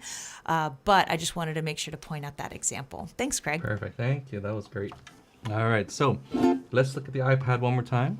And now, we're going to make this easy. Well, easy, right? We're going to do 4 elements. Now, F chord. First element, we're going to take our thumb and hit the C string. That's it. That's 1 of 4. That's 25% of this pattern that we're going to use. Super easy. So thumb on the C string. Now, the second element is we're going to mute all 4 strings. And just like we did with the Neal, we're going to do a beautiful fan. Now again, don't forget, the fan is one of the few techniques that the slower you do it, the faster it sounds. Again, if I was to do that fan really quickly, it sounds almost like one stroke, right? But if I slow it down, you hear the that's the texture that we want. And again, your index is going to be the most important person. Like on your bowling team, he's going to be, oh, what is it called? I don't know, Craig. Your anchor. Anchor? Anchor? Let's go with that. Oh, it's been a while. He's going to be your anchor. Is it anchor? Let's just go with that. Now. Oh, I miss bowling. Someone in the chat will probably let us know. So, because your index is the last person to traverse all 4 strings, as long as you have a strong follow through with that index, it's going to sound beautiful, even if some of these guys get jumbled up a little bit. See that? So, first element, thumb on the C string. Then you're going to scratch a fan. A nice brrrr, nice texture there. All right, now, from here, third element. We're going to let go of the mute, and we're going to come up on just the A string. Right, not too bad. I mean, we're going to follow that with a mute. So it's just like this nice blurp of a sound. Blurp on that A string, and then we're going to blurp on that E string. And again, we're holding the F chord, so A and E. Let's try A and E string. A string, E string, A string, E string, A string, E string. Those 4 elements. That's it. Thumb on the C. You're going to do a fan with the scratch. Come up on the A. Come up on the E. Now, again, this is something to take your time and practice with. This is how much we can change the vibe of a song. If I'm to do something like, actually, can you sing it for me? Okay. Has come, and the land is dark, and the moon is the only light we'll see. I'm going to change it up. No, I won't be afraid. No, I won't be afraid. Just as long as you stand by me. So darling, darling, stand by me. Oh, stand by me. Oh, stand by me. So again, it's so incredibly beautiful that, again, we're leaving that space. That there's more interest in what's happening, especially vocally. Again, whenever you have a singer, that's priority, right? You need to, that's going to be the focus, and everything you do with your instruments is helping that vocalist push through and have more meaning and have more presence, right? Different if you have a hula dancer, then she takes priority. Or you're gonna get stink eye every single time. Well, it's all about the story being told, right? The dancer really is the one telling the story in that sense. But if you're performing a piece with somebody who is singing, the story they're telling is going to be very important, and so you don't want to step on that story, yes. Whether it's the dancer or your vocalist. Yes, that's true. Well, I switched to you too late. All right, now, all right, for everyone out there, can we try? Let's play this together. Let's play it together. So what we'll do, maybe for the first verse, and let me see if I can do something like that, and I'll. And somebody had the question of which fingers again on the A and E, Craig. Oh, for my right hand, I'm coming up on. I'm pretty much using my middle finger on the A and index on the E. And again, kind of like Neal was touching upon too, a lot of times you will find our groove and create smaller and smaller and smaller movements. And part of it is like, I love being incredibly lazy. I think laziness and efficiency go hand in hand in a lot of ways. And so a lot of times, instead of even like a full fan, you'll see me just kind of holding my ring finger down, and I'll just. And I'll use my fan with just 2 fingers. But I mean, again, it's part of it is all of the tips and techniques and patterns that you learn throughout your ukulele journey. A lot of times you're going to find your own personal way of playing them. And that's the beauty of music, because that's how you discover your own sound. That's how you get to mix and create your version of these stories. You know, that's the whole point behind it, right? So, you know, we highly recommend taking all the stuff you learned today and you know, like Kevin said, you know, you just got to try and do it, and if you make mistakes, that's fine. The most beautiful things that we've created, you know, on the ukulele were from mistakes that we kind of, oh wait, what was that? That sounded really awesome, but I don't know, it wasn't intentional, right? You know, right. Those little moments that can do so much. So don't ever be afraid of making mistakes, especially on the ukulele. Yeah. And if you don't make mistakes, that means you're not trying. Yeah, that's true. Right? So that's true. You should keep trying and keep working. That's the way to get better. Oh, I just realized Chuck Moore is in the chat. Aloha, Chuck. It is great to see you. Oh my gosh, we still use the ufus. I know they're not called ufus, but like that's what we call them. We call them ufus. The slippers are so good. The slippers. And we've hooked like so many people into well, that. everybody that at Kanilea wears ecosystem. them now. Yes. And besides being an incredible luthier, you're also an ambassador for Ufus. Yes. All right. Oh my gosh, we're almost at 10,300 almost. This is absolutely incredible. You guys are I can't awesome. believe we broke the goal. Well, I can believe it. I'm just so excited that we broke the goal.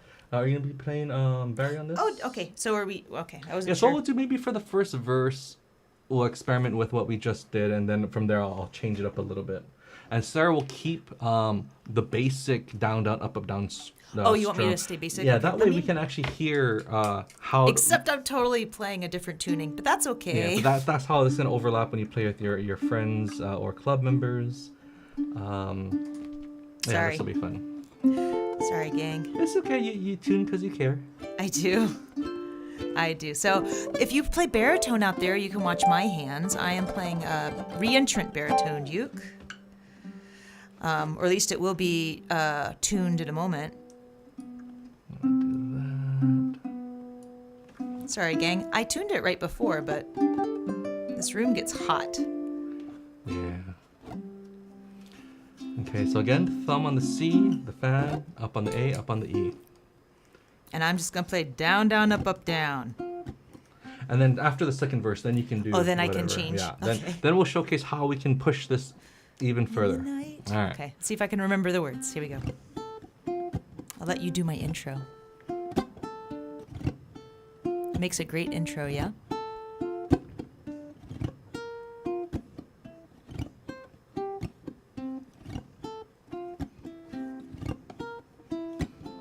When the night has come and the land is dark and the moon is the only light we'll see.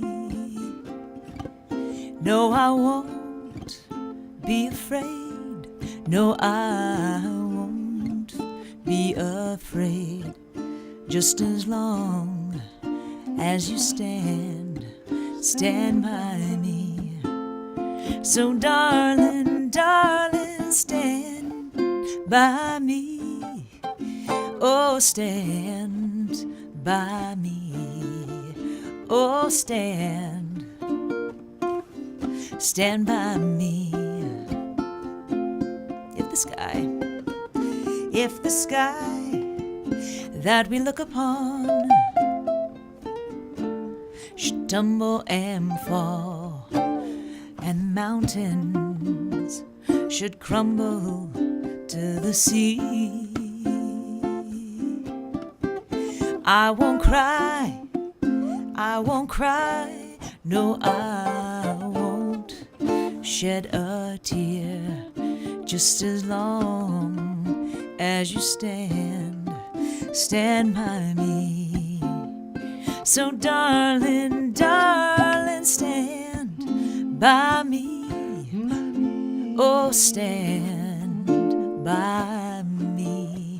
Oh, stand by me. Greg, do you want to take one? Sure.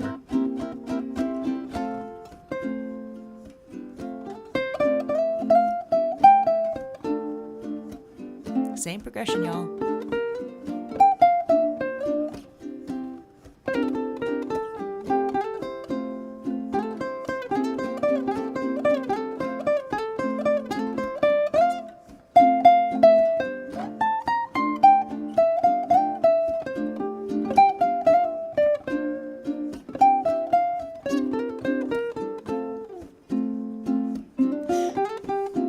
So stand by me, oh, stand by me, oh, stand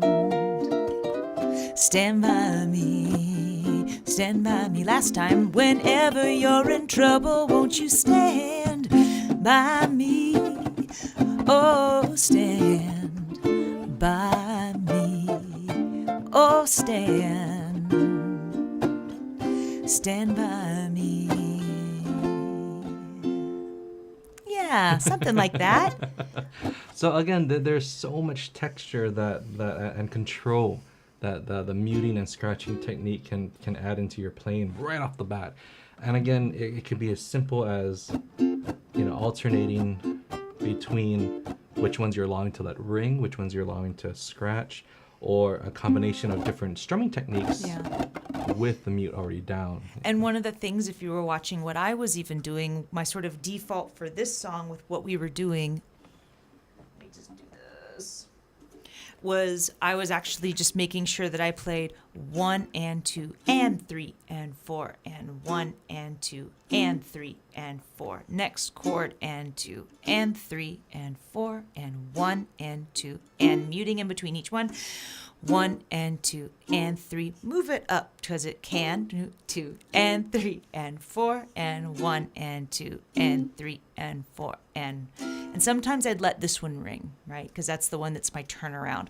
So when he was doing all of that, in order to keep the beat and to keep things consistent, but to leave space for him, I made sure that I muted so that he had the space to be able to say what he needed to say with his instrument. Yeah.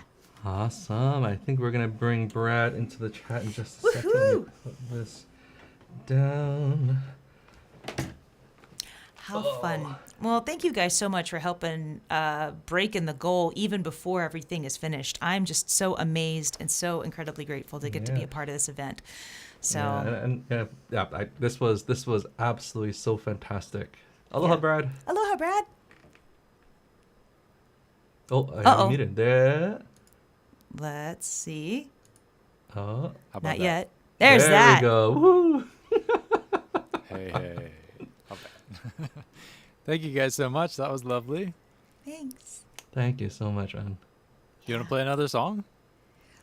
We can. Do you want to do a standard? Sure. Why don't we do one? Why don't we do one that's kind of keeping with the happy vibe going on? Let's do Sunny Side of the Street.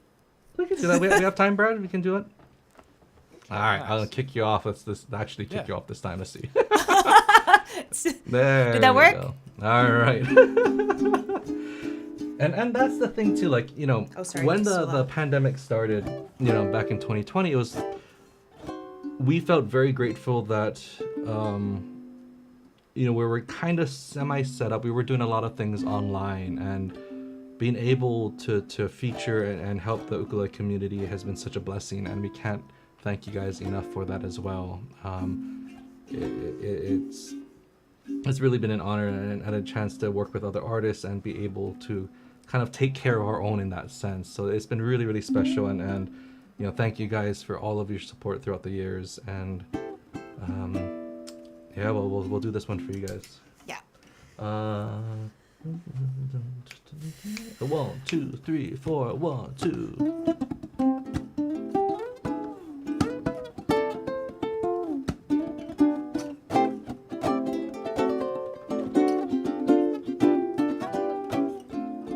Grab your coat, grab your hat, leave your worries on the doorstep.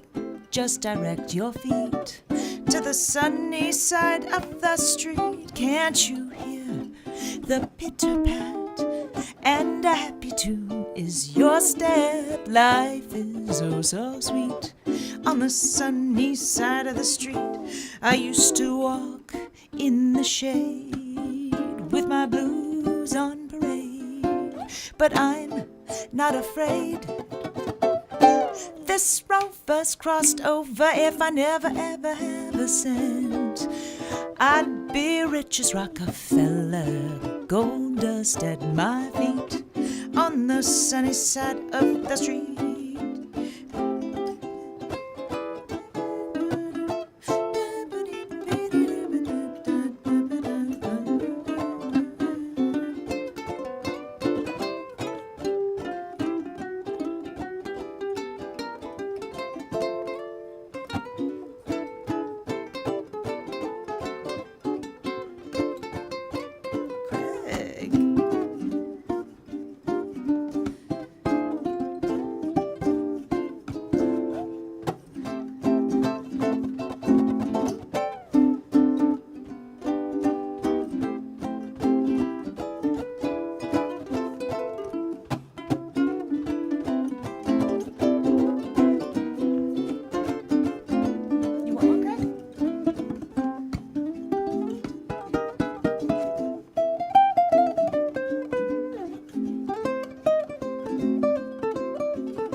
Grab your coat, grab your hat, leave your worries on the doorstep. Just direct your pretty little feet to the sunny side of the street.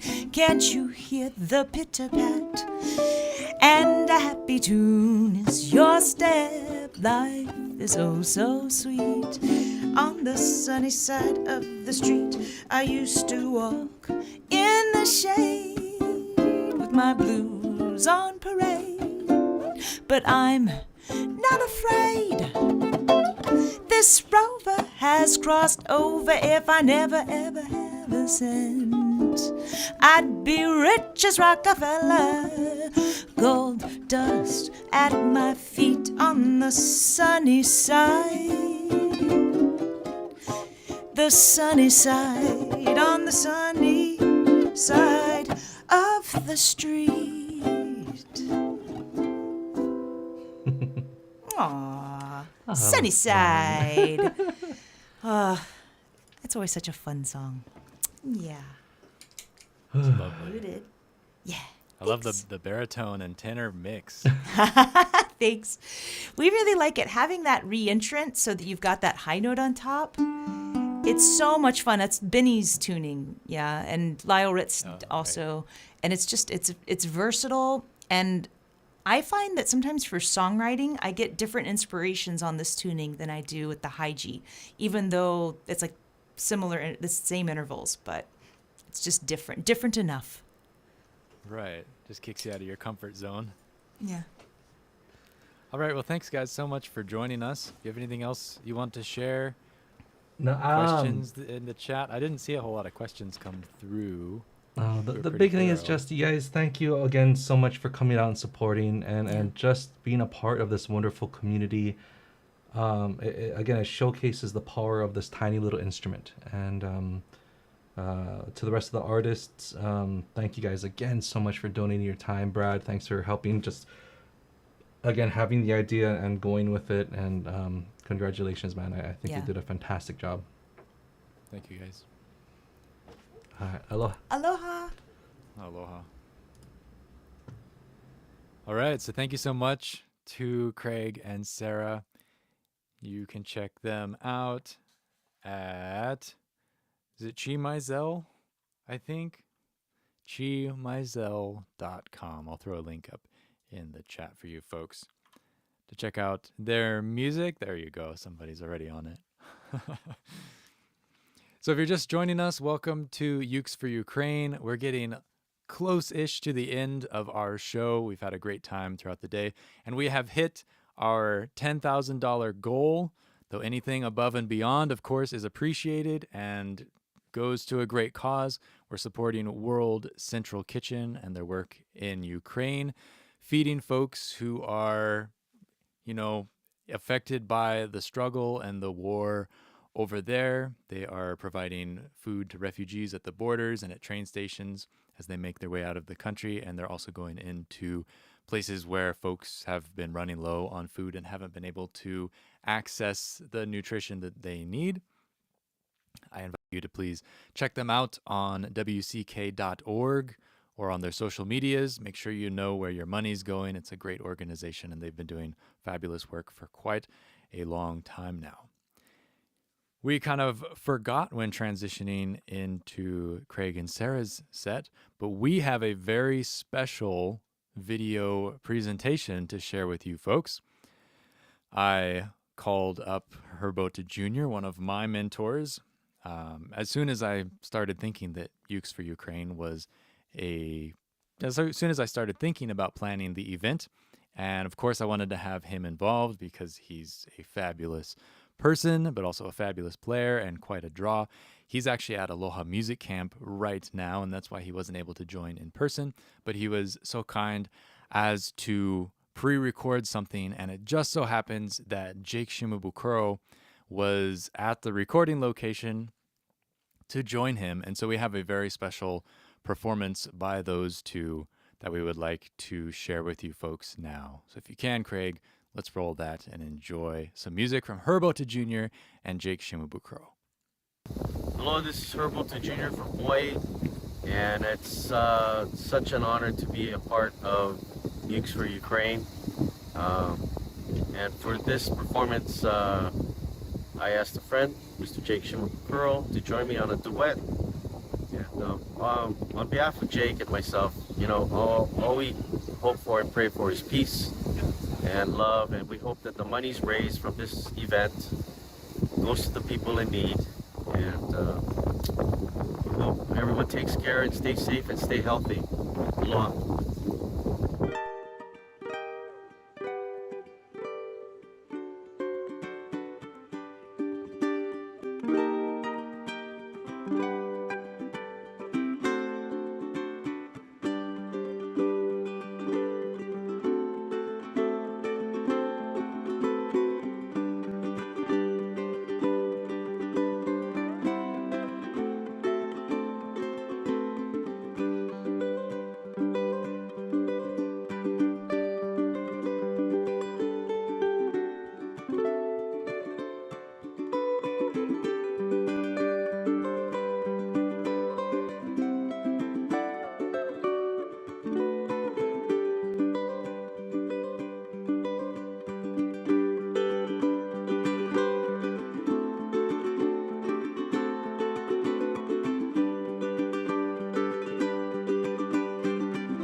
So much fun.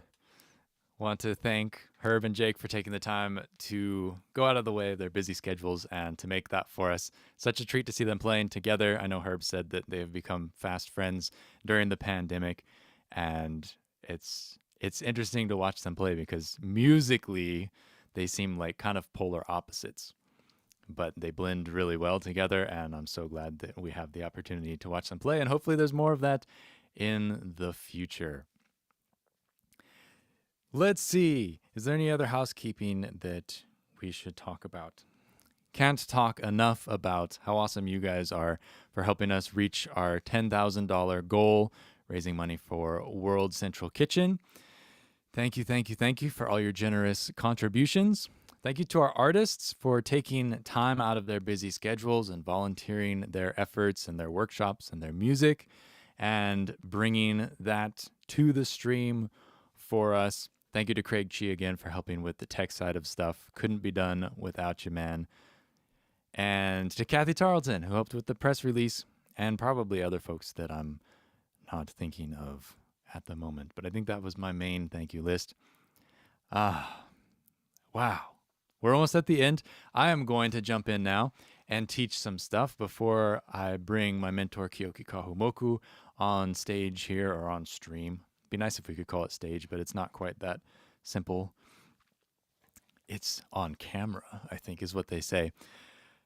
So, with that said, I'm going to jump in and teach some stuff regarding the chromatic scale and picking melodies along a single string. Going to talk a little bit more about lead work than has been talked about today, and share some simple things with you folks that hopefully will help you understand the fretboard a little bit better and be more comfortable as you move around. And we're also going to learn the melody to the Queen's Sanoi. All right, so please let me know how my audio is. I'm going to move my mic down so it's not in the way, and also so I can capture my ukulele as well.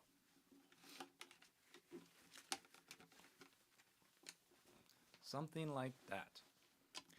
Okay, so when we're talking about the ukulele, the strings are a matrix, right? The way that they're lined up is not like a piano. A piano is linear. Everything's laid out in a line, and all of the notes only occur in one spot. On an ukulele, there are multiple locations for each note, and this can make it kind of a challenge to know where you are playing certain things. Like, for instance, this morning when Tobias was teaching Lazy Sunday, it was really interesting to watch him play and see where he chose to put his notes, because he plays with the high G, so he has certain notes in kind of a different location than somebody like me who plays with low G. And I think a lot of our other artists were also playing with low G today. But it really makes it confusing, especially if you're a beginner and you want to learn some melodies. There are so many options and so many places to play these notes. What I'd like to talk about is the kind of the way that we can go about creating a more manageable system on the ukulele for knowing where the notes are and being able to make sense of the matrix. I turned up my audio a little bit. I don't want to blast anybody out. I can do more, but we'll see if that's all right for now. So let's start on the A string. On the A string, we're going to be working on the chromatic scale. And the trick to knowing the chromatic scale is that when you are playing on the chromatic scale, you're going to be playing natural notes, which are notes without a sharp or a flat, and notes that are inharmonic, that have that sharp and that flat note between them. And every note in the Western music 12-note chromatic scale is going to have that inharmonic between it, except for B and C and E and F. So for instance, if we're playing the chromatic scale on the A string, we know that our note name letters that are part of the scale that we're trying to play are A, B, C, D, E, F, and G, and then it goes around again. But how we figure out how far those notes are from each other is a little bit tricky and can be confusing. So that's what I want to try and demystify here, and I think it'll make the song make more sense when you can see how the distances are sort of related. So as we play through an A major or an A chromatic scale, it won't be considered major, just an A chromatic scale, we start on the A note. The next note you're going to get is that inharmonic note, the in-between sharp or flat note. And the sharp or flat note can be named in two ways. If we're moving up from our lower note, so if we're on A and we move up to the first fret, that's going to be A sharp, because we're sharpening the A, moving it up one fret. But when we have this note, next is going to be a B, right? We have the inharmonic between those. So on the second fret would be B, but the first fret can also be B, because we can move downwards from the B note to make this a B flat. It's the same pitch, it just has a different name depending on how you're approaching it. So A, and then A sharp or B flat, because then we're moving next to B. After this, if you were just to follow logic, you might think that it would be B sharp and C flat. But that's not how the scale actually works out, because there are two places on the fretboard where there are natural named notes without a sharp or flat that are stuck together, fret by fret neighbors, right? So one of them is B to C, and the other one is E to F. One of my students told me bunny, catcher, Elmer, Fudd. If you can remember that, you can figure out most of music. Bunny, catcher, Elmer, Fudd. And so what that's going to tell us is that between B and C, bunny, catcher, is going to only be a 1 fret movement. So after starting on A, we're going to actually play A, and then A sharp, and then B, and then C. We don't go to a B sharp because there is no such thing as a B sharp unless you're working in funny keys, but then it's just another way of naming a C natural. So B to C, and then we've passed through bunny catcher, and we're going to go back to the inharmonic natural note pattern. So after C, you're going to go up to C sharp or D flat, because the next note, A, B, C, D, is going to be D. All right, if you have any questions as we go, throw them up in the chat. I will address them when it's appropriate, because we do have a little bit of a delay going on the stream. That's all right though, throw your questions up. I'll see what I can do to help you out. So from the top, A sharp, B, C, because bunny catcher, those notes are together, and then C sharp and D. After that, we're going to have D sharp or E flat, because after the D is E. And then now we're to the second part of bunny catcher, Elmer, Fudd. We're going to go from E directly to the F natural without an inharmonic between them. All right? So E straight to F, and then we continue on our way. As long as you can remember that when you get to the B, the next note is going to be C, or when you get to the E, the next note is going to be F, and vice versa when you're descending down through those same notes. B and C, E and F. Always the pairs, always next door neighbors on the fretboard. All right, so from F, we would continue up to F sharp, and then G, and then G sharp, or A flat, and then we get to A, which is the same thing as our open string, just 1 octave higher, and we start our pattern again, and we go around through the same notes, just higher and higher and higher until you run out of frets. But musically, you can go as high as or as low as you would like in either direction, and the pattern is going to repeat. Okay, so all together, try it with me. If you want to be fancy, what you can do is to work on your 4-finger fretting shifts.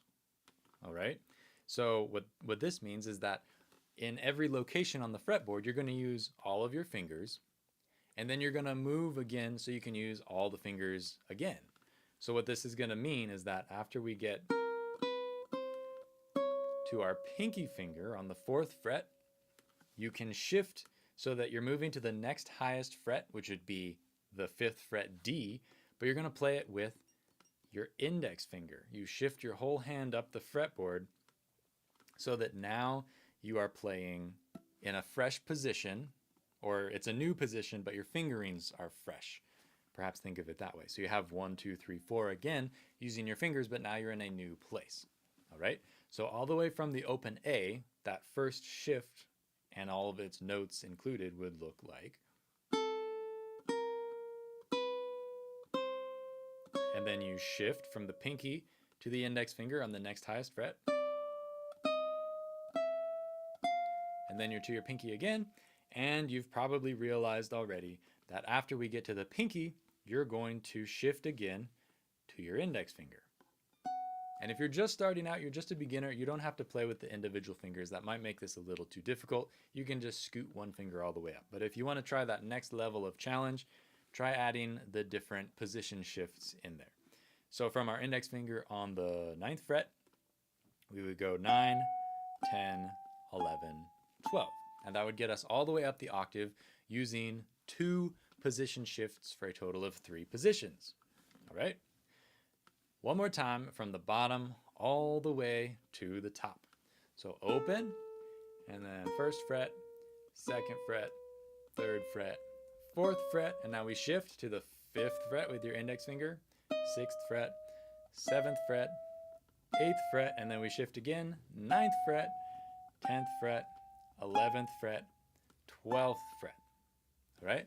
That is the chromatic scale. It doesn't necessarily sound like much musically, but by knowing what order the notes exist in, we can deduce pretty much anything we want off of the fretboard.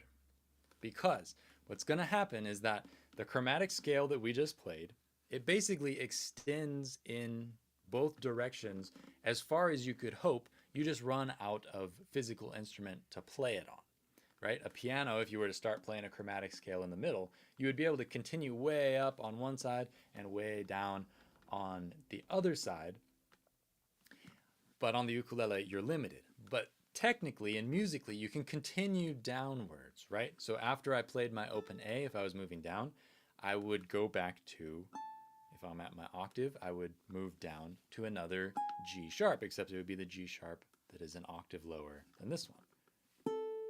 Dun, dun, dun, dun. Just, you would move your way downwards, even though we don't have that facility on the string. This is where the tuning of the ukulele is clever and also kind of a pain in the butt. Because what we're doing with this chromatic scale is the chromatic scale and the note order exists on all the strings, but what happens is we offset them. So that if our A chromatic scale happens all the way up the A string to the octave, the E chromatic scale exists on that same line with the same order of notes, but we've started in a different spot, right? So what you can do is you can play the same notes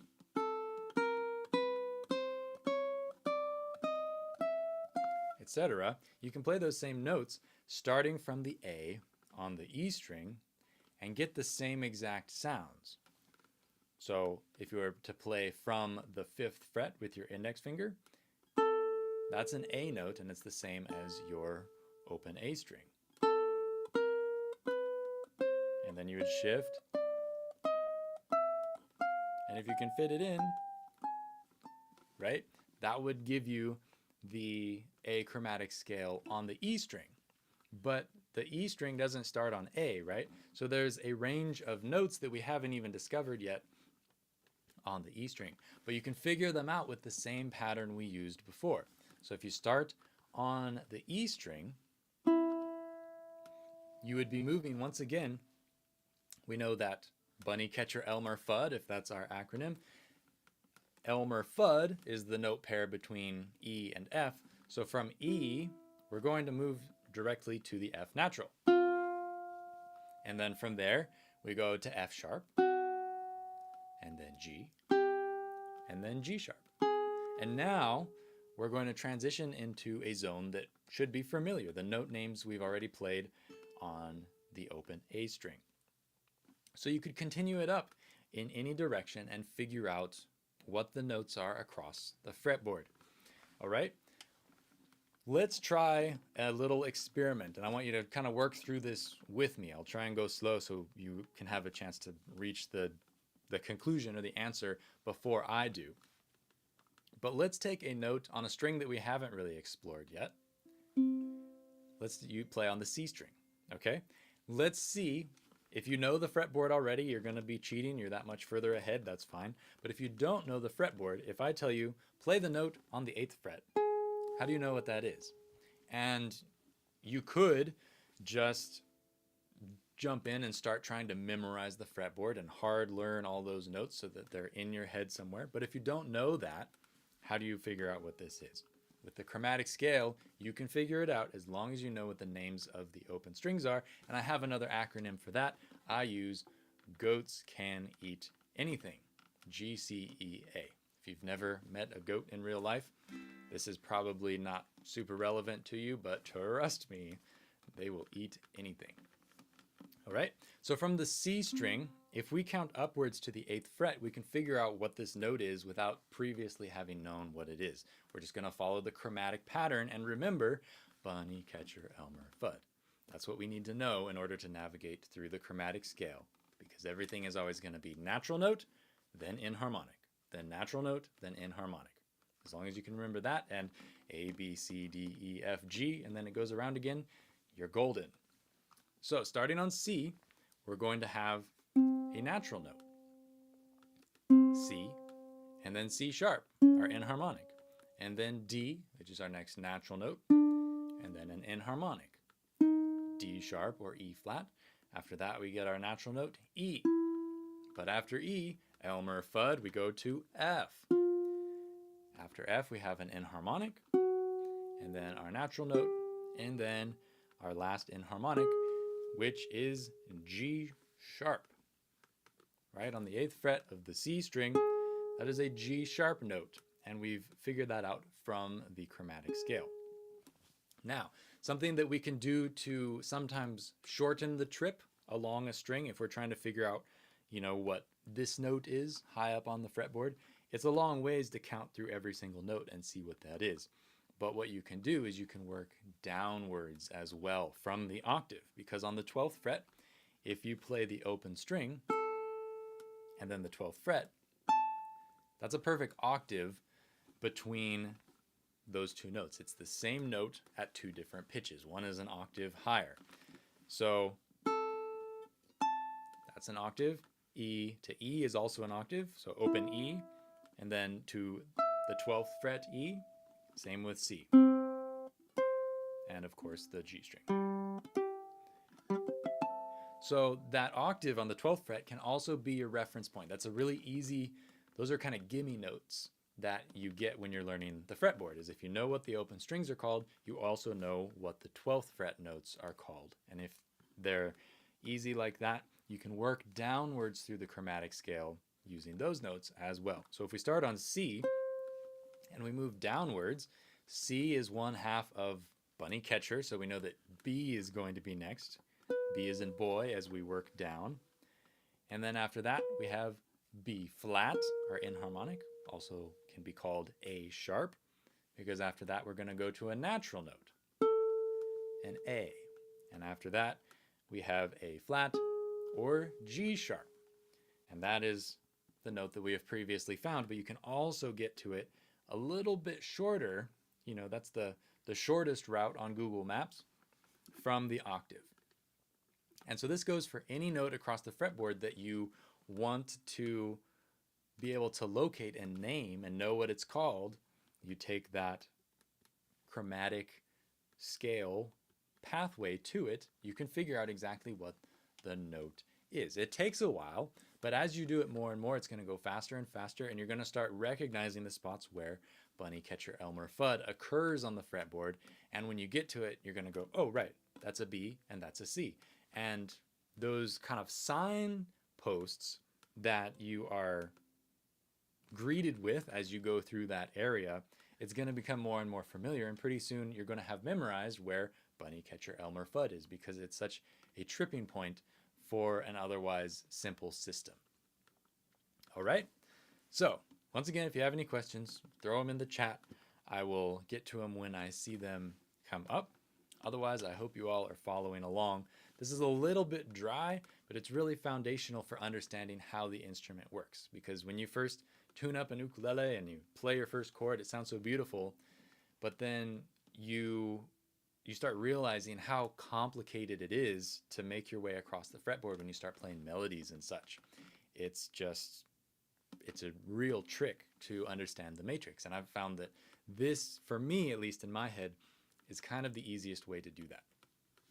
And we're kind of cooking along here, so I want to share a little bit more advanced bit of something with you that I think is equally useful and will be maybe for more the intermediate players, but I think everybody can benefit from it, is that if the chromatic pattern is always the same, which it is, at least on a normally fretted ukulele, which is pretty much every ukulele out there, you have your 12 Western notes. That means that, and if you tune it a certain way, right, assuming that you're tuning it G, C, E, A, the distances between the strings are going to remain static, which means that you can go from one place in the chromatic scale on one string to a very closely related place in the chromatic scale on the next string. And this closely related place is the half step. It's going to be the next note in the chromatic scale, because every time you move up the chromatic scale, every note that you go to, it's always a half step, because increasing by one half step or one fret, that is the chromatic pattern. So if you move up one fret, you're moving a half step. So in order to move a half step from string to string, there is a certain fretting pattern that we can look at and we can examine. And this is going to allow us to play the chromatic scale diddly diddly diddly up and down the strings at will and jump between the strings at will. All right? And the pattern is this. Ta-da! This is the magic right here. It's a half step from the E string to the A string. You can remember it because there are 3 frets in between in the gap that your fingers are not holding down. Okay? So when I play on my pinky finger on the E string, that's one note, whatever it might be. We can switch in any place we like. To move up a half step, if I use this pattern, the note under my index finger is going to be the half step movement. So we can continue up the chromatic scale even though we are shifting strings. All right? And so let's try it. Let me kind of give you some examples. If I play up the chromatic scale on the E string, I'm just going to play half steps fret by fret by fret. Should be pretty simple to comprehend and follow along. And just for demonstration purposes, I'm going to scoot my pinky finger. When I want to switch to the A string, I can play my shape, pinky on the E string, index finger on the on the A string, wow, with 3 frets in between. Now I'm starting off from a fresh position on the A string, and I can continue up my chromatic scale. And if I wanted to shift, I could shift again. And the pattern works going downwards as well. I'm just going to remember that from my index finger to my pinky, there's always going to be the 3 fret gap. And I can go up and down anywhere I like. So I'm just going to pick a random note to start with and play my chromatic scale. I'm on the E string. Now I want to switch to the A string. Going to use my shape. And now I'm at the next note up, but now on the A string.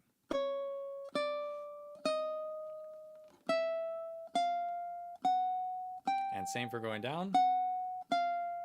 If I play the pinky finger onto the E string with the 3 fret gap between, I can continue my chromatic scale downwards now on the E string. And once again,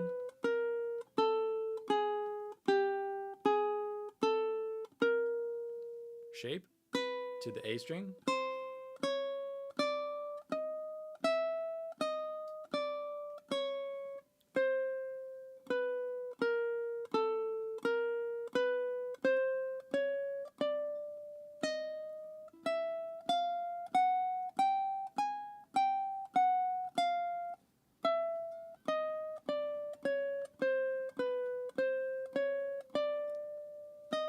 As long as you have the shape, you can massage your way up and down the chromatic scale pretty much endlessly.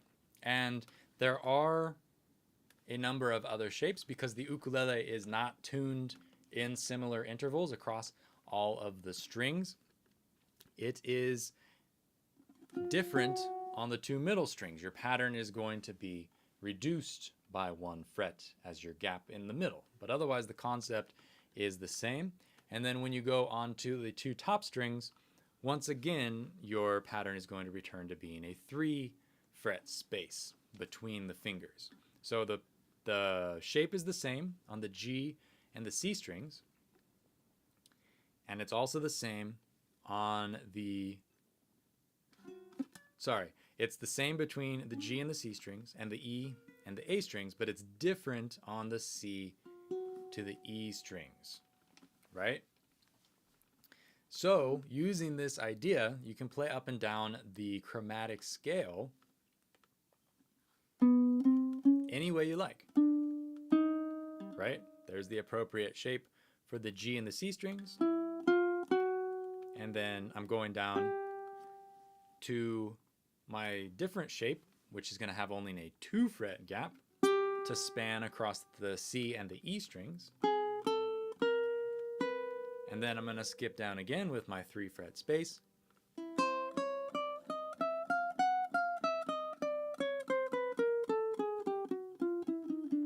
And you can go anywhere you want. There's no set way to play the chromatic scale when you follow this kind of logic. I see a lot of times folks are kind of stuck with following a tab of a scale or following some random fretboard chart of a scale, and that's fine, but kind of knowing how it works across the strings allows you to play anywhere you like. So that is kind of my spiel on understanding the fretboard, is learning how to make the movements just across the chromatic scale at first so you get it figured out. And then once that's easy, what you can do is when you start playing whole steps, and a whole step is when instead of moving to the next fret up, you're moving 2 frets higher.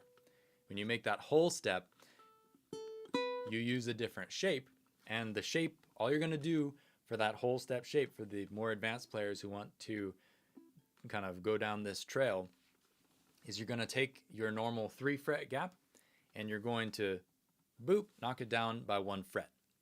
And now it's going to be 2 frets on the E and the A strings, 2 frets gap on the G and the C strings, and only a 1 fret gap, because we've reduced it, on the C and the E strings. So what I can do, and you might have to go back and re-watch this for a sec to follow along, but I'm just going to plow ahead anyways. I could play a major scale without necessarily knowing what. Well, let's do this. We got a little bit of time. Let's walk through this, and Sonoe will just be a bonus because I think this is really interesting and important. Okay, so beyond the chromatic scale, you have the major scale, and the major scale is made up of a whole step and a whole step and a half step, and then whole and whole and whole and half. Whole, whole, half, whole, whole, whole, half. Right? If somebody wants to write that out in the chat, some folks might like to visualize it. Whole, whole, half, whole, whole, whole, half. That is the distance between all of the notes in the scale. Thank you, Craig and Sarah. That is exactly the one I was thinking of. The distance can be counted, and we can work through it just like we were working through the chromatic scale, but this time we just need to take into account when it's a whole step movement and when it's a half step movement. And instead of everything being half, half, half, now we have to pay attention to when it's whole and when it's half. So let us play an E major scale. This isn't one that a lot of people know, but with the tools that we're kind of adopting here, you should be able to play it no problem, because now when you know the chromatic scale, you can figure out what the notes are as you move and figure out how far as you move, what notes those are going to be as you move a different distance to each of those notes. So if we move a whole step up from E, we have E, and then F, Elmer Fudd, right? And then F sharp. So our whole step movement from E would be E to F sharp. And then once again, we move up a whole step, whole, from F sharp in harmonic to natural note to in harmonic again. This is a G sharp. After that, whole, half. So we're only going to move a half step up to the next note. So from G sharp, we go up to our natural note, which is an A. Whole step, half step, and if we continue up, still let's play on the E string. Now we're going to have 3 whole steps in a row. So it's just going to be 2 frets, 2 frets, 2 frets, right? So from the A, we hop up to B, and we're going to pass by bunny, catcher to C sharp, A, B, C, and then after we get past there, we're going to go one more whole step to the 11th fret on the D sharp note, and then to finish it all off, we have a half step back to the octave E on the 12th fret. All right, so all together, whole step, half step, whole step, whole step, whole step, half step. All right, this takes practice. You're gonna have to work through this yourself a few times, but I'm hopefully giving you the tools to kind of understand what's happening here, and it's something you can practice on your own time. So with that major scale, the great thing about major scale patterns is that as you're playing this, if you figure it out from the open string, this is an E major scale, and our frets are open, 2, 4, 5, 7, 9, 11, 12. Those are the frets where we're going to place our fingers. It's the same because the distances between everything are the same, and it's always whole, whole, half, whole, whole, whole, half. Because of that distance, it's going to be the same exact fretting pattern on each string. So you could just as easily as playing the E scale, you could play the A scale by using those same exact frets. And now, whole step, half step, whole step, whole step, whole step, half step. Now I have an A major scale.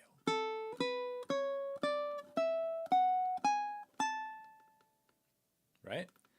That's the beautiful thing about realizing when things change in music and when they don't. And in a situation with the major scale, it's not going to change. It's always going to be whole, whole, half, whole, whole, whole, half when you're working from the root of the scale. Okay? So now, if we're working through that pattern and we know the chromatic scale, and we can learn a couple of string transfer shapes so we can move between the strings from one to the next, theoretically, we should be able to play the major scale across the fretboard anywhere we want, just like we were doing where we were massaging the chromatic scale up and down using our string transfer half step shape. If you kind of squeeze everything down so that your shapes become your half step string transfer shapes. This is really nerdy. I apologize if you're falling asleep, but I think it's really interesting. So here we go. If this is our half step shape, to make it a whole step shape, we're just going to squeeze it down by 1 fret. So instead of a 3 fret gap, you now have a 2 fret gap. So this is a whole step between your pinky and your index finger. So if I am playing on the E string and I want to play a major scale, I can switch strings whenever I feel like, somewhere down the line, and go to the next string and be on the right note as long as I know what my string transfer windows are. Okay? So, if I'm playing an E scale, I have whole, whole, half, and then whole. So after that, it's going to be another half, half, whole. So if I'm going to move a whole step onto the bottom string from the E string, I'm going to use a whole step string transfer window. And this is the one with only 2 frets between the fingers. So from B to my index finger on C sharp, right? Watch this again. Whole, whole, half, whole, whole. And then from here, we're just going to continue whole, and then half to finish our scale. But we've switched strings without really needing to think about a pattern or to think where we switch. We just use the shape and go there. Okay, and it works the same way going downwards. Let us switch in a different spot switching across the half step distance, right? So we're going to go back to that 3 fret gap string transfer window. Okay, so our half steps inside the scale are going to be the bunny, catcher, Elmer, Fuds of the scale, right? We're not actually changing the note names. Bunny, catcher, Elmer, Fud is always going to be where it occurs inside of the chromatic scale, But inside each major scale, there's also a place where there are two half-step pairs, not necessarily B and C and E and F. In this case, it's G sharp and A. But you can think of them similarly-ish as long as it doesn't confuse you. Okay, so in that place where we're making the half-step movement, I'm going to change my window. Instead of playing a whole step window, I'm going to play a half-step window. All right, so open E, whole step, and now I need a half step. So if I place my pinky finger on this last note that I was on, which is the 4th fret, and I get my 3 fret gap, well, actually, I'm not going to be able to even fret anything because that is actually the open string. But it's still the same distance, even though I'm not fretting it. There are 3 frets before I get to the next note. Okay? And now I've transferred onto the A string, and I can continue my pattern. So from here, it would be whole, whole, whole, half. Okay? Let's work it downwards, and now switch our half steps down to where we're going to switch on the half step again. I don't know if that made any sense. But from the E on the 7th fret of the A string, if you move down 1 fret, you're getting to the E flat or the D sharp. This is a half step movement. We can get the same half step movement by playing from our index finger to our pinky finger with the string transfer shape with the 3 fret gap. And now we can just continue our way down the scale. So if that's the half step, half, we're going to need whole, whole, whole in a row, right? Because we're working through the pattern backwards. And then our half step, and then whole, whole. Okay? Whoops. So instead of playing downwards onto the half step movement on the same string, if we move the half step movement to the next string, we would use the string transfer shape.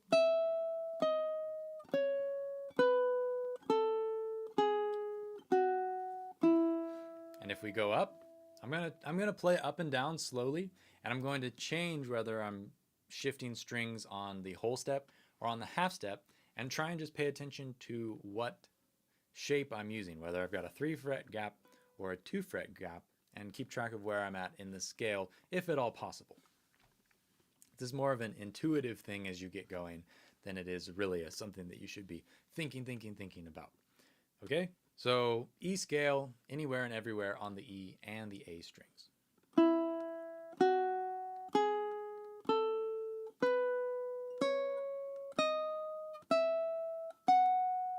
From the E, if we want to keep going up the scale past the octave, we would continue again, whole, whole, half, whole, whole, whole, half. And so whole, whole, half, right? Everything just repeats after that point.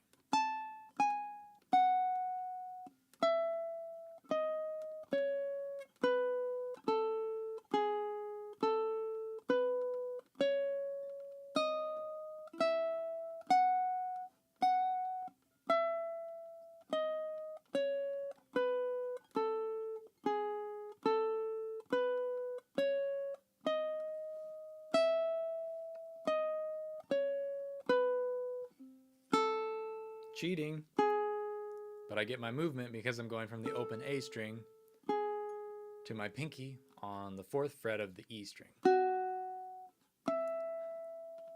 All right, I haven't seen any questions come through. Whew. So that to me that's sort of the secret of the fretboard. It's not necessarily memorizing the fretboard or memorizing scale patterns. I find that having the vision of knowing where the strings kind of connect, no matter where you're at, is a lot more valuable than just having a block of notes in your brain where you try and see everything at once. When you're playing, a lot of times being able to play onto the other strings allows you to get to the next note that you want to play without necessarily needing to think about what specifically you're doing. The more you think, the harder it is to play music. It's fine to think when you're practicing, but when you're actually playing and performing or whatever, you want to just play and not have to think about it. And so if you think about these string transfer windows when you're practicing, hopefully it's something that's simple enough that you can kind of internalize so that when you play, it's a little bit intuitive. You can just kind of grab for those whole step or half step movements across the scale. Okay, so let's see here. I'm going to pull up and send you guys a link to the little single string tab I've put together. This is kind of weird. You wouldn't necessarily play this. I put a link in the chat for Sanoi.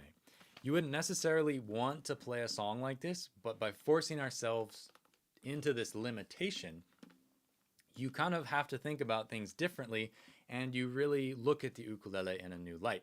And what this is it's a springboard for thinking about how we can move notes into other places on the fretboard. Maybe we don't want to play everything on just one string, but by moving it, we create a little bit more cohesive arrangement. All right?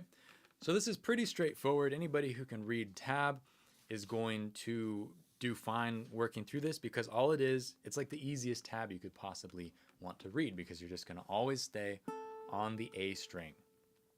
Okay, I'll play through the song so you kind of know how the melody goes, and then we can talk about anything that's interesting or remarkable, and then send you guys off to play around with this, and I'll give you some ideas of how you can increase the challenge.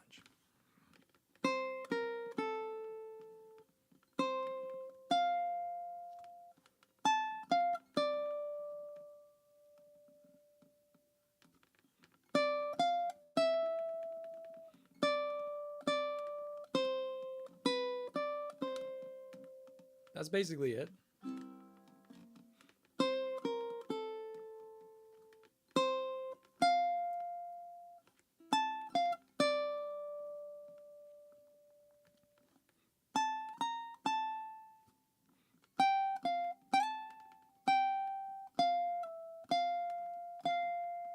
And then a lot of times you tag the last bit.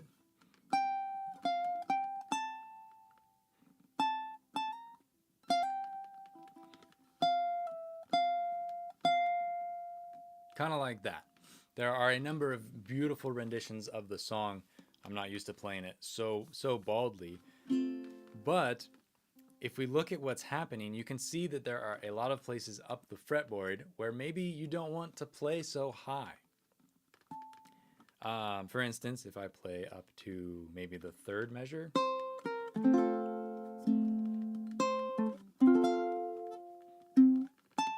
going up to that 12th fret is,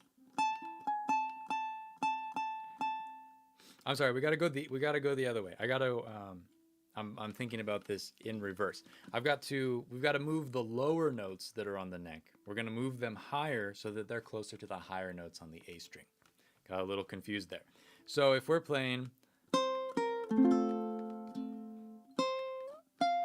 maybe that 8th fret there is where we're gonna try and kind of base ourselves around. 8th fret, 12th fret, that kind of a thing. If we do that, we can figure out where our notes are by using a slightly different shape. If you remember, we have a half step, which would be from C to the B onto the E string, would be with 3 frets between. But what we want to do is you want to completely move the C. You don't want to go to the B. That's not even in the song in this part. So what you can do is you have an even different shape. And to actually play it is kind of humbug, because now it's a 4 fret gap between the notes. But the concept is the same, and maybe it'll help you visualize the distance. So what this means is that you can get an octave from your note on the A string, or sorry, you get a unison from your note on the A string to the same note on the E string. So what I can do is I can move my melody. I know that my first movement's there. I move down a whole step, right? Because I'm going down 2 frets. And then a half step to the open string. And so if I move that onto the E string using my octave shape, which is those 4 frets between, I can play the same pattern on the E string. right? And then once you've moved it once, you know where those notes are on the fretboard. So the 3rd fret was on the 8th fret. And so next time I play the 3rd fret, I can go back to the 8th fret here. So, and now I don't have to move as far, right? Or maybe I don't want to play this 5th fret here, and I want to play it on the E string, so I don't have to move as far. I can use the same shape again, which are unison. This is no longer a half step. We've bumped it even wider, right? A half step was 3 frets between. A unison, boop, is even wider. It's kind of a hard hand stretch. I don't have super flexy hands. It's no big deal if you can't play it, but now it's going to be a 4 fret gap between those unison notes. So now I could play the 5th fret on the E string on the 10th fret. It's the same note. It's a D on the 5th fret of the A string. It's a D on the 10th fret of the E string. Same, just in a different spot. All right, so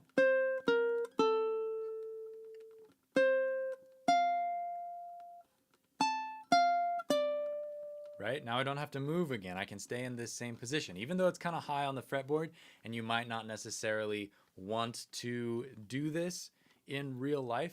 It allows you options, and it allows you ways to play through songs in different places and melodies in different places that you might not normally think to play that same melody. All right? So I invite you to please take a look on YouTube for Sanoe. I'm very partial to the Hui Ohana version. That's sort of my standard in my heart. That's what I think of when I hear the song.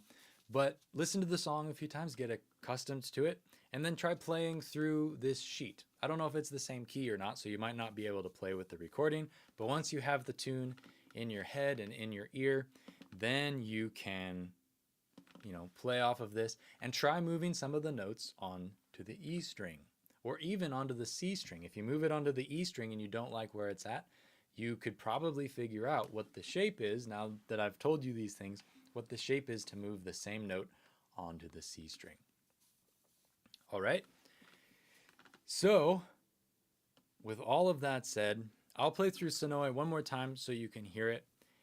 Like I said, the single string melodies are not super hard to play. You just kind of zip your finger up and down the fretboard. If you want to think about shifting, you can. But I think the advantage of seeing the ukulele this way is you see how far the notes are from each other. And when you combine it with moving the notes onto the E string, it becomes even that much more powerful. I always think of things as building blocks. You can take it from as simple as you please to as advanced as you would like if you just know the ways to tweak it and the ways to look at it. That's when I see it. When I see advanced players who are like, I'm bored. This isn't fast enough. This isn't complicated enough. I think that the way of thinking needs to shift a little bit, not to so much that I'm not being provided with advanced enough information. It's how can I interpret this basic information to be a challenge for my advanced skills? That's how I think is a little bit more productive to think about these things. So hopefully this little workshop here gave you some of that and allowed you to maybe think about how to make things a little bit more challenging for yourself, how to think about things in a different way. So thank you all so much for your presumed interaction with this lesson. It's just, I'm like Kevin said earlier, I'm just looking at myself, teaching to myself. But thank you for your efforts and thank you for tuning in. Let's see, while we've been away, we're up to $10,000, 589. That's just amazing. So many mahalos to all of you who have contributed. Thank you to everybody who's just tuned in and benefited from the lessons. Thank you to all of our artists today who have joined in.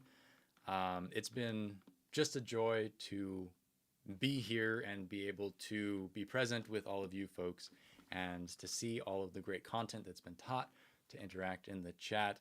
The fundraiser is going to be open until the end of April. So if you are watching this at a later date, you can still donate if you missed the live stream, we won't be live anymore, but you can still watch everything again. Go back and study what you like. And if you are inclined, you know, throw some money in the hat. No amount is too small. Every little donation really makes a difference.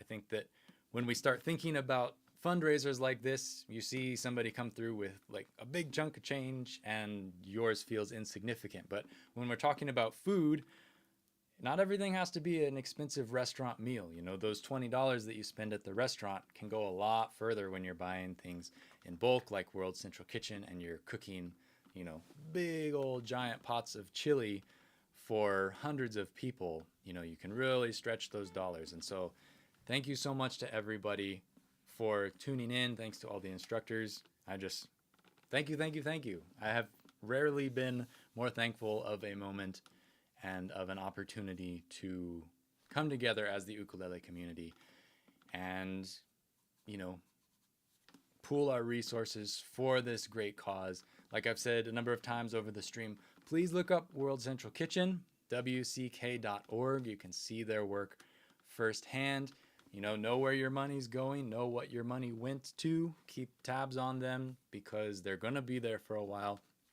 Ukraine is in dire need and it's going to remain that way for a while. So I think we're getting towards the end, unless Craig can think of anything that I've missed that he wants to ping me about. I am going to bring on now my mentor and an amazing slack key and ukulele artist. He's really the reason that I am playing music. Ready, Uncle? Yeah, I'm ready. Let's play some music. Yeah. Bring him in. He's actually in person because we're both on islands together. This is my mentor, Keoki Kahumoku, and we're just going to play a few songs for you folks to wrap things up. And yeah, just get yourself on the camera some way. We're sort of in tune. I just tuned myself up as All best right. I could. You did better than I did. Let us know if the audio is okay. We're just going to kind of wing it here. But thank you so much to everybody who tuned in, and we'll play you out with a few songs. You got something in mind, or you want to start with like Maui Girl?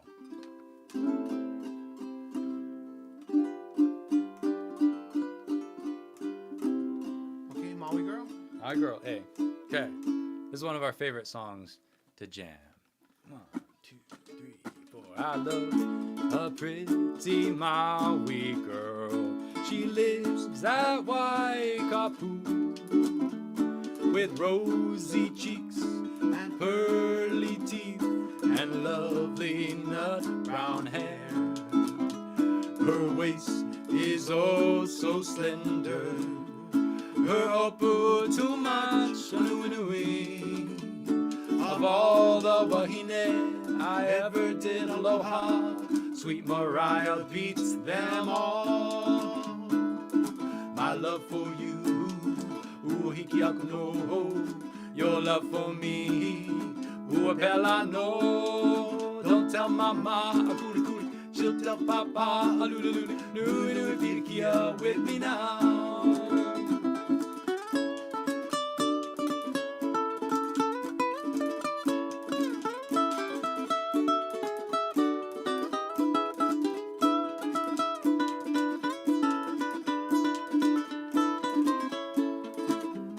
I love a pretty Maui girl. She lives at Waikapu with rosy cheeks and pearly teeth and lovely nut brown hair. Her waist is oh so slender.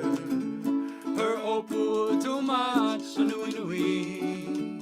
Of all the wahine I ever did aloha, sweet Mariah beats them all. My love for you, uaiki aku no.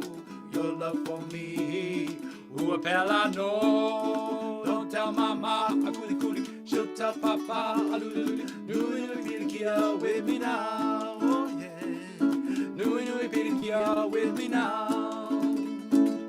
Nui nui pirikia with me now.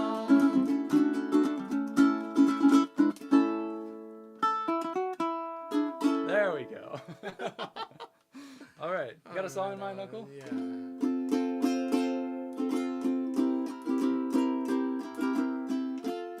There's a song for all the people out in Ukraine.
Kanaka Vai Vai. Kanaka Vai Vai.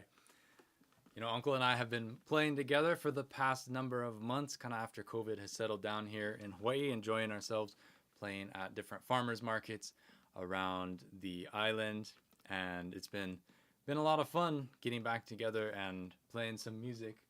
And so we've got a number of favorite tunes that we kind of play when we go out to those gigs, and we're just happy to share them with you folks. Gonna play a few more. Let's do Maori Brown Eyes. Okay. In C.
One last time.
Maori Brown Eyes. Yeah, right on.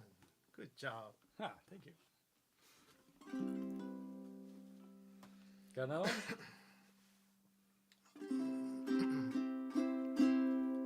Let's see here.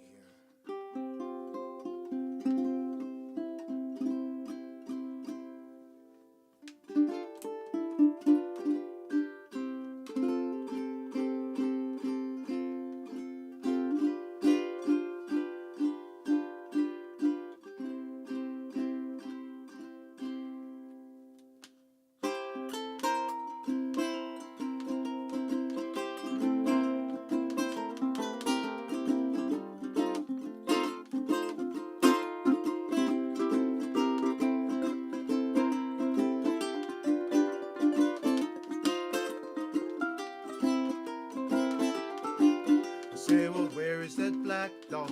Where is that black dog? The one that caught me, that razorback hog. I don't know. I don't know. I don't know. I don't know. Oh, stopped it in his tracks. It was a dead bone now.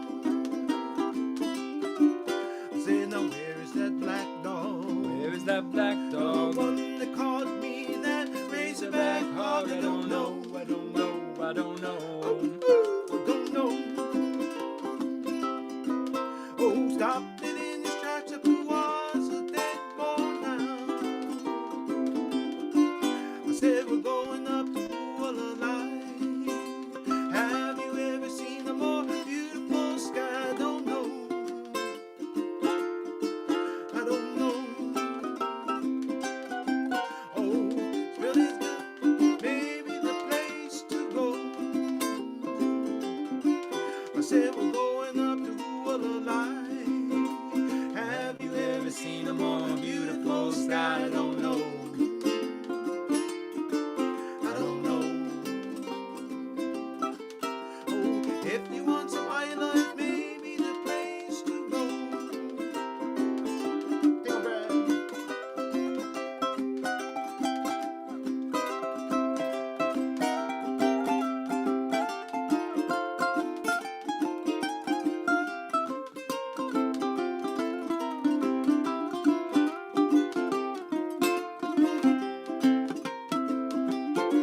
I said, now where is that brown dog? Where is the brown dog? One they caught, razorback hog. I don't know. I don't know. Oh, spilled is now. That dog is a hurting dog now. I said, now where is that brown dog? Where is that brown dog? The one that got cut by the razorback hog. I don't know. I don't know. I don't know. I don't know. Oh, still it's now that dog is a hurting dog.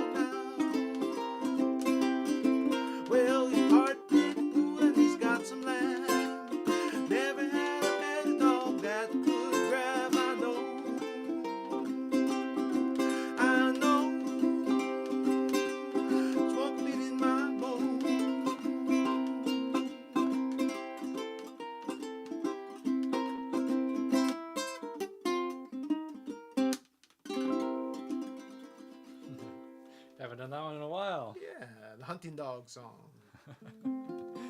All right. Keep them pua'as out of your taro patch. Yeah. It's a song about, we got the pigs in the big island, and the pigs are big and mean, and if they get hold of your dog, they can rip them up. So it's a dog about keeping them in shape or losing them out of shape. Both. Right on. Well, seeing so much love and support in the chat, and we appreciate it so much. Thanks again to everybody who's donated and joined in. You gonna lead another one? I've been talking all day. I'm kind of tired already. Oh, okay. Whatever you want to do. We can do one more. Why don't you play another one and then we can do Hawai'i Aloha. Okay. Let me just pull this out.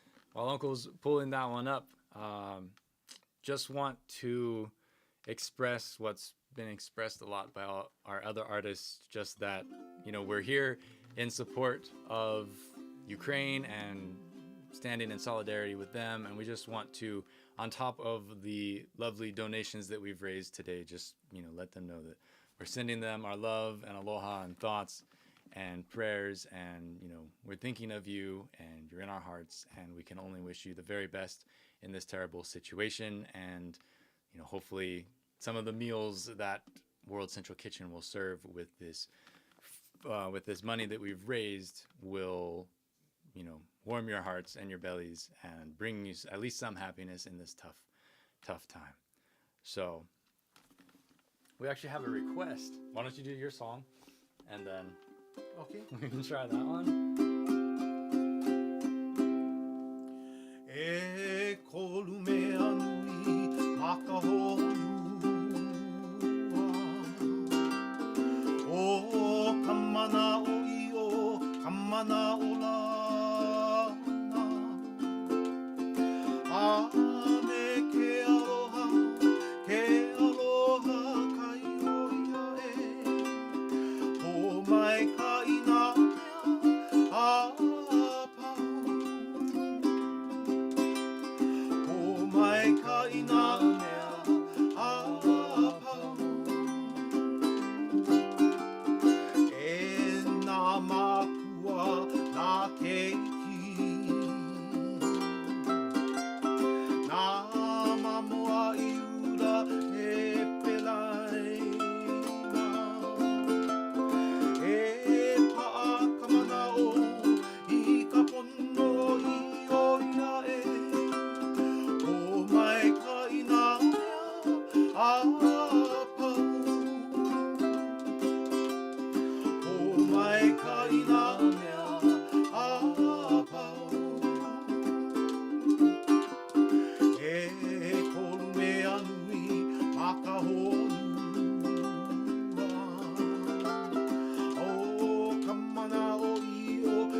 These three things: faith, hope, and love.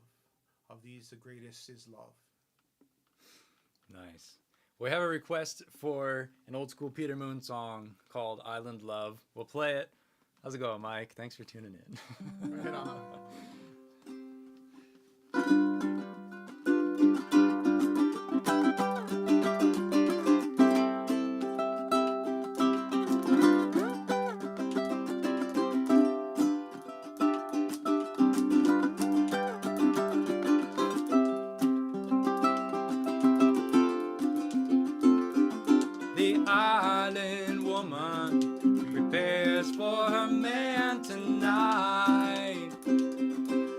bathes in pools mountainside and lingers there till last light. The brown-skinned woman dries her hair in the breeze. She oils her body for the dance and readies limbs built to please. She's gonna take me to a place where the birds are scented with rain, and there I will taste what brought me back again. Juice from the mango, milk from the coconut, bud of the cannabis I can't smoke enough. Juice from the mango, milk from the coconut, taste of a lady I can't smoke enough.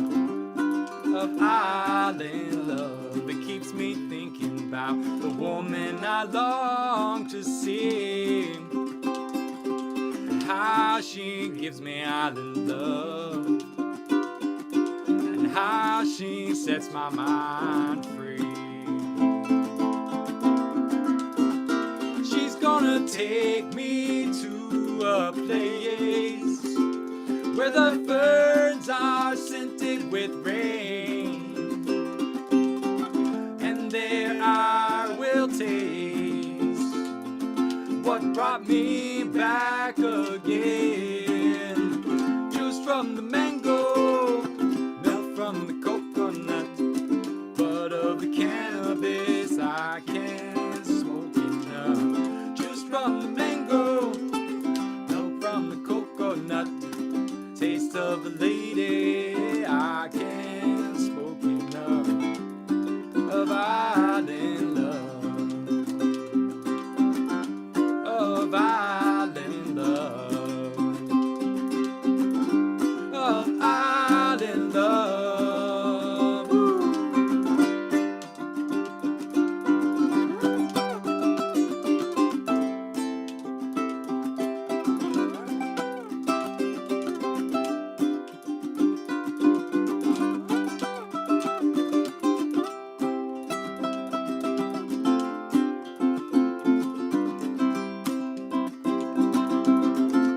Won't you give me island love? Come on, give me island love. Any which way island love. Come on and give me island love.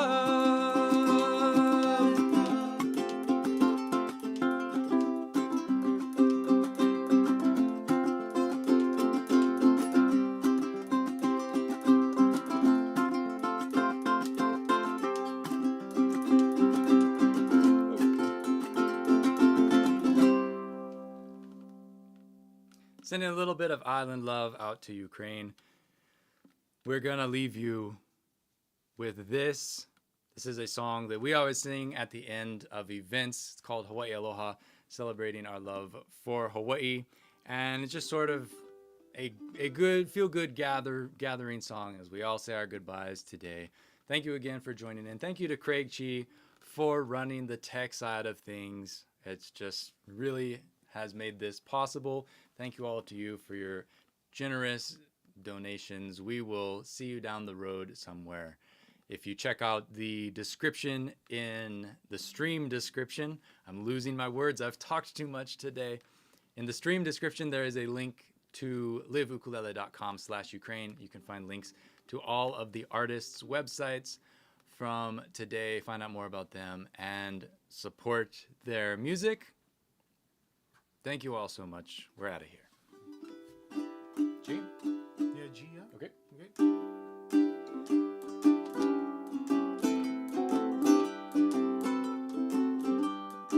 E Hawai'i e kuone hanaue,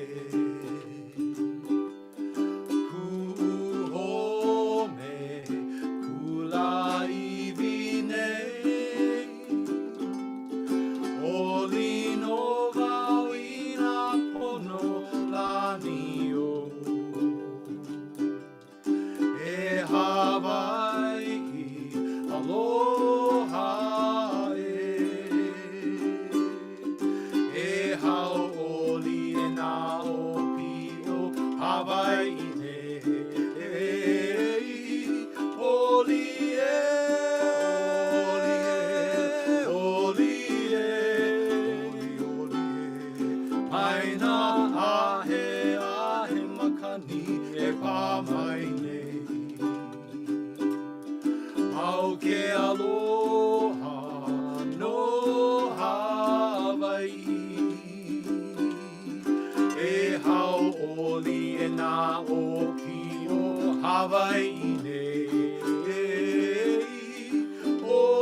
ke aloha no Hawai'i.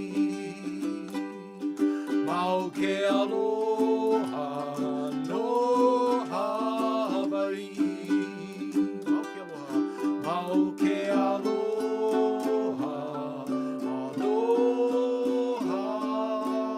e.